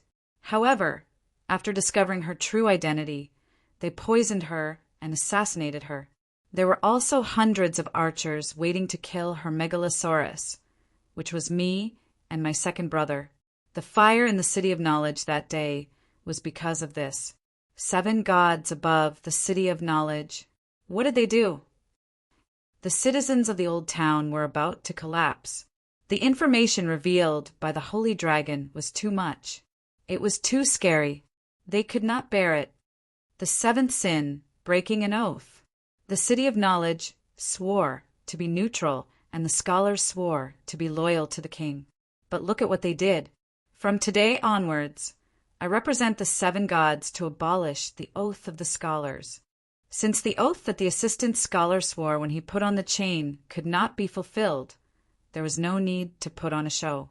From today onwards, I represent the 7 gods and the Dragon Queen to abolish the allegiance between the scholars and the nobles. The scholars will no longer wear gray robes and necklaces. There will no longer be a distinction between apprentices, scholars, and scholars. The nobles can continue to employ scholars, but scholars will no longer be scholars. From today onwards, the City of Knowledge will be dissolved. The Westeros will abolish the scholar system. The City of Knowledge is gone? Even the scholars are gone? The citizens of the old town were in an uproar again. Sigh, is what the Megalosaurus said true? Did the City of Knowledge really commit so many sins? That is, the holy Megalosaurus, the great mighty heavenly dragon, the dragon of judgment. How could it lie? Moreover, the holy dragon's words were reasonable and irrefutable. Yes, the content of the holy dragon's words. You have to think about it carefully. It's terrifying. No, the City of Knowledge was filled with whales. The scholars, and apprentices in the City of Knowledge seemed to have their spines pulled out. Their bodies went limp as they raised their heads and cried. Chapter 405. Fake Holy Dragon. Fake Envoy of Justice. Fake Great Guardian of the Church of the 7 Gods. That's the mystic dragon. He can't represent the 7 gods. The Mother of Dragons wants to destroy the City of Knowledge. Theobald roared ferociously. She's not the ruler of the 7 kingdoms. She has no right to judge us. She swore on the Great Wall that she wouldn't take the initiative to attack the forces supporting the Great Wall in the north. We were wrong. Regardless of whether the deviant ghosts are real or fake, we should join the Ghost Resistance United Front. The Mother of Dragons didn't even kill Stannis. She definitely wouldn't attack the City of Knowledge. Sigh, we shouldn't have provoked her. Shouldn't have spread rumors saying that she violated the rights of a guest. Shouldn't have. No, we can't be that cowardly. Do you think we'll disband the City of Knowledge just because the mystic dragon says so? We have the support of the nobles of the 7 kingdoms. The old town of Hiding Tyrell, the King's Landing, and the Iron Throne will all stand on the City of Knowledge's side. Yes, let the Ghost Resistance United Front go to hell with the deviant ghosts. We will join you King Lewin's tripartite alliance and fight the mystic dragon to the end.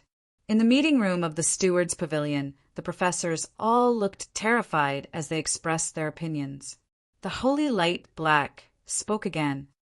I am the Judgment Dragon. I will now announce the trial of the professors and scholars of the City of Knowledge. Grand Scholar Pycelle, Steward Theobald, Economics Professor Nolan, Vinegar Balin. My name is on it. How does the mystic dragon know me? Balin's shriveled face was filled with disbelief and fear. Suddenly, as if he remembered something, he shouted, Perez Tan, fuck his mother. Not only did that fellow betray his ideals, he also betrayed us. Other than Pycelle, the names mentioned by the mystic dragon are all murders. Shut up, it's fake, it's all fake. Theobald was furious and interrupted him. Peristan is fake, the holy dragon is fake, that is the mystic dragon. The mystic dragon's words are also fake. Dragons can't speak, everyone knows that. The mother of dragons is a witch. She is secretly casting witchcraft to make us hallucinate. "Sir Supervisor, look at the scholars and acolytes outside the window." They all heard it. Balin's face was contorted as he pointed at the window and said with a trembling voice, "The glass is shaking." Gah! Dr. Theobald suddenly froze. His angry expression was like sour milk frozen on his face. The hall was silent. Only the Megalosaurus announced the final verdict. The named doctors and their assistants have only two choices. 1. Kill themselves and wash away their sins with blood. 2. Put on black clothes and become night watchers. Their sins will be erased. It's so cold in the north. I don't want to guard the Great Wall. Bilin cried. The mystic dragon doesn't have the final say. Grand Secretary Pycelle definitely won't go to the Great Wall. The Iron Throne won't allow the Mother of Dragons to do whatever she wants. Professor Nolan's old face was as pale as a dead man's. He trembled as he comforted himself.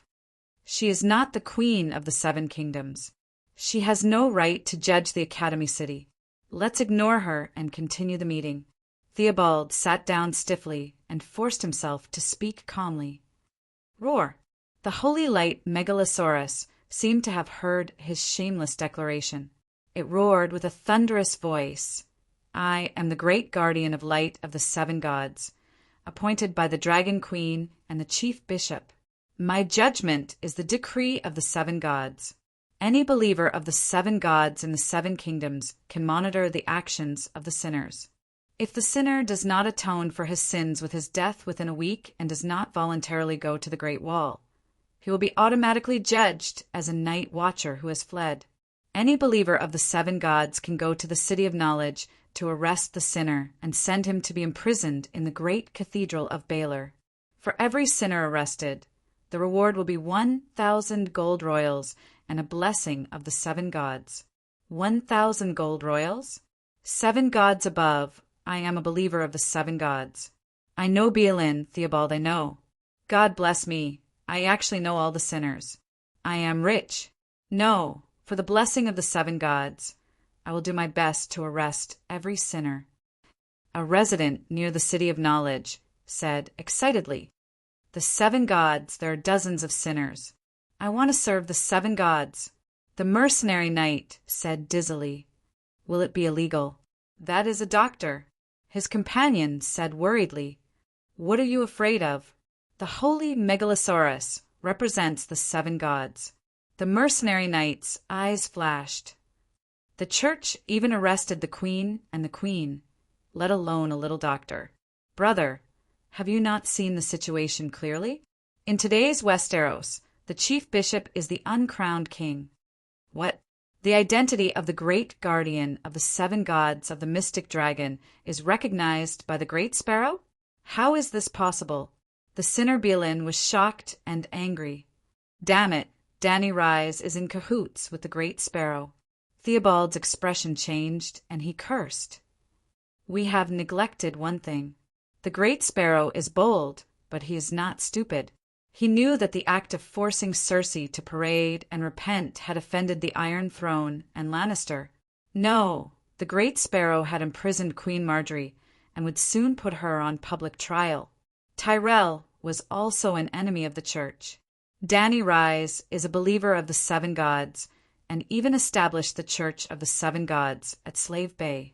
She and the Great Sparrow are natural allies.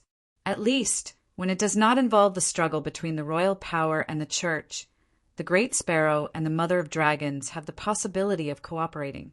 Theobald was only half right. Even if he had offended Tyrell and Lannister at the same time, the Great Sparrow had never thought of cooperating with Dany. Overthrowing the weak Lannister and inviting the Dragon Queen, who was powerful enough to fight against the world, back to the King's Landing, then how could the Great Sparrow be the uncrowned king?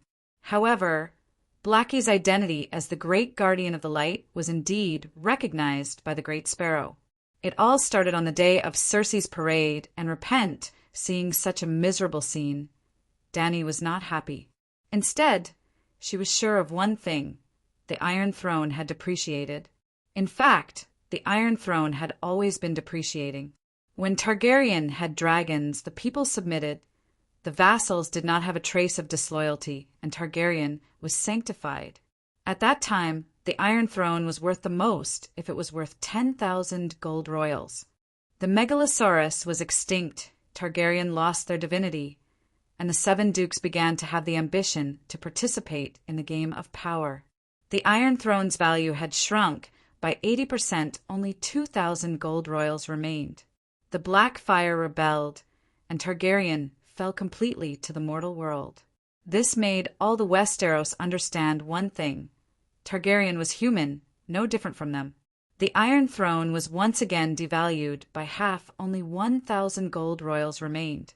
When the Targaryen dynasty ended and Theon Baela became the new royal family, all the nobles of the Seven Kingdoms suddenly understood one thing. They could also sit on the Iron Throne. The Iron Throne's value had shrunk again 500 gold royals. After all, Robert had won the Iron Throne by force, and at least he could convince people with force. But Lannister had used the exchange of interests and the game of power to turn a false king into a true king. Who in the world would be convinced? Or rather, we don't have dragons, we don't have Robert's peerless strength. But who doesn't know how to play the game of power? Thus, the rebellion of the four kings began, and 5 independent kings appeared in the Seven Kingdoms. The Iron Throne was devalued by 80%, only 100 gold royals remained. When Tywin died, Queen Marjorie was arrested, and Cersei was paraded through the streets. The Iron Throne was devalued by 90% again. Calculating, how much was the Iron Throne worth now? 10 gold royals. From 10,000 gold royals to 10 gold royals. What was worse, was that the Iron Throne's true value was shrinking, but the price to pay to obtain it was increasing crazily. When Aegon conquered the Seven Kingdoms, there was no Dragon Slayer crossbow, so he could set fire to Heron Castle and Raging Fury.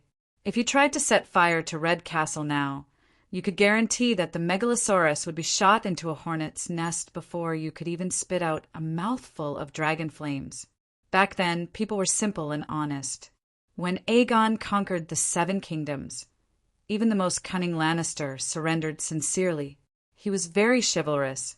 Now, if others dared to surrender, would you dare to accept? For example, if Waldfrey, Cersei, Old Rose, Littlefinger, and Sebel, Robb's mother-in-law, surrendered and swore loyalty to you, would you dare to accept them and give them your full trust? Aegon and his siblings had returned to the present, and if they still did things the same way, they would probably be eliminated in the first round. It was just that people's morals were not what they used to be. The way of the world was too difficult. If the Iron Throne was treated as a stock, its profits would be reduced by 1,000 times, but the risk would be increased dozens of times. Would you still buy it? Hurry up and throw it away. After seeing Cersei's miserable state, Dany finally made up her mind to give up the Iron Throne. If she took away Cersei's Iron Throne and became the next queen, how would the people who saw the Queen Regent, Mimi, and her crotch today imagine the queen on the Iron Throne? Would the people of King's Landing and the nobles of the Seven Kingdoms look at Dany with respect and admiration or lewdness, or even secretly compare her with her predecessor? Comparing size, Perkian, the Great Sparrow was too ruthless. He stuffed the identities of queen and king into the latrine and poured 100 buckets of dung over them. They were smelly and rotten. In today's Westeros, the queen and queen had become the professor and godfather of today's society. They had been played rotten. Of course, Dany was not Cersei. She had the ability to make the stock Iron Throne rise again and restore the sanctity of the royal authority. But to achieve this goal, she had to go against the 7 dukes, the nobles of the 7 kingdoms, the unruly people of King's Landing, and the growing church. If Dany had the time and energy, she would rather go against those weaklings like Quills and Volantis. If the future Night King is strong, Arya will not be able to sneak up on him like in Game of Thrones. She should also help cut off the Night King's limbs and send them to Arya for her to finish the job. With this thought in mind, Dany went to the Great Sparrow. Well, it was actually the Great Sparrow who went to Dragonstone Island first. After the news of the Dragon Queen taking over Dragonstone Island spread, The Great Sparrow immediately wrote a letter to Dragonstone Island. He had no choice. Dragonstone Island controlled the passage to Blackwater Bay. The Great Sparrow was frantically transporting food and weapons on the other side of the narrow sea.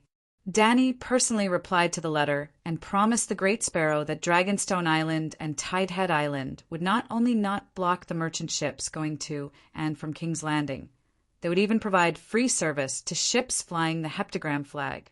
I am Layla Wei Shui, the cardinal of the 7 gods of Slaver Bay. Church friend, she said kindly to the Great Sparrow.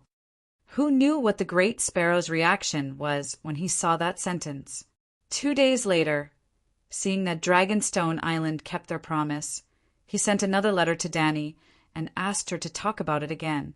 But by then, Danny had already returned to Astapor and could not talk to the Great Sparrow face to face. He could only ask Barristan to write the letter and explain the Dragon Queen's plan. On the day of Circe's parade, Danny did not plan to meet the Great Sparrow. But after Circe's parade, she suddenly lost interest in the Iron Throne. The problem was that she did not need it, but she also did not want others to sit comfortably on it. She decided to dig a huge hole for the future king of the 7 kingdoms. Not only would it be devalued to 10 gold royals, she would also devalue the Iron Throne to negative assets, like a treasure of crude oil. Danny would recognize the legitimacy of the Church's armed forces, recognize the cardinal's authority over the king, recognize the cardinal's right to judge the king and queen, recognize the cardinal as the true king of the 7 kingdoms, recognize she decided that whatever the Great Sparrow wanted, she would agree to it. Even if the Great Sparrow did not want it, she would force it on him. In short, Danny wanted to empty the Iron Throne crazily and devalue it from 10 gold royals to negative 100,000 gold royals. She was the cardinal anyway. Even if the future king of the 7 kingdoms and the dukes of the 7 kingdoms had to lick the Great Sparrow's feet every time they saw him, Danny was not afraid. In the church, she and the Great Sparrow were church members of equal status. In the Westeros, well, she did not want to go to the Westeros. In the future, if any of her grandchildren made Grandma Danny unhappy, they would be punished to be a duke or king in the Westeros. Chapter 406. Bronn also saw Cersei's body, but he did not look for long as he did not have time. The Earl of Blackwater disguised himself and snuck into King's Landing to invite Master Blacksmith Tobu Maud on behalf of the Dragon Queen. When all the people of King's Landing went to watch Cersei and Mimi, Bronn quietly sent more than 20 blacksmiths into the cargo ship. Other than Master Tobu, who could reforge Valeglia steel, all the more famous blacksmiths in Steel Street were kidnapped. That's right, kidnap. It was impossible not to kidnap. First of all, most of the world's famous blacksmiths had studied abroad in Kolar, and some were even originally from Kolar. Kolar had joined the United Nations that blockaded Slaver's Bay, and the Black Goat High Priest had long ago issued a decree. Kolar's blacksmiths were not allowed to serve the Dragon Queen. Secondly, the blacksmiths in this world had a higher social status and were all rich. For example, the blacksmiths kidnapped by Bronn all had properties in Steel Street. They had houses, shops, servants, apprentices, and the dignity of a boss. If Bronn had directly stated his intentions, almost no one would be willing to abandon their current properties and be trapped in Dragonstone Island to forge dragon crystal weapons for the Dragon Queen. At least Tobu Maud was not willing. If he dared to reveal the spells and techniques to the Dragon Queen, if the Kolars knew about it, they would not let him go. So Bronn could only kidnap. Before Cersei's parade ended, Bronn had already completed his kidnapping mission. The cargo ship carrying the blacksmiths quietly left King's Landing. But not long after entering Blackwater Bay, Blackie came again and gave the task of meeting with Big Sparrow to Bronn. Bronn lowered a small boat from the cargo ship and led 8 of his men to return to King's Landing. The meeting location was decided by Big Sparrow. Bronn and his men were only responsible for Blackie's safety, ensuring that there were no dragon slayers within half a kilometer of the meeting location. If the Great Sparrow didn't care about publicizing the relationship between the Church and the Dragon Queen, Blackie could directly land in the backyard of the great Cathedral of Baylor. If the Great Sparrow wanted to keep it a secret, he could go to the Blackwater River or Blackwater Bay. Blackie dived into the water and only showed his head to talk to him. However, the Big Sparrow was not worried about angering the Iron Throne at all. He directly asked Big Black to go to the observatory of the Baylor Great Sage Hall. The 8 underlings stood separately on the top floors of several buildings near the observatory, making sure that the church did not play any tricks. They were like the bodyguards in black who scattered around to check the sniping points when the big shots were negotiating in the movies. The crossbow was large and required a wide range of shooting angles. It was almost impossible to hide it. After that, Braun covered the floor of the observatory with a 7-pointed star flag of the church. Dahe, who had been hiding in the clouds, saw the signal and flew down. "May the holy light protect you, Your Excellency." The huge demonic shadow whizzing down made the Big Sparrow's pupil shrink, and she was shocked speechless. The Megalosaurus landed lightly behind the platform, folded its wings, left wing at the side of its body and right wing across its chest. It lowered its head, bowed, spoke, gave its blessings. It could speak with perfect articulation. It could bow gracefully, and it had an open, holy, and inviolable temperament. The dark body of the Megalosaurus seemed to be glowing. No, there was a golden sun rising behind him. The Big Sparrow seemed to see the 7 gods descending to the world, and her whole person fell into a trance. "Your Excellency," the one-armed hero Lancel on the side quietly reminded the Archbishop. "Oh," the Big Sparrow rubbed her eyes and looked back. Damn, it was an illusion. Just after noon, the black dragon flew down from the angle of the light, as if the sun had been behind him. "Megalosaurus, can you speak?" The Big Sparrow knew that the 7 gods had not descended, but she still asked a stupid question. Danny in Blackie's sea of consciousness held back her laughter and announced solemnly through Blackie's mouth, "Your Excellency, I am the eldest son of the Dragon Mother. My name is Big Black. But I'm also a devout believer of the 7 gods. I believe in the holy light. I believe in justice, Holy Father. I believe in mercy, Holy Mother. I believe in freedom. I believe in courage, warrior. I believe in power, blacksmith. I believe in wisdom, old woman. I fear death and the unknown stranger. Therefore, I am the holy light, the vanguard of justice, the holy Megalosaurus, the dragon of justice." Oh. The Big Sparrow began to feel dizzy again. Lancel, Braun, and the others on the side seemed to have fallen into a dream, let alone her. After a while, the Big Sparrow understood some of the meaning in Blackie's words and asked, "What is the holy light?" "Your Excellency, look." Blackie pointed at the sun in the blue sky with his wings. "What do you see?" The Big Sparrow looked up at the sky in a daze, and just for a moment, she was sad and shed tears. The sun was so bright. He covered his eyes and said in a muffled voice, "The sun, there is a sun in the sky." "No, that is not the sun." Blackie's ferocious dragon face became particularly serious and solemn. "That is purity, warmth, holiness, that is the maiden, one of the 7 gods." The foreign archbishop was a little unaccustomed to the Zenji of the Chinese style. He was confused for a while before he understood the meaning of Blackie's words. 7 gods above, this Megalosaurus seems to be more like an archbishop than me. I'm enlightened. The Big Sparrow was amazed and said, "It is good to compare the maiden to the holy light, but will it make the believers misunderstand? After all, the Light King Lalo is known to the world." "Your Excellency, you know about the deviant ghosts, right?" the holy light black dragon asked. "Yes. Do you think the long night will not come?" "Aye." The Big Sparrow looked hesitant and sighed.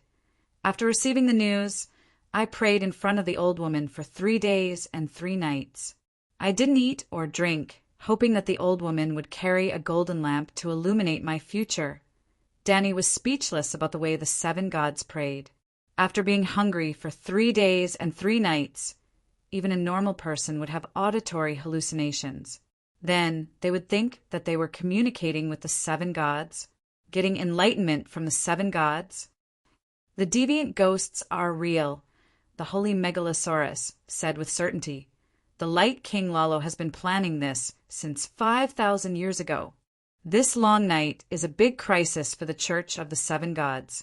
When the long night comes and the sun disappears, the believers will look forward to the sun, to the light and warmth, and the red god will satisfy all the prayers of the believers. The big sparrow's face changed dramatically. He really didn't think of this. If the long night was real, and the Church of the Seven Gods had neither prophesied nor arranged a savior, and they were so slow to react and do nothing, then, Archbishop, you come from Hudjin. Don't you know how fast the red god's faith is developing there? Every time there is one more person who believes in the red god, there'll be one less devout believer of the seven gods. This is a loss of faith. I know. I heard that Mersoros can resurrect the dead. The big sparrow's face looked terrible. The resurrection of the dead is the biggest miracle in the world. No wonder the believers will change their faith. Hydjian is just the beginning. The holy Megalosaurus warned him loudly. Stannis is the child of holy fire chosen by the seven gods, the holy son of Lalo. The red-robed woman Melisandre is a demigod, Lalo's servant. With such a big price, can't you see Lalo's ambition? He judged the seven gods as heretics, evil gods, and he wants to be the only god in the world. Damn Stannis! Why didn't you kill that evil heathen with a mouthful of dragon flame? The big sparrow said with a frown. Because of the holy oath. I am the dragon of justice. My words and actions represent the mother of dragons and the seven gods. I can't do anything that goes against my oath, the holy Megalosaurus said solemnly. It's fine if you represent the mother of dragons, but you say you represent the seven gods. Did you ask for my permission? The big sparrow was slightly unhappy. Can the girl become the holy light change all this? He asked. My mother, the Archbishop of the Seven Gods of Slaver Bay, decided to slightly change the position of the girl in the doctrine of the seven gods. I know that.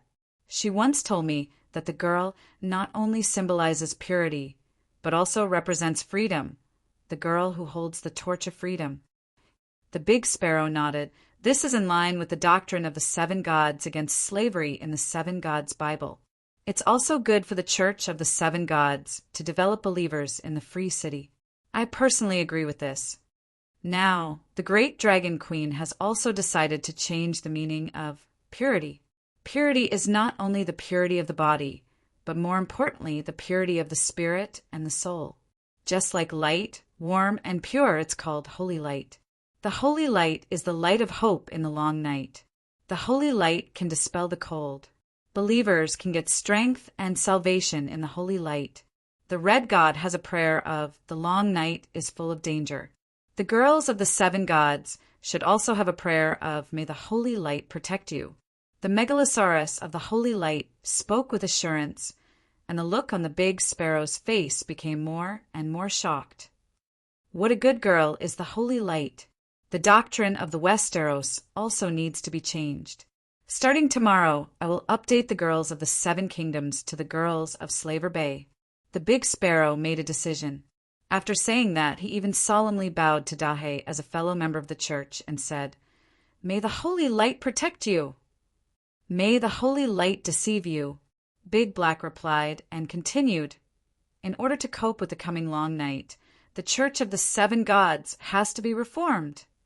How to change? The big sparrow listened attentively. He felt that he had found another fellow Taoist. Like Layla Vesuvius, the Megalosaurus way of thinking about the doctrine of the Church of the Seven Gods resonated with him. A like-minded member of the church. There were only him, the Dragon Queen, and the Megalosaurus in the world. So lonely. The church must launch a department dedicated to dealing with the crisis of the long night. The Church of the Light of the Seven Gods. Split the church? The big sparrow frowned. No, the Church of the Seven Gods only emphasizes that there are seven gods in the church. Of course, we all know that the seven gods are one. Look at the king of light, Lalo. The word light refers to the red god's clergy. Looking at the big sparrow's thoughtful face, the holy megalosaurus said patiently, "Try adding the word light in front of the seven gods." "The Church of the Seven Gods of Light?" the big sparrow murmured. "Remove the word seven. The seven gods are one with seven faces. They are the seven forms of one god. There is no need to forcibly split into seven gods." Danny was not talking nonsense. Ordinary people thought that the seven gods represented the seven gods. In fact, in the doctrine of the Church of the Seven Gods, gods had no gender. The seven gods were the only God. A person had seven forms and seven morals. "The Church of the Light," the big sparrow murmured. It seemed to be much more superior than the Church of the Seven Gods. It also sounded very strong, domineering, and arrogant, like a big boss. Chapter 407. Won't this cause conflict between the Seven Gods Church and the Light King? Both sides seemed to be fighting for the divine position of light. Braun frowned and said, uncertainly, "Is it a divine position? I don't know anything about gods." "Is the red god the only god of light?" the one-armed hero Lancel retorted. Big Sparrow's expression kept changing. He wanted to say proudly, "Fuck you, Light King. The Seven Gods Church doesn't care about you." But deep down he knew that the Seven Gods Church was different from the Red God Church. In the Seven Gods Church, if you didn't live alone in the cathedral and fast for more than 3 days, you wouldn't be able to sense the seven gods. But Soros, a Red God follower, ate and drank every day, got drunk, and liked to participate in group fights. Such a person in the Seven Gods Church would never be able to communicate with the Seven Gods Church. But monk wine and meat, who drank, ate, and killed people, was favored by Lalo and revived the dead many times. The seven gods reviving the dead. God knows how much Big Sparrow envied such a divine skill.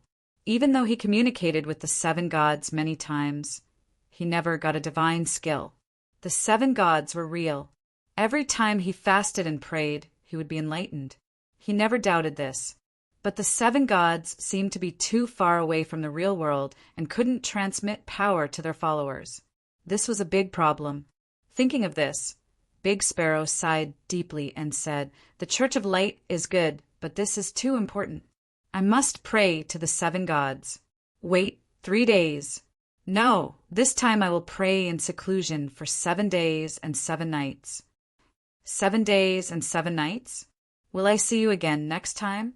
Queen Circe still needs you. Queen Marjorie still needs you. The king on the Iron Throne. Now and in the future, they all need you. Don't rush to see St. Bailey." Danny was very worried. "Your Excellency, you must take care of yourself." Holy Megalosaurus said sincerely, "The burden of protecting the Church and stopping the Light King from dyeing the Westeros red is all on you. You are the son of the Seven Gods Church, the child of prophecy, the savior." "Ah, how did I become the child of prophecy?" The Big Sparrow looked blankly at the sincere black dragon and asked, "I wasn't born in the land of smoke and salt. I also, Your Excellency, you're talking about the prophecy of the ES God. You are the child of the seven gods, the child of the prophecy of the Church of the Seven Gods, not the child of the prophecy of the Red God," the divine Megalosaurus Blackie said seriously. "Prophecy of the seven gods?" The Big Sparrow opened his mouth wide and asked in a daze, "Of course, if the red deity can make a prophecy, why can't the seven deities? The seven gods of light enlighten me. I saw the future in time, the future of the prophesied child of the seven gods." The divine Megalosaurus announced loudly, "After the long summer, the stars will weep blood, and the cold darkness will envelop the world." The sacred son of light was born in Hajien, and he walked barefoot across the seven kingdoms. He wields the sacred sword of light, which was forged from devout faith, fearless courage, and steel-like willpower. He will dispel the darkness and end the long night. Your Excellency, you see, the sacred son of light in the prophecy is you. The divine Megalosaurus roared excitedly. The big sparrow said with a straight face, I was not born in Hudgin. My hometown is west of Nukwin, a village near the Trident River. Damn it, the information is wrong. Danny cursed in her heart, but she immediately thought of a remedy. Your Excellency, you are too narrow-minded. The divine Megalosaurus seemed to be complaining. Lalo also said, land of smoke and salt, but he did not directly specify where it was. His Majesty of the Seven Gods is the same. The so-called Hejian does not refer to the Hejian kingdom of the Seven Kingdoms. Hejian by the river. You see, weren't you born by the Trident River? At this time, even foreigners who had not experienced the Book of Elixir and the Yellow River Cyclops slowly understood the trick of the divine Megalosaurus. The big sparrow was convinced that if he said that although his hometown was by the river, his birthplace was in the Dorne Desert, the wise, divine Megalosaurus could also round it up. It was not because the big sparrow was stupid that he did not realize it before.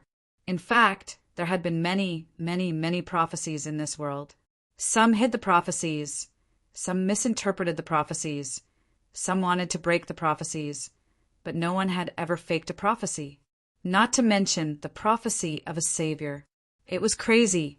A light flashed in the big sparrow's eyes, and he asked, Why is it not your mother, Danny Leasy? Is she going to be Yesor Yahai? They were all archbishops, and they were all children of prophecy. It seemed to be very promising. No, Lalo's divine servant confirmed that the savior in Yasser's prophecy must be a believer of the Red God, the child of holy fire. Mother swore that she would rather die than change her faith to the King of Light. The Holy Dragon of Light said sonorously, Hey, Layla, Danny Leasy, a member of the church, indeed has the style of Saint Baylor. No, she is the reincarnation of Saint Baylor. The big sparrow's dark and thin cheeks turned red, and he was so excited that he was a little incoherent. The one-armed hero Lancel and a few armored children of war also looked reverent and nodded in admiration. Bronn turned his head away to avoid letting everyone see his twisted cheeks. Mother said that maintaining the Church of the Seven Gods in Slave Bay has already exhausted her both mentally and physically. She has no qualifications, no ability, no energy, and no time to contribute more strength to the Westeros. She is deeply ashamed and sad about this. Oh, Archbishop, Mother also knows that the child of prophecy is a heavy burden. But other than you, no one can do it. You have to work hard for the Seven Gods, for the Church, for the people of the Seven Kingdoms. The big sparrow nodded in satisfaction. This was an honest Megalosaurus with wisdom. The simple truth contained rich wisdom. Dragon Queen, don't be sad. She is struggling to maintain the Seven Gods Church under the Red God's halo. It is already very difficult. He comforted gently. Then you agree? Agree to fulfill the heavy responsibility of the Holy Son of Light? Holy Dragon asked. For the Seven Gods, for the Church, for the people of the Seven Kingdoms, I am willing to do my best until my death. The big sparrow sighed. However, the Holy Son of Light needs a sharp sword, not only faith, courage, and willpower. Then he changed the topic and asked meaningfully, What does Dragon Queen think about the Church's armed forces? Good. The Holy Megalosaurus said loudly. Good. The big sparrow was stunned. Your ancestor tried every means to abolish the Church's armed forces, and you say it's good? Very good. The Church can't be without its own armed forces. The Holy Megalosaurus said firmly, Faith and willpower are useful, but the night is long and the world is dangerous. Without a steel sword, how can we protect the Church? Mother said that Archbishop only develops the Church's armed forces in King's Landing. It is still too conservative. You should let the power of the Constellation Warriors and the children of war blossom everywhere in the Seven Kingdoms. All the idle men at home should join the gathering of the poor, and all the noble children, except for the eldest son, should join the children of war. The holy dragon of light raised its wings high and said fanatically, "You should build the church of light's heaven on earth in the King's Landing, in the 7 kingdoms." Thump, thump, thump. The big sparrow was forced to take 3 steps back by the fanaticism of the holy dragon. This dragon is a fanatic of the 7 gods. The big sparrow was shocked. Then, what does Dragon Queen think about the church's trial of the royal family? He swallowed and asked again. I strongly support. All the sinners in the 7 kingdoms, no matter their identity, should be judged. The holy Megalosaurus said without hesitation, "The church is short of money. Other than the donations from the banks and the nobles, there is no regular income. I plan to take a part of the business tax and land tax to fund the operation of the church." The big sparrow probed. "No problem, I support it. My mother will definitely support it too." The holy Megalosaurus immediately said, "The 7 gods, they even gave up their financial and political power. This is a true believer of the 7 gods." After Sir Kevin became the regent, he gave the church a position as the Minister of State and invited me to participate in the Imperial Conference. Brother Big Black, what do you think? The big sparrow was excited and his tone became much more intimate. He even began to talk to the black dragon as a peer. "No." The Megalosaurus objected loudly. "No." The big sparrow was shocked. "You can't go to the Red Castle. Lannister can't be trusted. If you go, you might be killed. Also, why does the church only have 1 seat? There are at least 4 seats. 1 for the monk, 1 for the nun, 1 for the Star Warriors, and 1 for the Child of War." Sigh. The big sparrow stomped his feet and sighed. Why did the Dragon Queen make a sacred oath to end the long night as the king? She should immediately ascend to the Iron Throne and work with me to build the Westeros into a kingdom of God on earth. It's okay. Even if she's far away in Slaver's Bay, Mother will make a public statement to support the church's actions in King's Landing. Don't worry and do it boldly. Do it with all your might. I'm even willing to accept your baptism and officially join the Church of the 7 Gods. The holy Megalosaurus said, "What baptism?" The big sparrow was shocked. "Yes, although I'm devoted to the 7 gods, Mother didn't baptize me because I was young. Why don't you baptize me and let me become a Megalosaurus monk?" Megalosaurus, monk. The 7 gods. The big sparrow, Lancel, Bronn, and the children of War's eyes bulged. Their jaws almost fell off. "Why no? I've been a believer of the 7 gods since I was born. I can even recite the 7 Stars Bible. But, the big sparrow was in a trance. He felt that it wasn't normal for a Megalosaurus to become a monk, but the holy dragon was right. He was intelligent, could speak, and was a believer of the 7 gods since he was young. He could even recite the 7 Stars Bible. If you let me baptize you, the church register will naturally fall to the great cathedral of Baylor. Are you going to stay in the King's Landing Church forever? He was hopeful and worried. No, I'm Mother's eldest son after all. I have to stay in Slaver's Bay to help her.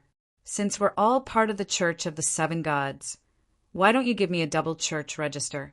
I'll stay in Slaver's Bay most of the time.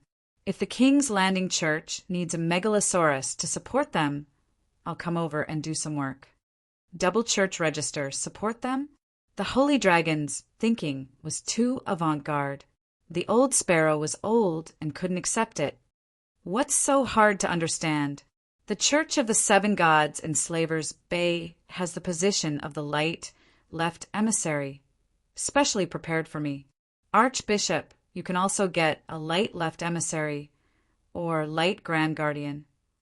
In the future, when you want to judge the queen, queen mother, king, regent, and duke, you can let me read their crimes. With my voice, most of the people in King's Landing can hear me. My voice is like thunder, majestic and inviolable.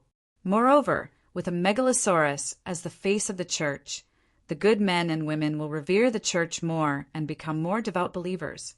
The big sparrow couldn't find a reason to refuse. The light left emissary was willing to work for free. What else did he want? Moreover, what the Megalosaurus said made sense. With him as the light grand guardian, the Church of the Seven Gods would become 10 times more powerful. Chapter 408. Mager Tower. Afternoon. Queen Mother Circe had washed away all the filth on her body, along with feces, rotten fruits, and other filth. She had also washed away her previous cowardice and tears. Only endless humiliation and deep hatred were imprinted in her heart. They could not be washed away with clean water. Only blood could wash them clean. Lannister, you must pay your debts. At this time, the Empress Dowager had changed into a soft green wool dress and was sitting at the table enjoying a sumptuous lunch. Broccoli sprinkled with walnuts, lemon cake, roasted sparrow stuffed with fruit, sirloin stewed with barley soup, roasted pork ribs wrapped in garlic and herbs. Crunch, crunch, crunch! Circe chewed hard on the crispy sparrow head, trying hard to imagine it as a large sparrow. She had specially asked the chef to make the roasted sparrow dish. On the plate of the roasted sparrow, there was a 7-pointed star engraved with onion bars. She looked coldly at her head of intelligence and chief scholar and announced, "Lannister will never forget hatred. From today onwards, I am the Avenger." At this moment, Circe had lost some of her charm and foolishness. She had settled down 70% of her anger and 30% of her hostility. Cobborn, who was beside her, could not help but be very careful. He smiled kindly, like a little girl admiring an old grandfather. "Your Majesty, you will definitely drink the sweet fountain of vengeance." Circe was expressionless. "Before vengeance, I have to complete the trial of martial arts. Where are my white knights?" The queen and the queen mother both had a king as her husband. For the king's reputation, during the trial of martial arts, other knights could not be invited to fight for them. Yes, white knights could represent the king. That was why, after her brother Loras Tyrell was severely injured, Queen Marjorie would rather be judged by the church than to clear her name through a trial of martial arts. Other than the Knight of Flowers, Loras, the other 6 white knights were not only old and weak, but their strength was also worrying. To make matters worse, they were all Lannister's men. Knowing that her mother-in-law Circe had reported her to the church for stealing men, Marjorie still dared to use her men to fight for her in the trial of martial arts? The problem was that Circe could trust the white knights other than Loras, but she did not dare to let them fight for her. Jaime was missing a hand and was nowhere to be seen, so he passed. Palos was a coward who had betrayed Tomon. Marinland was loyal and brave enough, but his swordsmanship was worrisome. He had been beaten like a dog by the Knight of Flowers during the tournament. Osmond Cat Blake, Circe's lover, was locked up in the dungeon. Balan and Sherwin went to Dorne to welcome Princess Myrcella. Ser Alex, Messiah's bodyguard in Dorne. Circe should have despaired of the 7 white knights, but Princess Araine of Dorne came to her aid. She seduced Alice, leading to the white knight's deaths in the coup d'etat when the dark star cut Myrcella's cheek. The white knight had an empty spot, and Coborn's creation, Frankenstein, appeared. "Your Majesty, this is Sir Robert Strong, a new member of the Kingsguard." A 2.5-meter tall giant entered the hall. His legs were thicker than tree trunks, his chest was as big as a horse, and his shoulders were as big as a bull. A giant helmet covered his face. 7 feathers, dyed in 7 colors, symbolizing the 7 gods, fluttered in the wind. He wore a white, glazed plate armor that shone like a young girl's hope. Inside, there was a gold-plated chainmail. A pair of golden 7-pointed star buckles clasped his white robe around his shoulders. Sir Robert. Circe was dazed for a moment. She shook her head and said with a venomous look in her eyes, "Sir, I want you to kill 1 no. 5 people for me." Robert Strong was motionless in silence. Only his white robe swayed gently, making him look like a giant statue. "Sir Robert." Circe raised her voice. "Your Majesty." Sir Robert swore the sacred oath of silence. He will not speak until he has killed all your enemies. If you wish to kill someone, just give the command. Your order is his mission." Caborn's lips curled into a smile as he explained gently. "Good, very good." Circe nodded excitedly. "Now, take off your helmet and let me see your face." A hint of hesitation flashed across Caborn's face, but before he could stop him, Robert Strong had already taken off his giant helmet. "Ah, it's you. Why is it you? Go away, go away, go away." Circe's rosy cheeks, which had just drunk the cider, turned pale. Her beautiful blue eyes flashed with extreme fear. She waved her arms and screamed, "Your Majesty, do not be afraid. He will not hurt you again." Caborn quickly comforted. Clang, clang, clang. Robert Strong was like an emotionless robot. He put on his helmet and walked out the door. After Robert Strong left, Circe regained her composure. She questioned the biohazard mage loudly. "Why is it him?" "Caborn, what have you done?" "Your Majesty, I have already reported to you." Caborn said innocently. "Seven hells." Circe's face contorted as she reprimanded. "You said you were conducting immoral medical experiments. Is that something medicine can do?" "I am a doctor from the barbarians and Asha," Caborn argued. Then he added, "Also, he is the most loyal knight. Just like me, he will never betray you. Even if you ask him to bathe the great cathedral in blood, he will not hesitate or show mercy." All right, all right."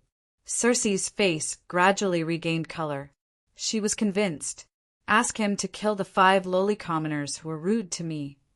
"Which 5? During the parade, many people were rude to you, Your Majesty." Caborn was confused. "Then kill as many as you can. The more you kill, the happier I will be," Circe said impatiently. "My experiment is at a critical stage. I need some living materials." Caborn rubbed his hands and smiled kindly. "Sure, their cries will give me a good dream. There is a dungeon under the Red Keep. The cries of the prisoners can be heard by the people living on the first floor." "Of course, I want to hear the confessions of the 3 old nuns, Unia, Skoya, and Mal," Circe said. "We cannot touch the people of the church for now, Your Majesty," Caborn advised. "I know. If you want revenge, you have to wait until after the trial. Wait until I regain control of King's Landing. Wait until I call back the elites of the Lannister from Riverside." "Humph. Your Majesty is wise," Caborn complimented. "Right, that Dany rise." Circe thought of the Toad Witch's prophecy. Her face darkened and her eyes flickered. "Is she as beautiful as me?" This Caborn did not understand and chose his words carefully. "I heard that the people of House Targaryen are all good-looking." "Damn it, it's her." Circe's expression changed, and she said fiercely, "Caborn, help me contact the Faceless. I want her dead." Caborn had a strange expression and said softly, "The Dragon Queen burned Bravos." The Faceless did not dare to accept orders to assassinate the Dragon Queen. "What? What did you say?" Circe's eyes widened. Caborn quickly told her what happened in Bravos a few days ago.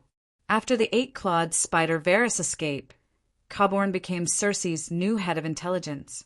Even when Circe was captured, Pycelle and Kevin did not remove him from his position because of his outstanding abilities. He was 40 or 50% as powerful as Varys. Dragons can talk? I don't believe it. After listening to Caborn's report, Circe shook her head. "May the holy light protect you, Westeros."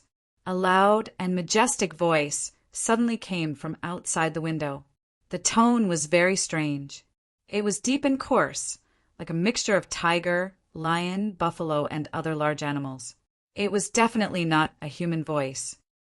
Megalosaurus is attacking. The mother of dragons has come to King's Landing." The castle guard shouted in panic. "The mystic dragon can talk. The mystic dragon is talking 7 gods." Circe's expression changed. She could hear her uncle Sir Kevin's voice downstairs. "What is he saying?" She could not help but quickly walk to the balcony. I am the eldest son of the Dragon Mother. I am the Holy Light, the left messenger of the light of the 7 gods. Circe was stunned as she looked at the Megalosaurus with a thunderous voice. Her body stiffened, and she lost the ability to speak. At this moment, there was only one thought in her mind. The mystic dragon is talking. Not only can the mystic dragon speak, he can also prophesy. I came to King's Landing today for 3 things. First, I swear in the name of the 7 gods that the City of Knowledge violated the rights of the guests and distorted the truth. The Holy Dragon explained in detail what happened in the City of Knowledge before he continued. This is against the teachings of the 7 gods. It is shocking. Therefore, the Dragon Queen and the Chief Bishop agreed to immediately put the City of Knowledge on trial. Second, I received a revelation from the old woman in my dream. I found a stone tablet in the Velvet Hills of Andalos. It came from the Huguenot dynasty more than 6,000 years ago. There was a prophecy recorded on the tablet. After the long summer, the stars will weep blood, and cold darkness will cover the world. The Son of Light was born in Riverland. He walked barefoot through the 7 kingdoms.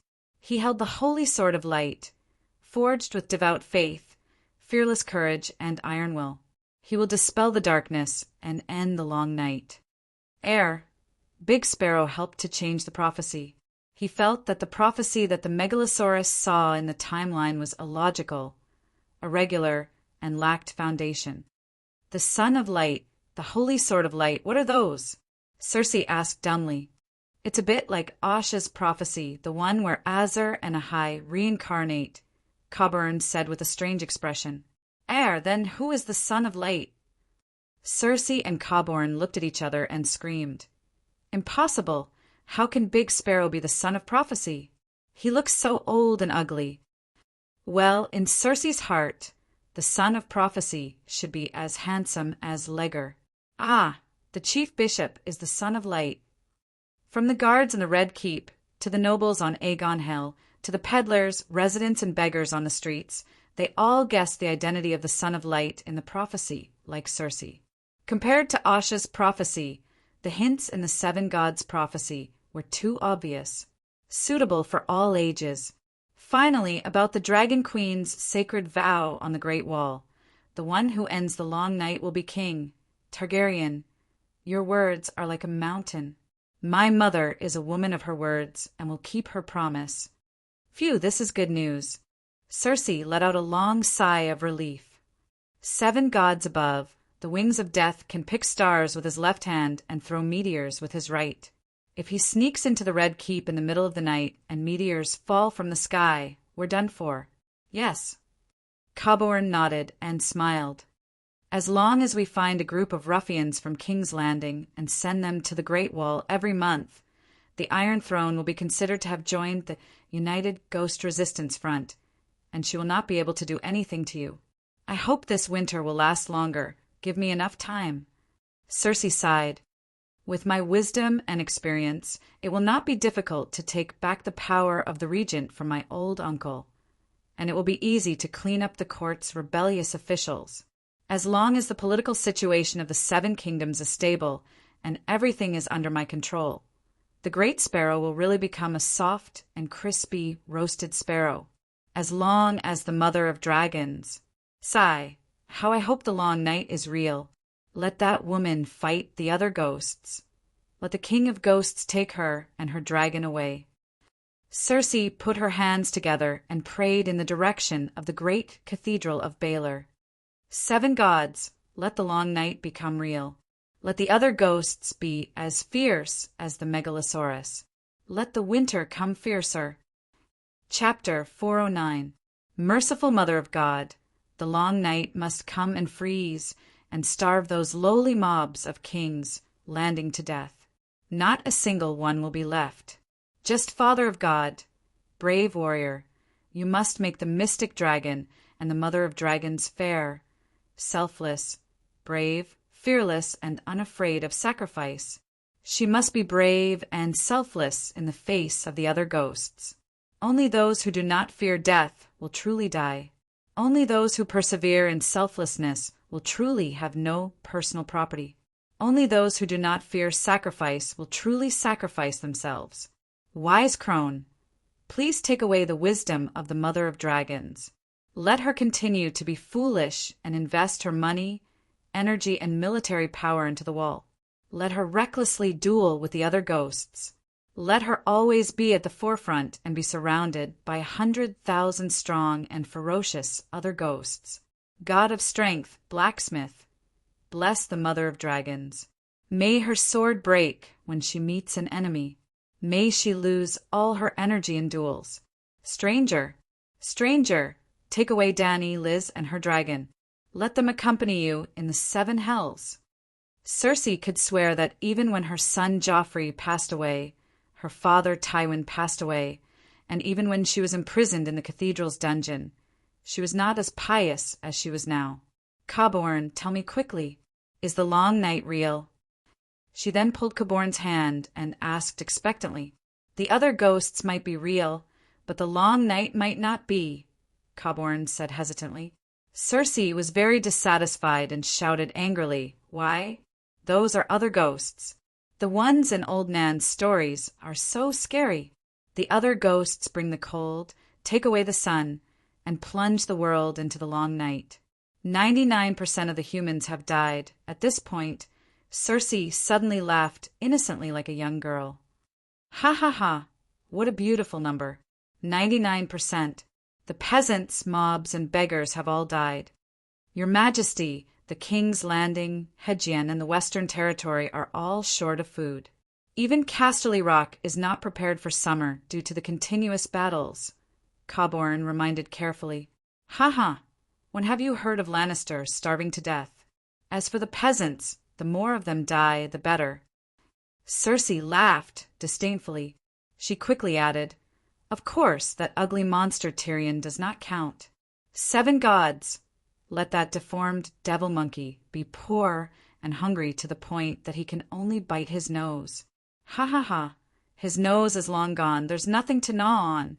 Looking at the ecstatic Empress Dowager, Caborn broke out in cold sweat, drenching his back. He looked at the Queen Dowager's expression and cautiously said, Your Majesty, there might be no long night. Cersei's wild laughter came to an abrupt halt. She pouted and complained, How can there be no night? Old Nan's stories, the other of the ghosts of the dark of evil ghosts rock, even deviant ghosts have appeared. So why is long night gone? Caborn revealed an apologetic and amiable smile, as though he had stopped the long night that the Empress Dowager had been looking forward to.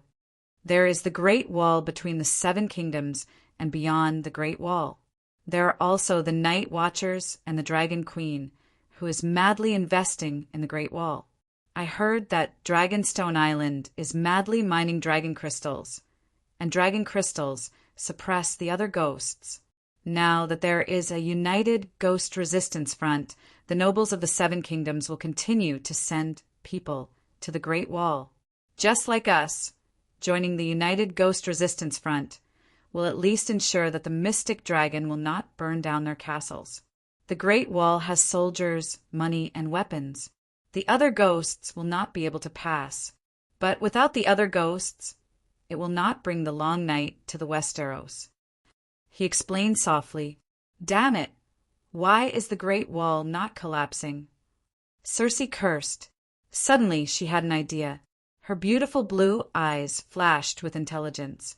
She said, How about we send the 3 brothers to the Great Wall and have them secretly let the other ghosts in?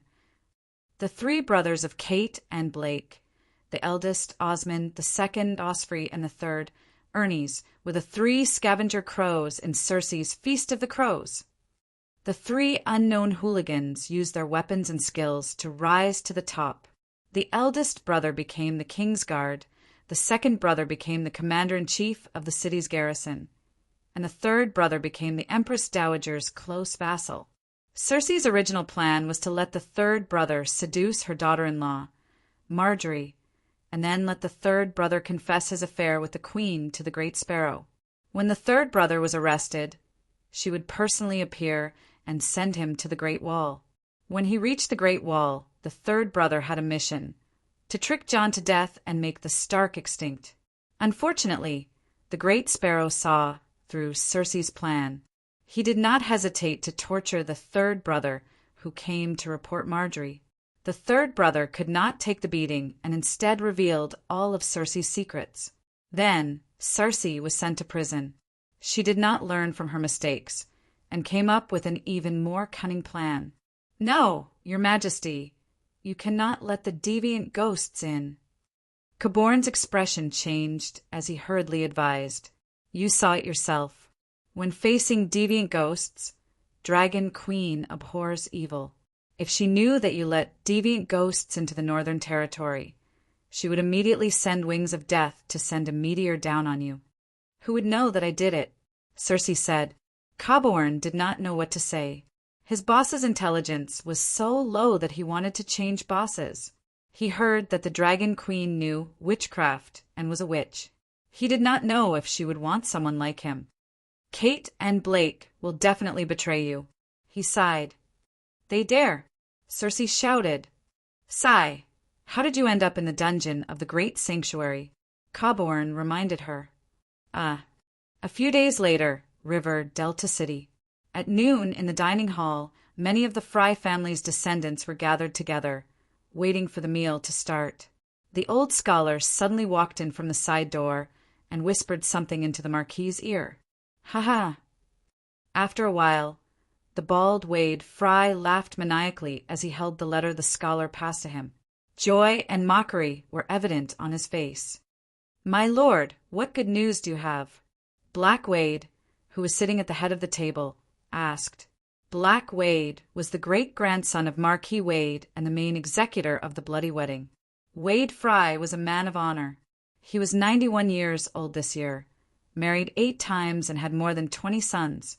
Those sons helped him give birth to hundreds of grandchildren, great-grandchildren, great-grandchildren, great-grandchildren. Old Fry was the most prosperous person in Game of Thrones. Just the descendants of Fry alone could form a cavalry unit. The truth is out. College violated the rights of the guests and tried to murder the Dragon Queen. Old Wade excitedly told him about how the holy Megalosaurus sentenced College to 7 serious crimes. "I told you long ago that College must be lying. Many poets in Port Lannister are singing the ballad of the mysterious knight Layla. A legendary hero like the Dragon Queen would definitely not violate the rights of the guests," Red Wade said proudly. Red Wade was Old Wade's grandson. He was only 15 years old this year and had just returned from Casterly Rock City. Old Wade had too many descendants and couldn't split them all up. In order to please their old fathers, grandfathers, and great-grandfathers, many Freys named their sons Wade, and their daughters Veda, a feminine modification of the word Wade. Old Wade had more than a dozen descendants named Wade and Veda. It was easy to remember since they were all named Wade and Veda, but it was impossible to tell them apart. Therefore, according to appearance and personality, there were Black Wade, Blue Wade, Red Wade, Big Wade, Little Wade, White Veda, Fat Veda, Beautiful Veda. Other than Wade, many famous people in the 7 kingdoms were also murdered. For example, Tywin Fry, Aerys Fry, Rhaega Fry, Robert Fry, Jaime Fry, Cersei Fry. Old Marquis Wade was looked down upon all year round. He was mocked for being a nouveau riche with a 600-year-old family background. Then, every time he was mocked, he could go home and find the noble who mocked him and vent his anger. The 7 gods couldn't do anything when people hit their children. Old Wade glanced at his grandson and said, "Calmly, kid, I'm happy. It has nothing to do with whether the Dragon Queen is a hero or not." "Then what are you happy about?" "Yesterday, you pulled me and asked me to tell you the story of the world's first female knight, Layla, who bravely took the crown of love and beauty." "I thought you liked her," Red Wade said, confused. "If she was a beauty, I would definitely like her." Old Wade rolled his eyes. "Everyone says she's very beautiful," Red Wade said foolishly. "Cough, cough." Black Wade interrupted his young uncle and said seriously, "It's because the Dragon Queen is legendary enough that the City of Learning's violation of the guests' rights is even more conspicuous. Haven't you noticed? Recently, there have been fewer and fewer comments comparing us Wade to a rat chef. That's because the City of Learning is like a giant magnetic shield, blocking us Fry and attracting the attention of the people of the Seven Kingdoms. Hee hee, Big Black, you know how I feel. Old Wade showed a smile that resembled a weasel and praised him. I heard that the Bravosi also violated the guests' rights. Blue Wade, who was in the corner of the hall, suddenly said. Blue Wade's mother was a Tyroshi. He was greatly influenced by her and adopted many Tyroshi customs. For example, he dyed his mustache blue and braided it into little braids. Because of that, he had the nickname Blue Wade. Who did you hear that from? Old Wade raised his head and squinted at the corner for a while. He finally confirmed that it was one of his great-grandsons. While patrolling, I met a sea merchant from Saltpan Town. He received a messenger crow from the other side of the narrow sea. The incident happened a few days ago and will only spread after a while. Madame Stoneheart had hanged a few frays. Ruan River City had been arranging for a fleet to search for the Brotherhood without flags along the Green Fork and Trident Rivers. Come closer and talk. Old Wade waved at Blue Wade. It was too far away, and he had a hard time listening. Blue Wade walked past 2 long wooden tables and dozens of brothers and uncles who were looking over curiously. He walked to Old Wade and told him the news he had heard. Ha ha ha ha ha! Old Wade raised his head and laughed wildly. Wonderful. This is big news that will shake the Western continent. On one side is the leader of the 9 free trade city-states, Bravos, and on the other is the world-famous Dragon Queen. They deserve to be remembered by the future generations. As for us, Fry, I love her to death, Dragon Queen. Third brother's wife, your daughter-in-law is about to give birth, right? The daughter will be called Danny Lees, and the boy will be called Dennis. Old Wade pointed at a bearded Fry and laughed. Grandfather, my wife is about to give birth too, said a bald middle-aged man at the next table. All right, they'll all be called Danny Lees. The white one will be called White Danny, and the black one will be called Black Danny. Ha! Cough, cough, cough! After panting for a while, the old man's weasel face was full of mockery. She should continue to wander around. It would be best if she visited the 9 city-states of the Western continent and all the castles of the Westeros counts and above. Don't bring any guards. Only then will it evoke the deepest and darkest desires in everyone's hearts. When everyone did the same thing, when it became customary to violate the rights of guests, he, Wade Fry, would no longer be the most despicable one. Thinking of this, Old Wade slammed the table and shouted, Go get a bottle of Chingting Island golden wine. Let's celebrate. Congratulations to the Dragon Queen. Congratulations to Xueching. Congratulations to the Great Titan. Chapter 410. Blackie first received the official identity of the Great Guardian of Light at the King's Landing, then rushed to the old town before the messenger crows and announced the 7 deadly sins of the City of Knowledge. This was not the lynching of the City of Knowledge by the Dragon Queen. The Great Sparrow and the Church were also officially involved in this matter. Just like when Cersei reported Marjorie, the Archbishop accepted the case and locked Marjorie up. When Dany reported the City of Knowledge, the Archbishop also accepted the case and summoned the scholars of the City of Knowledge to participate in the Church's trial. This was a tradition. If the named scholars went to the Great Wall obediently, it was equivalent to them admitting their crimes. After putting on the black robe and erasing their sins, the Church would no longer interfere. If the scholars of the City of Knowledge were captured by the bounty hunters and sent to the Great Cathedral, the Great Sparrow would teach them a lesson. After doing this, Dany's matter in the Westeros would be completely resolved. Blackie took the route from Dorne to Stonestep Islands to Lys to Volantis to Materis to Astapor and picked up a person at Stonestep Islands. Black Sister Larissa. After the King of Dimensional Waters fleet was given to Barristan to reorganize, the mission of robbing Hathar's grain transport fleet was also completed by him. All right, robbing was nonsense. Barristan had to guarantee two things.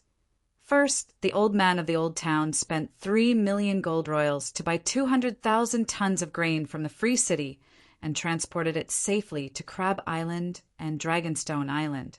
Secondly, the fleet of the reserve White Knight Dark Star would receive the barbarians from Eastwatch and settle them in Stonestep Islands and the Land of Strife. Yes, 60%, about 120,000 tons of grain would be transported to Crab Island and then transported bit by bit from Crab Island to Crab Bay, and the upstream Trident River to be handed over to Monk Marabad in Nookwind City. Let the old monk help the farmers of Hudgien, who did not have any grain because of the war. Once a word was spoken, it was hard to take it back. Since Dany promised Monk Marabad to save the people of Hudgien, regardless of whether she was influenced by the three-eyed crow at that time, she had to keep her word. The other 80,000 tons would be sent to Dragonstone Island to be stored in case of emergency. Bull Neck Marwyn continued to follow the fleet of the fourth White Knight, Garth. He wanted to go to Myr to buy materials to build the magic internet. Yes, the book Valeglia's Magic Network in the library of the City of Knowledge's main steward had been borrowed by the old man from the old town to give to Marvin. Dany planned to use Dragonstone Island's volcano to build a small magic network. The black girl, Larissa, had originally planned to find Dragon Queen to become her disciple. Naturally, she couldn't stay on Dragonstone Island. Under the guidance of the talking holy dragon, Larissa took out the steel sword, books, and strange treasures that the Dragon Queen had robbed from Lys and Volantis. Oh, 7 gods above, so many steel swords. Black Sis was stunned when she opened the package. Sigh, the Bravo's Iron Vault is the place with the most tile swords. Unfortunately, we can't snatch that place even if we want to. Dragon Queen said regretfully through Dahe's mouth. Previously, during the second negotiation at the Black and White House, Dragon Queen had asked the Iron Treasury to compensate the reserve White Knight for mental damage and let him choose a tile steel sword. That day, Dany had promised to equip the Dark Star with a tile steel sword, but the loot was hidden in Lys and Volantis, and there was no chance to take it out. And Geralt would immediately lead the rented fleet to the East Sea to pick up the barbarians near the docks outside the Great Wall. They might encounter ghouls and other ghosts. Dany didn't want to extort the Bravo's people. She didn't lack 1 or 2 swords. She just wanted to make Geralt's trip safer. The Keykeeper was also very straightforward. After understanding the Dragon Queen's idea, he immediately agreed. Then the fat man, Bersallo, personally brought Geralt to the Iron Vault and let him choose. 800 swords. There were 3,000 tile steel weapons in the world, and only 227 in the Westeros. The rest were mostly in the Free Cities. Bravos alone had more than 800 swords. Knives, swords, axes, spears, daggers, they had everything. At that time, Dany really understood how rich the Iron Vault was, or rather, how profitable the Faceless business was. Bersallo didn't want to hide the Iron Vault's wealth. Father Ma deliberately lived in a broken house, drank porridge, ate steamed buns and pickled vegetables, and then said that he lived a hard life and was a poor man. Would you believe it? Even the barbarians knew that the Iron Vault hid more than half of the world's gold. What was the point of hiding it? When Geralt was shocked and asked how the Iron Treasury was able to collect so many tile steel swords, the fat Keykeeper also bluntly said, more than half of them were Faceless one's remuneration. Tile steel swords were a hard currency that far surpassed gold. They were easy to carry and were not that eye-catching. In fact, if it doesn't involve extraordinary power, tile steel swords have the same effect as Coer fine steel swords, except that they are lighter. Only the Westeros knights like to use tile steel swords as weapons. In the Free Cities, tile steel swords are mostly used as payment for large transactions. The fat man, Bersallo, said, in fact, it was reasonable to think about it. Killing the infant Dragon Queen would cost 5 million gold royals. Dozens of tons of gold would need to be loaded into a large ship. Transporting it over thousands of miles was too ostentatious and too dangerous. As for opening an account with the Iron Vault, after depositing the gold from Slave Bay in Volantis, the Iron Vault charged the dragon Queen 13% of the processing fee. 1,000,000 gold royals and 130,000 gold royals to the Iron Vault. An ordinary person would not be able to bear it. To be honest, after knowing that the Iron Vault had 800 tile steel swords, Dany regretted it for a moment. She should have tried to get Geralt to hire 1 or 2 mercenary groups and set them up near the Iron Vault. With Blackie's help, maybe they could try robbing the Iron Vault? Well, the Iron Vault was built under a rocky mountain. The tunnel was narrow and deep. 2 dragons would not be able to rob the bank, other than retrieving the spoils of war. Blackie also had the task of observing the movements of the Allied army. To be honest, Dany initially thought that a world war would not break out. Slave Bay and Queers were separated by the Purgatory Wasteland. It was more than 2,000 kilometers by land. Volantis was even further away from Slave Bay. Even if they risked crossing Valeglia, it would still be 2,500 kilometers. How long would it take for the Allied army of 100,000 to travel? How much pressure would the logistics be? Taking the sea route from New Gith, facing the Dragon Queen who had absolute control of the air, the blood of the Allied army could dye the Sea of Sorrows red. At that time, Dany felt that even if the Allied army was determined and had thousands of ships transporting resources, the war would only break out a year later. A year later, even the long night would come. What was the point of fighting? Unfortunately, she guessed wrong. The Allied army had already set off. Half of the fleet in Volantis port was gone. They had most likely sailed to New Gith. The navy would use New Gith as a bridgehead to attack Slave Bay. On the wide Valeglia road from Volantis to Materis, it was not packed with people. But every 10 kilometers, hundreds and thousands of mercenaries could be seen. The elephant carts, horse carriages, and ox carts that transported food formed a line that stretched for 4 to 5 kilometers. Screech, Dahe carried 2 big bags and whizzed past the mercenaries for 100 meters above their heads. Ah, Demon Dragon is attacking. Quickly push out the dragon-slaying crossbow. The mercenaries were shocked at first, but they quickly calmed down. They moved quickly and had a clear division of labor. Some of the archers opened the curtains on the carriages and pushed out the dragon-slaying crossbows. They adjusted the angle of the shooting holes and searched for the megalosaurus in the sky. The rest of the people spread out and hid in the fields on both sides of the black stone road to avoid the concentrated fire of the megalosaurus. I am the great guardian of light. I am the holy light. Aha! The giant dragon suddenly opened its mouth to speak. It was too shocking. The mercenaries screamed in fear. While they were still far away from the shooting range, the dragon slayer crossbows were already shooting out bolts after bolts. The demon dragon is speaking. Gods! The mercenaries panicked. Some of them even cried, seeing how terrified they were. Dany suddenly lost the mood to act cool. She said, "Dragon Mother is virtuous. Let me give you a piece of advice. This is the road to death. The sea of blood is boundless. Turn back and you will be saved." Good. Then she left without looking back. All right. This was already very pretentious. The black girl Larissa and the mercenaries below were all stunned. They were deeply shocked. Some of them even fell into deep thought, wondering if they should turn back and you will be saved. The sea of blood is boundless. Just the sound of it was terrifying.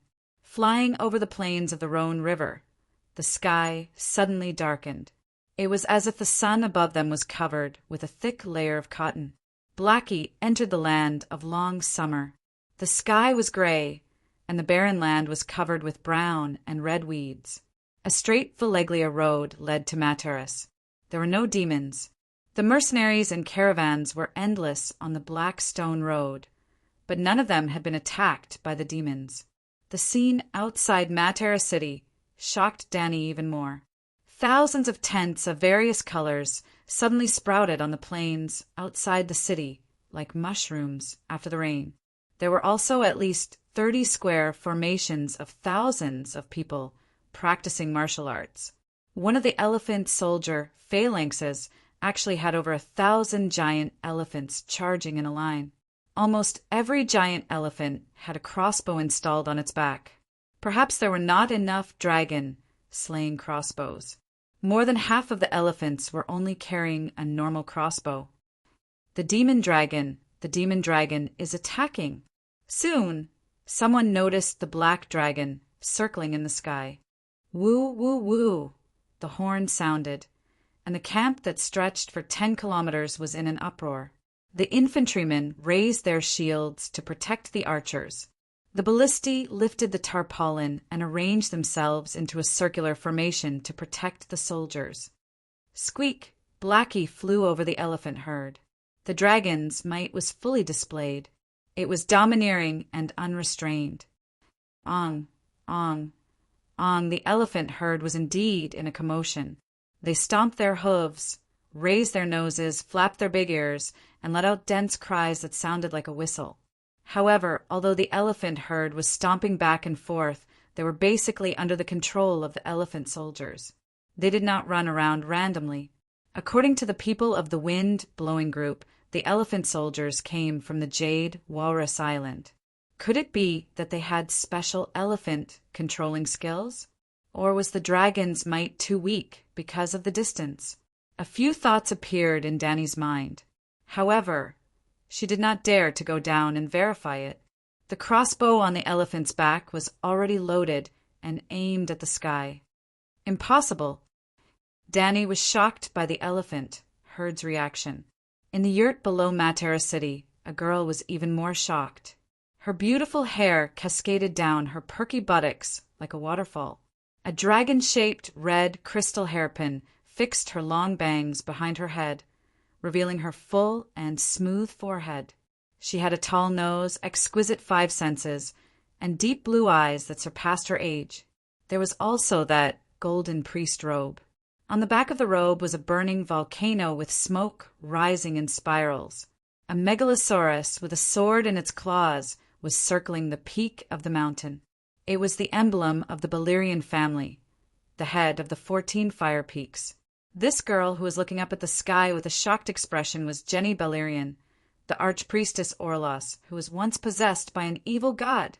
In the previous battle, she had clearly exploded into millions of dragon worms, but she still survived. Moreover, not only did she not die, she came to Materis and got involved with the Alliance. The black dragon is at least 500 meters away from the ground. How can it still affect the giant elephant that has been soaked in dragon blood? A 2-headed demon beside Jenny said with a serious expression. The man was in his early 30s and was almost 2 meters tall. He had fluffy silver hair that fell over his shoulders and light purple eyes. His appearance and dressing were a bit like Brad Pitt in the Stills of Troy. However, he had 2 heads. One of them had shrunk into a thick layer of pale skin and was stuck between the man's left shoulder and neck. Demigod. The black dragon has the aura of a demigod, Jenny said with difficulty. Chapter 411. Demigod? Are you saying that the black dragon is already a demigod? The 2-headed demon exclaimed. He is only 2 years old. He is not even an adult yet. Danny Reese does not know how to let the megalosaurus practice meditation. How did he become a demigod? I am not sure.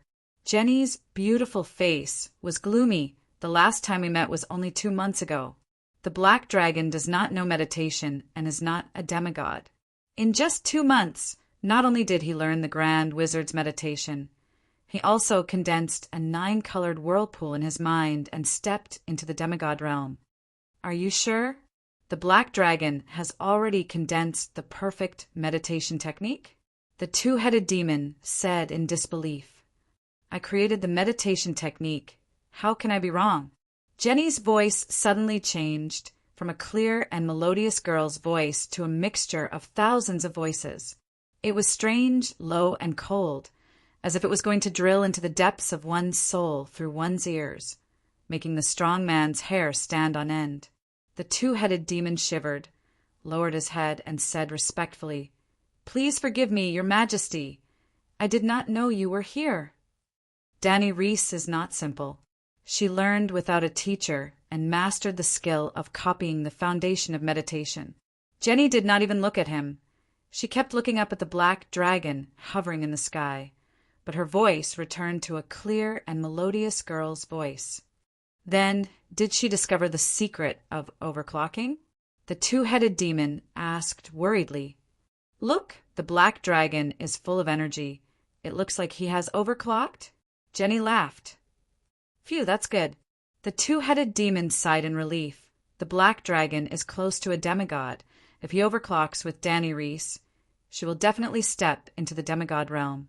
"Your Majesty, we have to get rid of the black dragon before Dani Reese masters the secret of overclocking. Otherwise, killing the black dragon in the future is the same as helping her, or even helping her walk on the path of godhood like you." Jenny frowned and said, "You are right. We have to kill the black dragon who can match her dragon spirit as soon as possible. But the black dragon is very cautious and always stays above 500 meters in the sky. Benny, what do you suggest? Why don't you walk out and let the black dragon see you? The megalosaurus has always been stupid and impulsive. Perhaps it will fly down and attack you." Benny said carefully, "You want me to be bait?" Jenny pondered for a while and then stepped out of the small yurt. She opened her mouth, but didn't make any sound. However, a powerful soul fluctuation was transmitted to 1 kilometer away and was clearly received by Blackie. "Evil dragon, I am the dragon god. Hurry up and kneel down." Hiss, Dahe, and Dani were both shocked. Dahe and Dani combined and turned into the chatty, holy megalosaurus. "Dear 7 gods of light, Jenny, you're not dead?" But this time, Sheng Long had no intention of chatting with his old friend. He turned around and found traces of Jenny on the ground. After confirming that the other party could use soul voice transmissions, even from over 1,000 meters away, Sheng Long turned around and fled without hesitation. He flew away from Materis as fast as he could. "Evildoer, I, the radiant holy dragon, will deal with you sooner or later." Before leaving, Dani left a threat. Well, people were stubborn. Jenny was dumbfounded. She was shocked by the black dragon's straightforwardness, and was also shocked that he could speak. The demon dragon spoke? The tens of thousands of soldiers below screamed in shock. They didn't know that a certain Sheng Long was terrified when he saw that they outnumbered him. They were all terrified because it was the first time they heard a megalosaurus speak. The holy megalosaurus only used its mouth to speak. In terms of pretentiousness, it was several levels lower than Jenny's soul voice transmissions, but the effect was dozens of levels higher. Especially the megalosaurus's voice was majestic and holy, full of vigor. Black Dragon can actually speak? Even the two-headed demon, Benny Morosis, was stunned.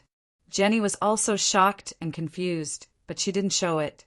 She forced herself to calm down and said, "In the last era, dragons were born with the ability to speak origin language. However, the Veleglia megalosaurus was a creation of blood magic. Even if its bloodline was restored, its flying speed, strength, physique, dragon flames, and intelligence were exactly the same as the ancient megalosaurus. It was still unable to inherit the origin language. In this aspect, it's not as good as the pterosaurs and dragon worms. They all know some origin language. But the black dragon speaks the Veleglia language, not the origin language. Humans can't understand origin language. Benny still couldn't understand. Origin language is a language that praises the earth and mountains. It's a secondary language of songs. Only natural spiritual beings can speak and listen. It's not that humans can't understand it, but it requires too much talent. Very few people can understand it. Language of songs. The two-headed demon Benny was even more confused. He was a direct descendant of the third fire peak, Mirasis. Materis belonged to Miracis for generations, just like how Orlos belonged to Balerion and Telia belonged to Vargas. In the land of long summer, other than the capital Valeglia, there were 3 city-states directly under it. They belonged to the top 3 families of the 14 Fire Peaks. These 3 families were all descendants of gods. Their ancestors were the 3 gods that the people of Valeglia believed in: Balerion, Vargas, and Miracis. The megalosaurus of Aegon the Conqueror was named after these 3 gods. Beni was the king of Materis. His status was only second to Jenny Balerion. He knew the secrets of the dragon spirit, overclocking fusion, and how the great wizard of Valeglia became an undying god. However, he had never heard of the language of songs. It wasn't that the Miracis family didn't know as many secrets as Balerion, nor did Jenny know about the language of songs. However, Jenny wasn't just Jenny now. There was no doubt that Balerion knew all of Valeglia's secrets. Jenny looked at the black dragon that was gradually disappearing at the end of her line of sight and said faintly, "The Creator played the Grand Symphony and built the world from nothingness." Every melody in the Grand Symphony turned into time, space, and matter of the world. This is the origin of the world. In the first batch of creatures born in the world, some of them were divine creatures. I call them Holy Spirits. They could listen to the melody in the great music and gradually comprehend their own songs. Even the melody itself was spiritual. It evolved from a part of the great music into a complete song. For example, Lalo from the Song of Fire. The era before the first era belonged to the singers, to the gods, and the singers were the gods. The gods sang their own songs and formed a chorus with the other gods. This made the world prosperous and colorful. The Song of Law was the language of the gods. It was called the language of songs by the first era supernaturals. The melody of the great music was open to all creatures. The Holy Spirits understood and mastered the Song of Law. Other creatures were not as divine as the Holy Spirits. After listening to the melody of the great music, they could not learn their own songs. They could only instinctively record the chorus of the gods in their souls. Therefore, the original language was called the lesser language of songs. In fact, our Valeglia meditation rune was also a lesser language of songs. All the basic meditation runes of the human schools were lesser language of songs. The world played the great music. The gods listened to the melody of the great music and created their own song of law. When the humans were born, the gods had already formed a chorus. We could only listen to their songs and hope to find the original melody from their songs. Valeglia's meditation rune was fundamentally a lesser language of songs of fire. The fire mages were a level lower than the great wizards of Valeglia. They listened to my songs, the lesser of songs. Unlike the Targaryens, Miracis was truly one of Valeglia's own people. Jenny's explanation was very detailed, almost as if she was teaching. Well, to understand the difference between the Targaryens, Miracis, and Balerion, one could look at the Manchu regime.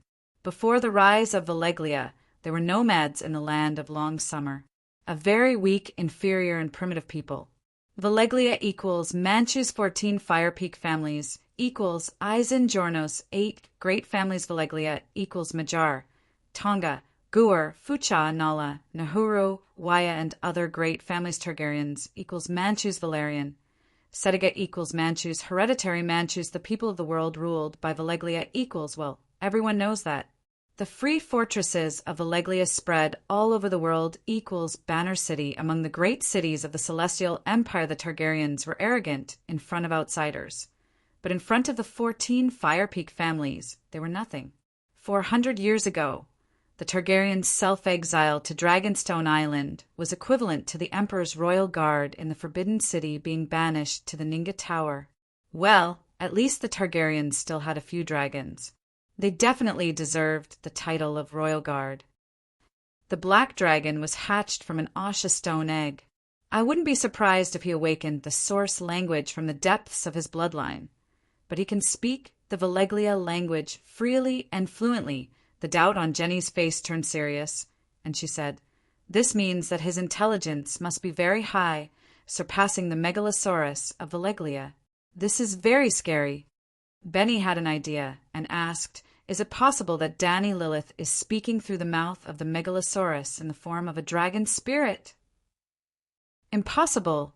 Jenny immediately shook her head in denial and said with certainty, "A dragon spirit is not a shapeshifter, and a megalosaurus is not a normal animal companion.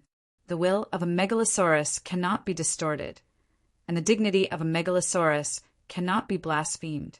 We can only merge with the soul of a megalosaurus and tell them what to do, but we can't control their body and usurp their will. Maybe Danny Lilith is in the form of a dragon spirit, and her soul is in the black dragon's soul realm. Maybe the black dragon's words are relayed to her, but the black dragon must have spoken by himself. Well, even the old monsters who have lived for thousands of years have never heard of two souls in one body and dual cultivation of ice and fire." Benny said, "Only holy spirits can comprehend their own songs from the grand movement and become true gods from there. Then, is it possible that Danny Lilith is a natural holy spirit?" "It should be," Jenny nodded and said with certainty. "Since the birth of the first batch of living beings, for more than 10 million years of the first era, not a single holy spirit was born. But there are always exceptions. After the calamity of the long night, the second era began. As if blessed by fate, the land of long summer gave birth to 3 holy spirits, namely me, Vargas, and Milaris, triplets, 3 brothers.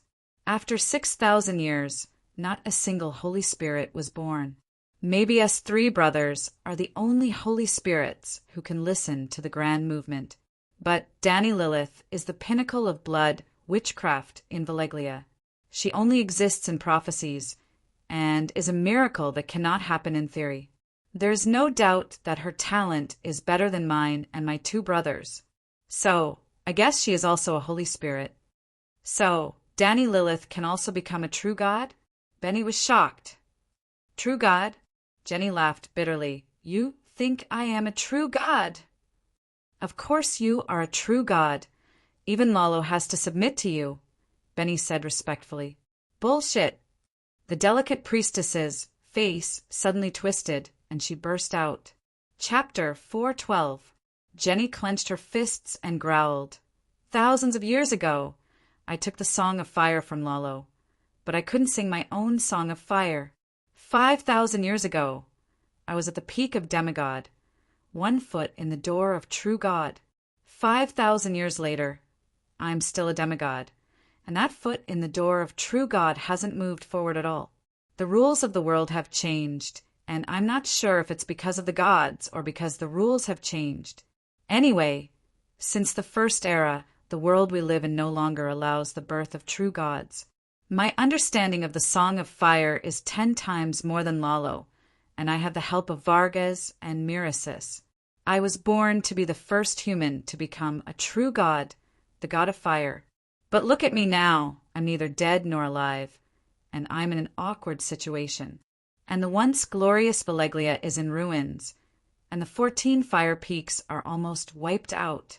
Lalo is still on the throne, and he's even become the king of light." Benny seemed to feel the same way, and he was also angry.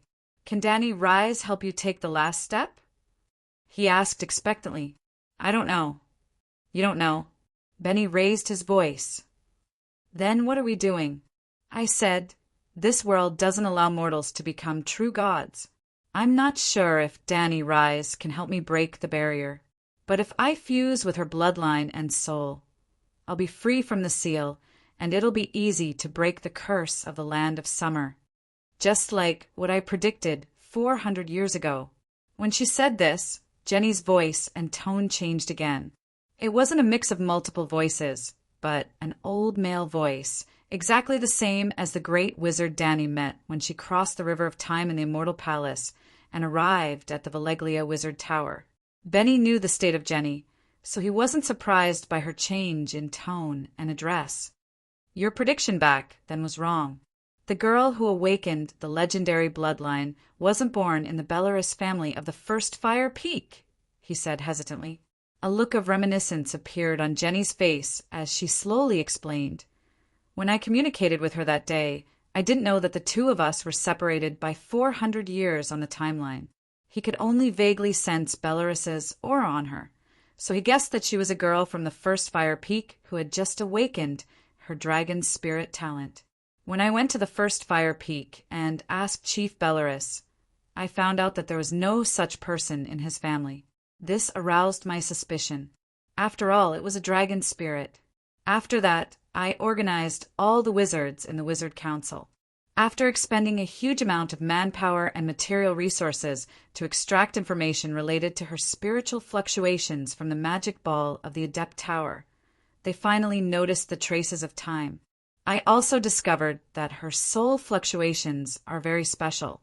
She has awakened a top-level bloodline that far surpasses that of a dragon spirit. Speaking of this, Jenny couldn't help but sigh and helplessly said, although the moon chant's meditation technique was referenced in the process of improving the Grand Wizard's meditation technique, our 9-colored vortex was modeled after the Megalosaurus. The Megalosaurus is too slow when it comes to prophecies, time, and the future. It's inferior to the moon chant, and it's far inferior to the Green Prophet of the Westeros. The believers of the Light King are also very proficient in prophecies. They can foresee danger, Benny said. You say that because you have never seen the terror of the Green Prophet. Jenny sneered. Then she explained in detail. The so-called prophecies are just a trace of spiritual consciousness that enters the timeline in a certain way and observes the future. The tenacity and mysteriousness of the Green Prophet's soul is unparalleled in the world. They can even ignore space and travel freely in the timeline. Not to mention the red-robed wizard, even Lalo himself can't do this. Otherwise, I would have died long ago. I know the taboo that no Dragon King can take half a step into the Westeros. I also know that Valeglia conquered Sosros, conquered the Barren Lands, conquered Asha, and even went deep into the easternmost dark land to build a fortress in the desert where evil gods wreak havoc. But I never thought of conquering the Westeros that are close at hand. Benny recalled the secrets he saw in the ancient books passed down in his family, and couldn't help but ask curiously, but the process of Targaryen conquering the Westeros was very smooth. They weren't obstructed by the Green Prophet, and just 3 dragons were able to unify the 7 kingdoms. Look at the end of Targaryen. Jenny's lips curled into a mocking sneer. Their family raised dragons for more than 6,000 years, but they ruled the Westeros for only 100 years before the dragons became extinct and their clansmen died out. In Valeglia, Targaryen was known for being sophisticated and cautious. But the moment he ascended the Iron Throne, his entire family went crazy. That's because Targaryen's foundation is shallow. Once a villain achieved success, he became rampant and forgot his original identity and the modesty that he should have. Benny said with disdain, "What if I told you that in Valeglia's 6,000 years of history, at least 50 Dragon King disappeared while exploring the Westeros? Both humans and Megalosaurus disappeared without a trace. There were even 5 great wizards who went crazy while riding dragons to search for the remains of the old gods. Would you still think so?" Jenny said lightly, How is this possible?" Benny's face was pale as he said in a low voice, "Aren't the great wizards invincible in the world?" The great wizards are also divided into ranks. The 14 Fire Peak families can't guarantee that every generation will have a child with the talent of the dragon spirit. What's even more frightening is that we have never met the Green Prophet face to face since ancient times. We didn't even have the chance to fight, and those great wizards died without knowing what happened. Jenny sighed. Benny's face was ugly as he said, so with Dany Rise's talent, she will definitely be the strongest wizard in history in the future. Obviously she is. Jenny nodded without hesitation and said, "Give her 30 years. Even if she doesn't get the remaining inheritance of the great wizards, she will still surpass all the great wizards of the past. At that time, even the Green Prophet won't be able to plot against her. But she hasn't been practicing for long. She only learned meditation for 2 months. How can she come and go freely in the Westeros? I don't know. Jenny was also puzzled. When I heard that she appeared in the Westeros, I thought she wouldn't come back. Could it be that the Green Prophet of this generation is her relative and let her live? As if she was really happy that the Dragon Queen had escaped, Jenny actually joked happily in the end. This is good, very good. I really want to know what special abilities the bloodline above the dragon spirit has. She licked her lips and looked greedily in the direction of Slavery Bay. Benny felt that Lady Jenny seemed to be too optimistic and couldn't help but remind her tactfully, "Your Majesty, since the black dragon has become a demigod, should we revise our plan? If we only feed the ghost grass mixed with dragon worm blood, the elephants and horses won't be immune to the black dragon's aura. Don't worry, I am the dragon god, the ancestor of the second Megalosaurus. I have 10,000 ways to deal with the Megalosaurus," Jenny said confidently. Benny's heart skipped a beat and he asked, "Can we repeat the blood witchcraft from 6,000 years ago and use the pterosaur and dragon worm to create the Megalosaurus again? Your Majesty, we actually still have many clansmen. Orlos, Materis, Illyria, Tauros, they are Veleglia's colonies. Many of the direct bloodlines of the 14 Fire Peaks have survived to this day. There is also Volantis. The nobles of the Black Wall are all pure-blooded descendants of the Dragon King. Not to mention restoring the prosperity of Veleglia. The descendants of the Dragon King should at least have their own dragons." "I can't do it." Jenny shook her head regretfully. "Why? Has the witchcraft been lost?" Benny asked a silly question. Blood witchcraft was invented by Jenny. How could it be lost? Unless she lost her memory. Because the rules have changed. Because Dany Rise already has 4 dragons. I can understand that the rules have changed. The two-headed demon nodded thoughtfully. Then he asked doubtfully, "But what does this have to do with Dany Rise's dragons?" Dragons are the ceiling of an individual's power. They are the bridge that connects the astral plane and the real world. Dragons are also the bearings of the seasons and the pillars that support the sea of magic. The world needs dragons. The gods need dragons. That is why the Megalosaurus was born. Seeing that Benny was still confused, Jenny's eyes flashed. She asked, "Have you ever thought of a question? Why are there no dragons in other places except Veleglia?" Isn't it to maintain the supremacy of Veleglia? Did you and your ancestors kill all the dragons of other forces?" Benny asked awkwardly. "Even you can think like that. Are all the forces with dragons stupid? Did they not destroy us before Veleglia rose?" Jenny smiled faintly. Then where did the dragons go? They died long ago. They were killed off before the long night. Otherwise, the first long night would not have been so difficult. It lasted for nearly 20 years, and 99% of the humans died. Think carefully. Do you see any dragons in the story of Yesor Ahai? This. Benny was shocked and said in disbelief, "If there are no dragons, how did Yesor Ahai create the magic sword? How did you and your 2 ancestors create dragons with blood magic? You shouldn't be so ignorant." Jenny frowned and looked at the king of Materis, who was a little dazed. "Asha's magic has never disappeared. Don't you know why? Is the 14th Fire Peak also a place of divine projection?" Benny was shocked. If the 14th Fire Peak is just a normal volcano, why would we waste thousands of years to excavate it? Does Veleglia need gold? The corners of Jenny's mouth curled up into a sneer. The entire world is ours. What's the difference between gold and scrap metal? Oh, I'm wrong. Gold is not as good as scrap metal. We can make steel into steel. Steel should be more valuable than gold, right? This was also what Dany was confused about. People all over the world said that the people of Veleglia dug for gold in the 14th Fire Peak. But if they mastered the technique of making steel swords, wouldn't that mean that they had mastered the Midas touch? What's under the 14th Fire Peak? Benny swallowed and asked with difficulty, "How did the first batch of gods come?" Jenny asked, "The Holy Spirits who listened to the grand symphony of creation." Benny was deep in thought. "Before they became true gods and became gods in the astral world, the Holy Spirits had a home in the real world," Jenny said meaningfully. Benny nodded and sighed. "At that time, dragons were extinct. That's why our ancestors could use blood magic to create the megalosaurus? Yes, the world needs dragons. The three of us are the mandate of destiny at the beginning of the second era. Dani Rise is also the mandate of destiny at the end of the second era.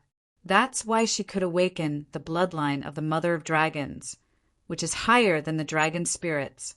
Sigh. "I only figured it out after meeting her." Jenny's eyes were deep and her voice was faint. "Bringing back the megalosaurus to the world is her mission. My set of blood magic is outdated now. If there's a third era, if the megalosaurus goes extinct again in the future, if she becomes a demigod like me, her ability to hatch dragons may disappear. The only thing that doesn't change in this world is that it's always changing." Jenny sighed. "Can the free cities hatch dragons through sacrifice?" "They think that Dani Rise is also a dragon hatched through sacrifice," Benny asked. Jenny heard this, and her expression became very strange. "Benny, do you understand blood magic?" Without waiting for the two-headed demon to answer, she continued, "Blood witchcraft can never be separated from sacrifice. When I fused the pterosaur and the dragon worm's blood witchcraft, one of the most important steps was to sacrifice to Lalo. At that time, Lalo was the Lord of Fire.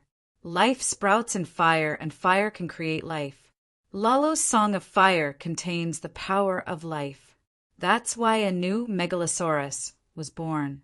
But I took away Lalo's Song of Fire, but I couldn't control it myself. At that time, Lalo lost the Song of Fire and became the Lord of Light. Without the Song of Fire, he didn't have the power to activate life.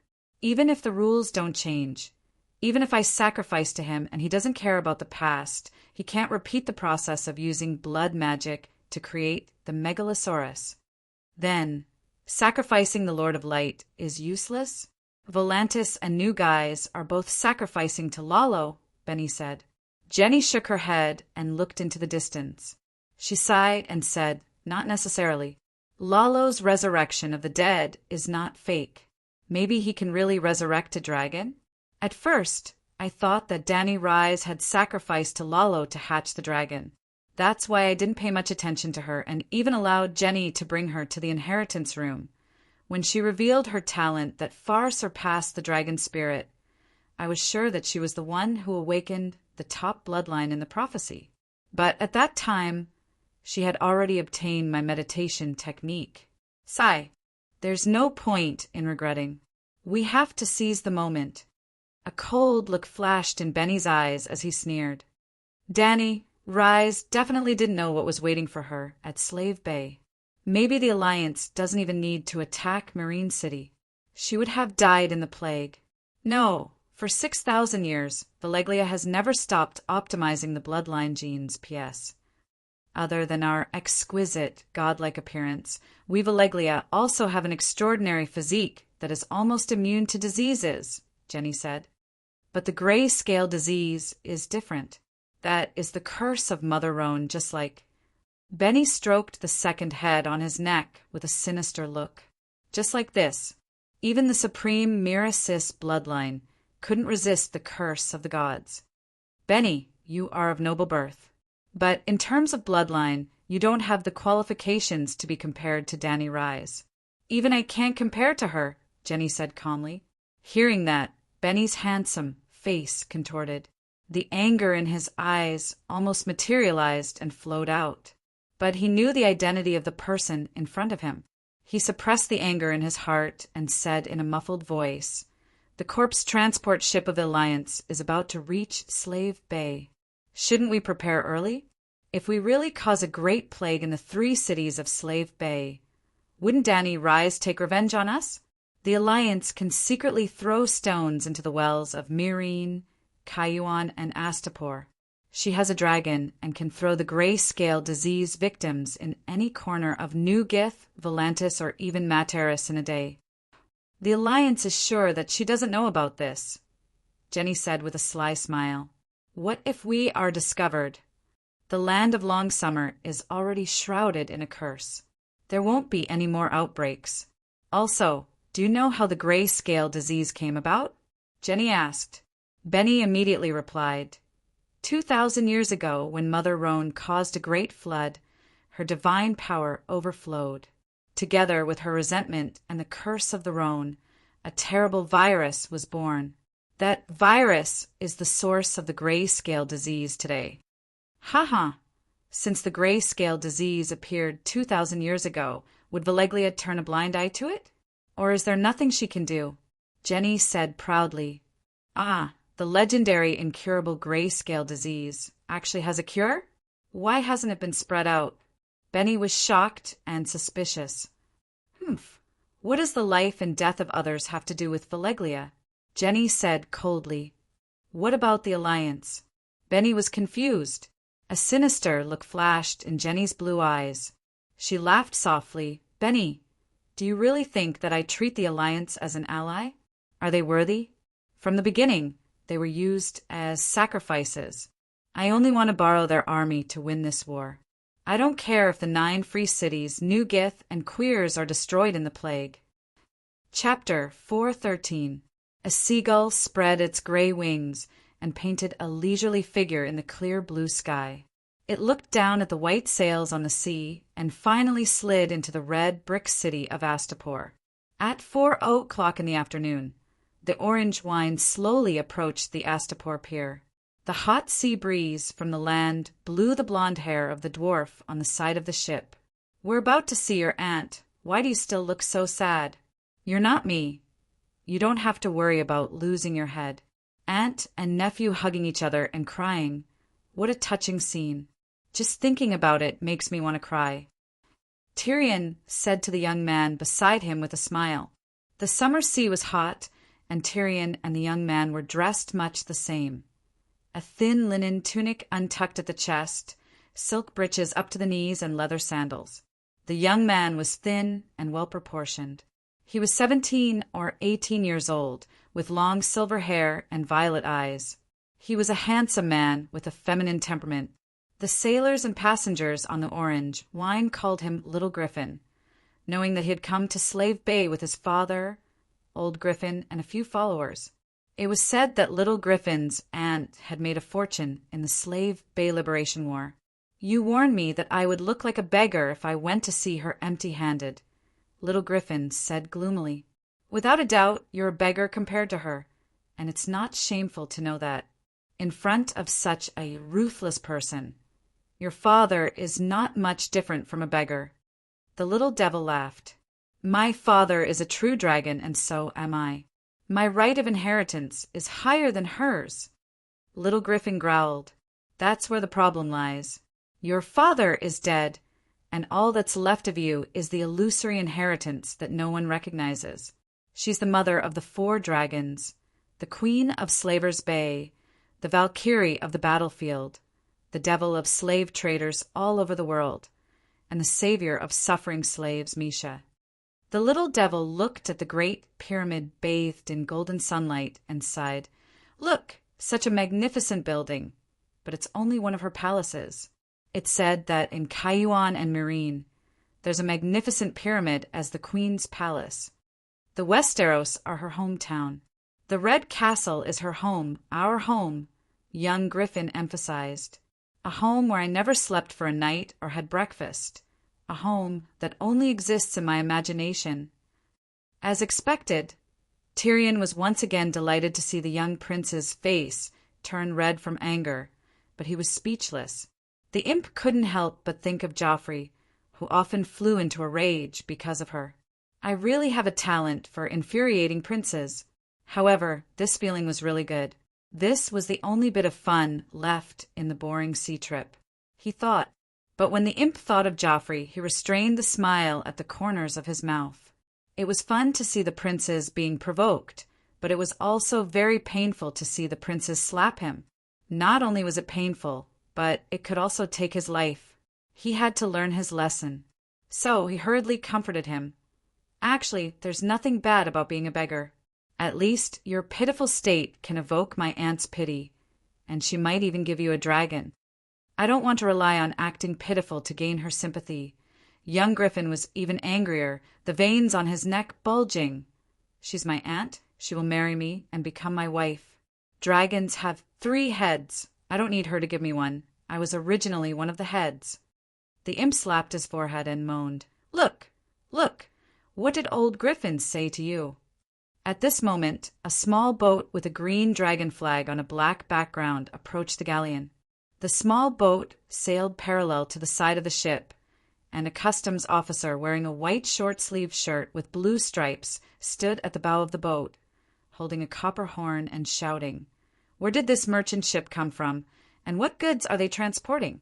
There was also a green dragon on the customs officer's chest, but it was a green dragon with its wings spread, not the red, 3-headed black dragon of the Targaryen family. The galleon lowered a rope ladder, pulling the customs officer and 2 unsullied onto the deck and into the cargo hold below. A trace of unease and suspicion rose in young Griffin's heart. He retracted his gaze and forced himself to be calm. What? Is there something wrong? There are only 2 Targaryens left, me and her. According to custom, we will join forces with the Aegon siblings and take back the Iron Throne together. Besides, Lord Illyrio told me personally that my aunt needs help. She needs me. She once wrote to Illyrio, asking about the prophecy of dragons having 3 heads, and even planned to invite Count Valerian to become a dragon knight. That's why I rejected your suggestion to immediately bring the troops back to the country. The Golden Band only has 10,000 men. At most, they can take down the Stormlands. What I want is the Iron Throne, not Storm's End. And on the way from the Lorne River to Volantis, Tyrion had repeatedly urged young Griffin to bring the Golden Band to Dorne, and then join forces with Dorne's Uncle Dowlord to go south to the Stormlands and fight all the way to the King's Landing. Tyrion was slowly turning evil. Because of the inner demons of patricide, he could not hold back and wanted to find his whore sister for revenge as soon as possible. According to the original plot, young Griffin really was tricked away. Tyrion himself stayed behind and was captured by Jorah Mormont, who went to the brothel to seek comfort. But the butterfly effect caused by Dany was too great. First of all, she was not as heartless as the original Dany Lilith. Not only did she not feel guilty about taking Illyrio's 3 ships and several 100,000 gold royals worth of goods, she even forgot about it not long after. The first thing Dany did was to ask the sea merchants of Pentos to deliver a letter for her. While promising to double the compensation for the spice seller, she also explained the general situation at Slaves Bay. After all, Illyrio was nominally funding the restoration of the country and was Dany's investor. If she changed the project, she should at least inform the investor. Illyrio knew that she needed dragon knights. Dany was deliberately probing, and also knew that she did not have any plans to take back the Iron Throne before the next summer. She would not return to the Westeros. Naturally, Illyrio did not let the Golden Band go to Volantis to wait for the Dragon Queen. Young Griffin could not bring the Golden Band to change their route halfway. There was also another reason. This Dany was more capable than the original Dany Lilith. Her actions were spectacular and resonated with the heavens and earth. The World Anti-Dragon Mother Alliance had been formed. Illyrio, Varys, Jon, and Clinton were not stupid. They all knew that the Dragon Queen's most urgent problem was to deal with the Alliance. Therefore, they all came to a consensus. Let young Griffin go to Slaves Bay to cultivate his relationship with his aunt and strive to become a dragon knight. Wait for the Dragon Queen to defeat the Alliance.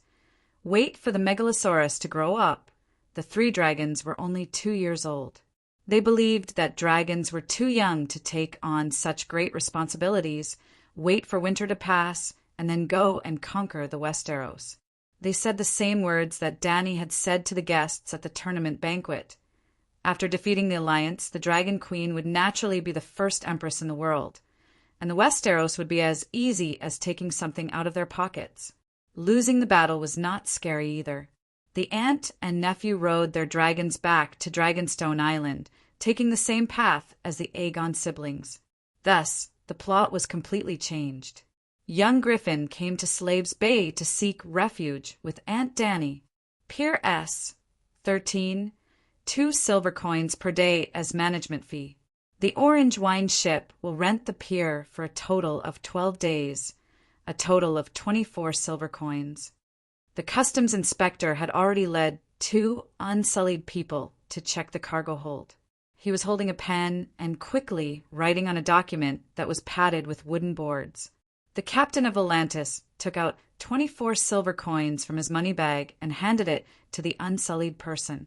He asked curiously, "I heard from a friend that if you buy a certain amount of goods in Astapor, you can get a subsidy from the customs when you leave." "That's right. If you buy 100 gold coins worth of goods, Her Majesty the Queen will give you 10 to 50 gold coins," the Green Dragon T-shirt inspector said. "The 7 gods above give us 50 gold royals."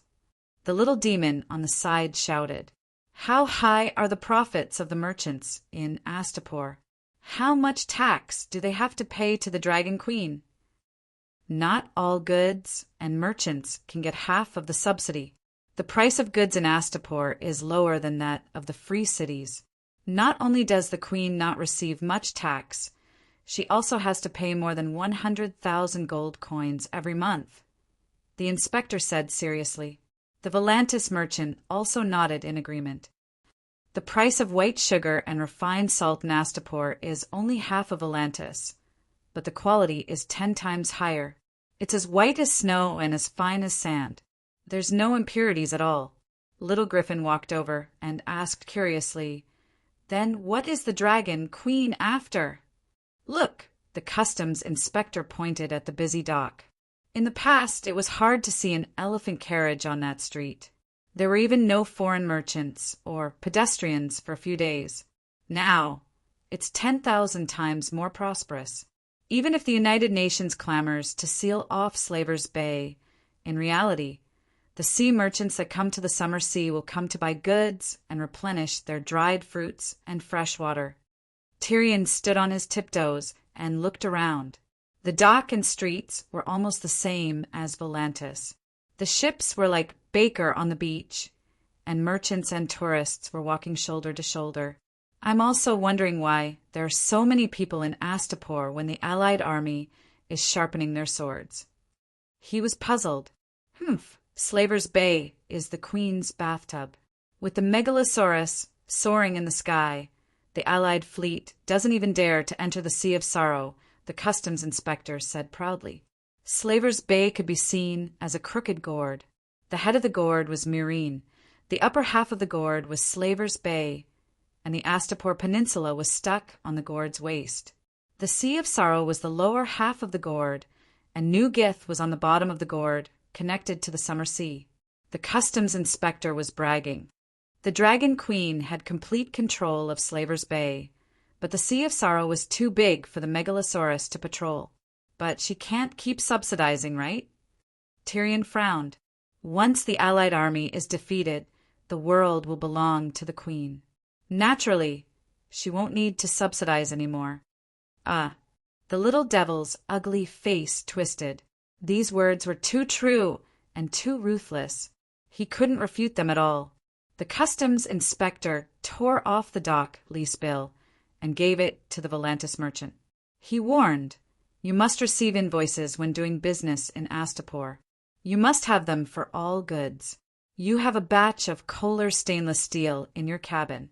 After you sell it, you can receive a 15% subsidy from the General Administration of Customs with the invoice."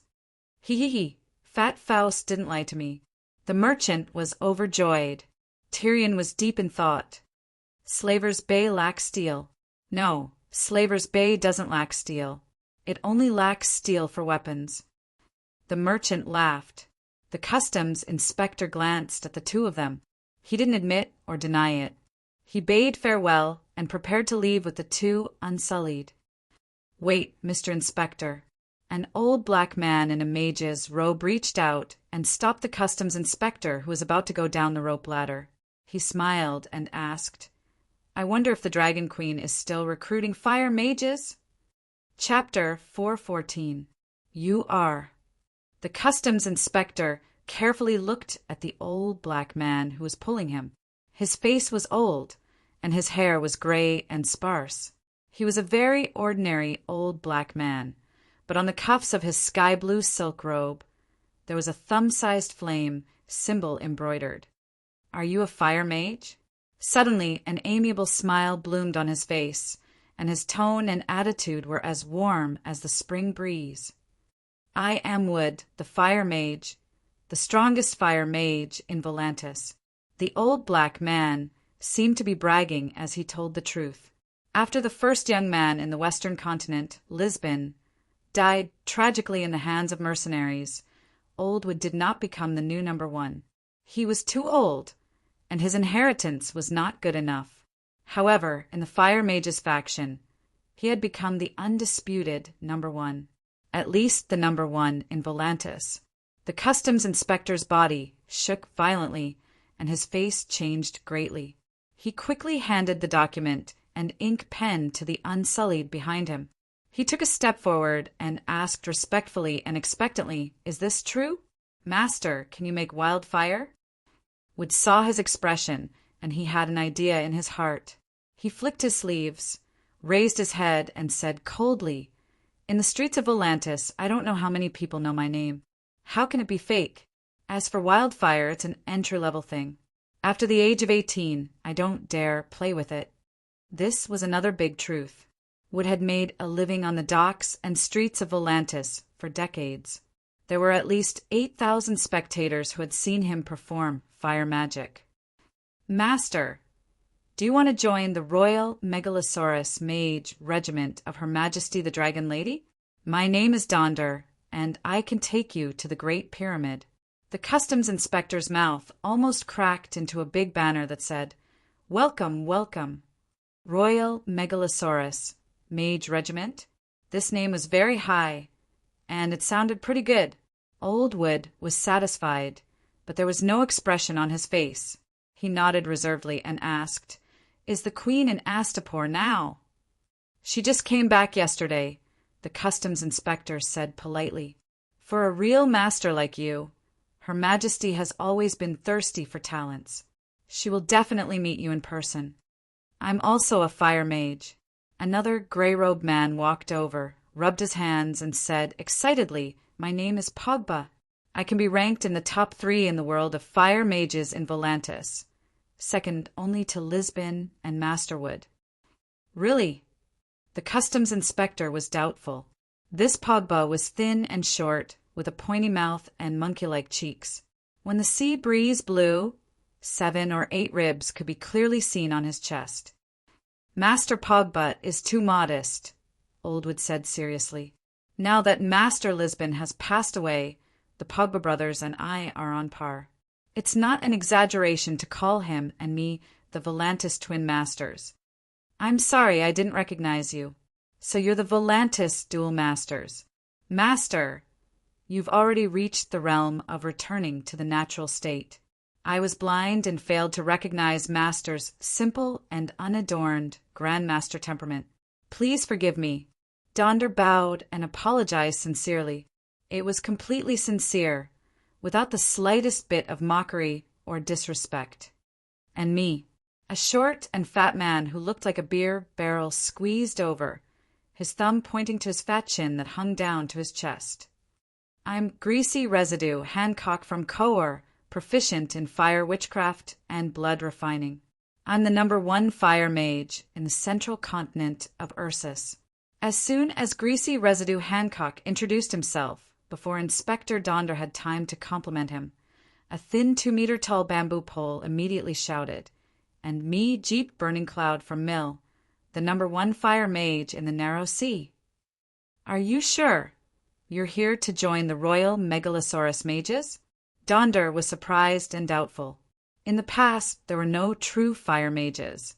How come there were 4 of them today? And they were all top grandmasters from all over the world. Hey, don't doubt it. Since we dare to report our names and birthplaces, there's no possibility of lying. With the Dragon Queen's actions in Slaver's Bay in the morning and Pentos at night, she can easily verify the authenticity of our identities. And people can lie, but magic power is real. We'll prove ourselves to the Queen. Jeep Burning Cloud said very wisely. Inspector Donder had to admit that the thin bamboo pole was right. So, they had recruited 4 grandmasters at once? While Donder was feeling excited, another large group of 40 to 50 ugly melons and split dates, demons and ghosts, and shrimp soldiers and crab generals rushed over, shouting, "I'm also a fire mage. I'm the #1 fire mage in Mill, with the 4 talents of Tarosai, with the top 10 young talents of Atlantis," and so on. Not to mention Inspector Donder. Even Tyrion and the others on the deck were dumbfounded. "Aren't they jugglers?" A female dwarf who was leading a big dog wondered. "When we were sailing on the sea, we even practiced with them on the deck." They also said that they wanted to come to Astapor to be jugglers. In order to hide his identity, Tyrion changed his name to Hugo Caesar and formed a group with Fenny to perform a burlesque show. Well, it was Tyrion riding a pig and Fenny riding a dog. They pretended to be famous people like Robert, young Wolfmaster, and Renly, and had a duel. It's really a group of demons dancing. Tyrion looked at the noisy fire mages and frowned. What is Dragon Queen thinking? Is she a fanatic for wildfire like her father Eris? Humph! Have you forgotten how the Gith fleet failed? If it wasn't kerosene and asphalt that fell from the sky, but a can of wildfire, just a small can ignite an 800-ton warship. A man with wrinkles at the corner of his eyes sneered. Tyrion pulled his unbuttoned shirt and sighed. "Look, how hot is the weather here? The wildfire has just been taken out of the cellar. It will explode immediately without the direct sunlight." Sister Lemore suggested, "Why don't we join the group of fire mages and go to the Great Pyramid to see the Dragon Queen?" She was little Griffin's etiquette instructor and also his spiritual teacher who taught him the teachings of the 7 gods. She had long dark brown hair and a pair of gentle purple eyes. She was a beautiful and elegant woman who was almost 40 years old. Well, the little demon was greedy for her body. "Halden, what do you think?" The weathered man turned to look at Halden, who had an ascetic face. Scholar Sai. Halden was the gray-robed scholar who accompanied Tyrion in Volantis that day. "If the Dragon Queen is in Astapor, we don't need to hide our identity anymore. We can go to the Great Pyramid and report your name. Whether it is John Mormont or Sir Barristan, they all understand the meaning of John Clinton." Halden said methodically, "I wanted to observe her first and see how she deals with things up close." The weathered man, Clinton, said hesitantly, "We are already here. What is there to observe?" Halden's serious face showed a hint of a bitter smile. "Sigh, the Alliance's rumors about her are too exaggerated. I am worried that she will harm Griffin." Clinton glanced at the young man standing beside the fire mages and lowered his voice. "The other rumors may be false, but Viserys' death is absolutely true. A woman who can see her own brother being burned to death by her husband is terrifying." This. Halden also hesitated. "Why don't little Griffin continue to hide his identity, and you pledge your loyalty to her as an old vassal?" "Forget it." Tyrion had been listening for a while. When he heard his old friend's bad idea, he couldn't hold it in any more. "You want her people, her army, and her dragon. You can't hide the truth about little Griffin forever. It is best to be honest with a powerful queen from the beginning. If she is as suspicious, greedy, and cruel as the rumors say, the consequences of hiding things will only be worse." "Sai, you are right." Clinton's frown deepened. "A perfect king like Prince Regat is rare. I sincerely pray to the 7 gods that she can have a 10th of her brother's kindness and wisdom." Tyrion's missing nose twisted into a pig's nostrils. "Lord Clinton, you must not let Robert hear this. Otherwise he will be so excited that he will lift the coffin lid. What did you say? Clinton was confused. The Dragon Queen, who defeated more than 100,000 Gaia soldiers and forced the slave merchants of the world to form an alliance, is not even a tenth of Riga in your words. Then how extraordinary is Robert, who wields the hammer. After all, Robert defeated Riga. The little demon laughed. You should pray with me that she has a tenth of Riga's kindness. Otherwise, when your witty words anger her, and she orders to cut off your deformed head to vent her anger, we will not disobey her over such a trivial matter. Clinton said coldly. The little demon held its head with both hands and laughed. Dispensable? No, at least it can say witty words. Clinton gave it a deep look and walked over to Donder. At this moment, the orange wine ship had already docked at Pier S13. Inspector Donder had also registered the names, birthplaces, and bandit titles of the fire mages. Captain Neville, come with me. The customs inspector said to the small bearded captain who was watching the show. What did I do? Neville was so shocked that the mustache on the side of his lips stood up. No, you didn't do anything. Donder took his hand enthusiastically and explained with a smile as they walked to the gangplank. Captain Neville, you have brought so many high-tech talents to Astapor. The Queen will at least reward you with a green card. Hearing that he was going to be rewarded, the panic on Captain Neville's face immediately turned to surprise. He hurriedly asked, What is a green card? A tax-free card. No matter how many goods you buy or sell in Astapor, they're all tax-free. Donder explained. If I bring a caravan next time. Neville said with a shiver. Donder waved his hand and said proudly, No more than 100 ships tax-free. Neville was so excited that he almost fainted. He turned around and looked at the group of strange technicians again. He seemed to see 3 feet of golden light on their strange heads. So, according to the Dragon Queen's taste, this is a talent.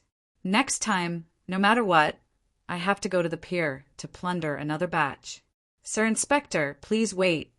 Clinton struggled to pass a group of fire mages who were excitedly talking about the 1 million gold coin project, and came to the side of the customs inspector in the green dragon t-shirt. He whispered, I am an old friend of Sir Barristan Selmy. I wonder if you can pass on a message for me? Donder was shocked and solemnly reminded. Sir Barristan is the captain of Her Majesty's Kingsguard. Don't try to establish a relationship with him. Clinton said with certainty, If you tell him the name John Clinton, he won't. Ah! Iron Judge, Iron Face Clean! Suddenly, loud cheers came from Pier S, 12 next door. What's going on? Clinton turned his head and saw a man who looked like a butcher walking down the gangplank with a determined and resolute expression under the cheers of thousands of people. Chapter 415. Ah, Iron Mask Judge, it's Murine's Iron Mask Clayan. Inspector Tanner looked back and exclaimed excitedly. Clayan was wearing a gray linen t-shirt, gray loose silk pants, handcuffs, and shackles. He was escorted by 2 Unsullied as he walked slowly down the gangplank. As he walked slowly with a calm expression, he smiled and raised his hand to signal the cheering crowd. The chains on his wrists rattled. Although he was chained and dressed like a prisoner, his expression was not dispirited. He exuded an aura that was as deep as the abyss. The crude butcher's face faintly revealed a fearless and strong expression. He was like an honest and upright official who was imprisoned with a grievance, but was magnanimous. Clayan, Count. The little devil chewed on the name. Suddenly his expression changed, and he said hoarsely, He's Count Clayan the Butcher? I heard that he kills people like scything flax. He's cruel and bloodthirsty. His hands are stained with the blood of countless suffering Gaia's civilians. He is the #1 butcher under the Dragon Queen's command. Why does he look like a peerless minister with an awe-inspiring aura? He really has the demeanor of a famous official. Clinton's face was full of surprise. He murmured, He reminds me of Duke Tywin, who resigned from the hand of the king out of anger. But he's less resentful than Tywin and more carefree and calm. Sigh, rumors are harmful.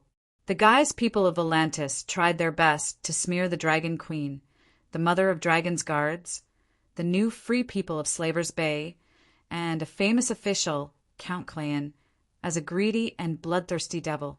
The fire mages also nodded in agreement. In fact, Clayan's bearing made people admire and respect him. There was no trace of wretchedness or brutality on his face. The customs inspector said with a complicated expression, "The enemy's enemy is my hero. The guise people's insults and slander are just Count Clayan's medals and praises. He is indeed very harsh to the guise slave masters, but his actions are completely in accordance with the code." In the few months since he became the city lord of Myrene, he handled the case impartially and selflessly, and because he's too true, he can't tolerate sand in his eyes and won't let go of an evil person. He completely offended the guise people and was reported to the emperor by them. What happened? Tell me in detail. Tyrion leaned over and asked with interest. You, Inspector Tanner frowned at the ugly dwarf and asked Clinton, he's with you? He and that female midget are burlesque artistes that I bought from the Free City, Clinton said. Tanner's eyes suddenly became sharp as he said, coldly, slaves are not allowed to exist in Slave's Bay. Any slave that enters the bay will immediately regain their status as a free person. And you will be arrested for selling slaves, even if you know Sir Barristan. As he spoke, the two Unsullied behind him drew their daggers and cautiously approached Clinton. The little devil's eyes lit up and clapped with a smile. Good. Long live the Dragon Queen, long live freedom. We, the oppressed slaves, finally have a day to become masters. No wonder so many people in Volantis look forward to the stars and the moon, hoping that the Dragon Queen will attack soon. The dwarf is not a slave. Clinton took a step back and coldly glanced at the little devil who was gloating. Look, he has no tattoos on his face and no slave shackles on his hands and feet. Also, how can there be a slave with such a cheap mouth? You just said buy. Inspector Tanner said. Buying their labor is hiring. Clinton argued. He began to regret. If he knew that Slave Bay had such low tolerance for slaves, he would rather say that the noseless dwarf was his stupid son than arrange the identity of a clown for him. Are you a slave or not? Don't worry, Slave Bay is a free harbor, and the Dragon Queen is a free girl. After crossing the Free Girl Strait and coming to Slave Bay, you are completely free. At this moment, they had already walked to the gangplank and came to the dock. There were sailors in linen shirts, dock workers and merchants in silk shirts everywhere. Elephant carts and horse carriages were connected into 4 lines on both sides of the wide dock. They were the caravans that transported goods, and the caravans that transported goods. Because they found a slave, the fire mage team led by Tanner also stopped by the orange wine ship. Free Girl and Free Girl Strait, what are they? Little Griffin was very sensitive to information about the Dragon Queen. You are from the Free City, right? You don't believe in the 7 gods? Tanner said. You believe in the 7 gods? The little devil was shocked. Tanner had already regarded the slave dwarf as one of his own. He was very kind and explained, Her Majesty the Queen believes in the 7 gods and reorganized the Grace Temple into the Great Church of the 7 gods. Because of this, the new free people of Slave Bay all believe in the 7 gods.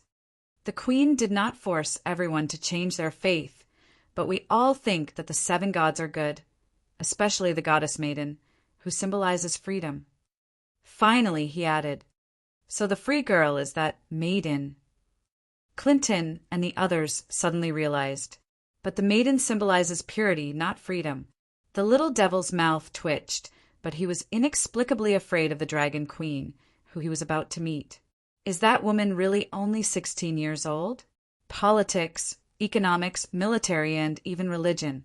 She displayed extraordinary talent in every field. In just 2 short years, she built a flawless country from scratch. The long island at the entrance of Slave Bay is called Free Girl Island. The strait between Free Girl Island and Asta Wavelength Arm is Free Girl Strait. The three cities of Myrine, Cayuan, and Astapor are on the east coast of Slave Bay.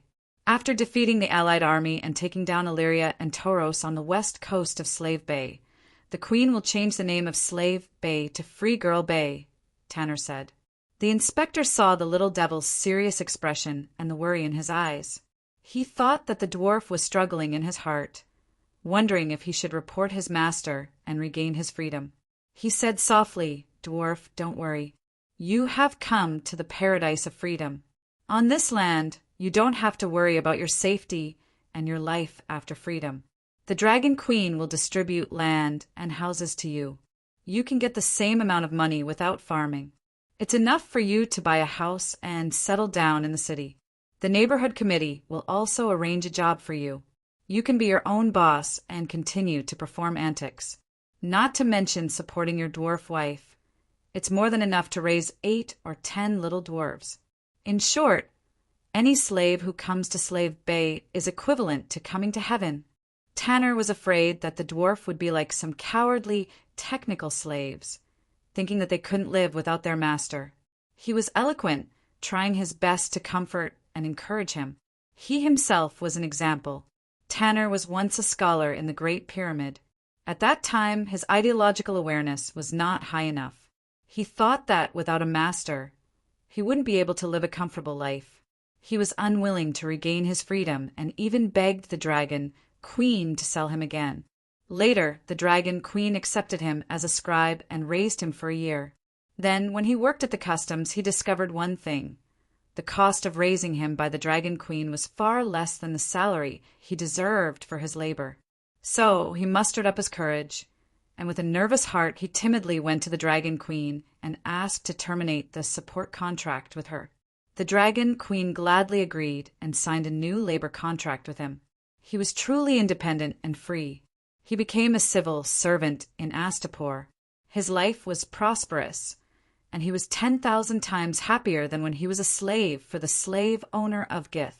He was truly enlightened and understood how precious freedom the Dragon Queen had brought to these slaves.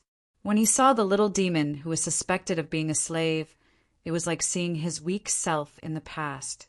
He began to preach crazily. "Are you a slave?" Clinton stared at Tyrion and said coldly.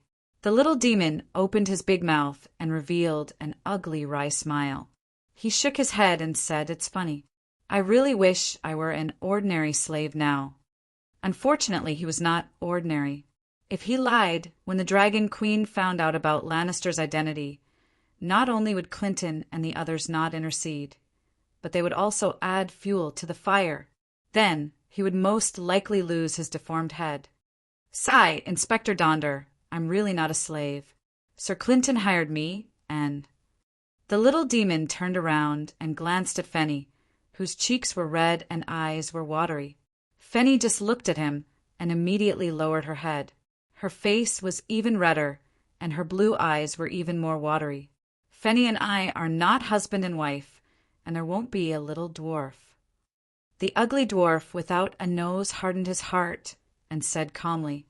Fenny's apple-like face immediately turned pale.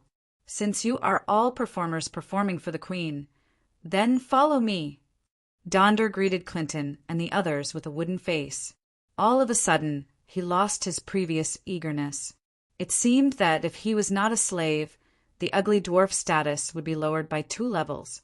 This Slave Bay is interesting. The Dragon Queen has also piqued my interest. The little demon looked at Donder's back and said excitedly, "I always thought that she was trying to buy people's hearts, or that it was just the kindness of a young girl, just like my wife Sansa." The little demon glanced at Fenny, who was beside him. He saw that she only pursed her lips, her eyes were not red and swollen, and there was no sadness in her eyes. He ignored her sadness. He was relieved. "What's wrong with your wife? What does she have to do with the Dragon Queen?" Little Griffin asked curiously. Tyrion smiled and said, "My wife Sansa is a kind beauty. She loves cats and dogs very much. But if there were really starving people who targeted her, she would immediately be like my sister, hoping that the King's Guard and the Golden Robes would be brave enough to kill all the rioters. This is the kindness of a noble girl. It's so cheap that it's not even comparable to the kindness of a prostitute. So I'm very surprised. Compared to us, the Dragon Queen is like a weirdo. I heard that the Dragon Queen has an ancestor called Saint Baylor. Maybe he was a devout believer of the 7 gods like her, said Pogba, one of the Tile City's double absolutes. Saint Baylor is brainless. He doesn't understand war and politics. He can't even solve a domestic rebellion. Look at the Dragon Queen. Look at this prosperous Astapor. The little demon squeezed into the crowd at the docks. He pointed at the endless stream of pedestrians and the shops with a dazzling array of goods on both sides of the street and side. Can you imagine that all the major cities in the world are working together to form an unprecedented army of hundreds of thousands to surround this city? Look at the expressions of the residents of Astapor. Are there any signs of worry or fear? I have never seen such a confident and proud temperament anywhere else.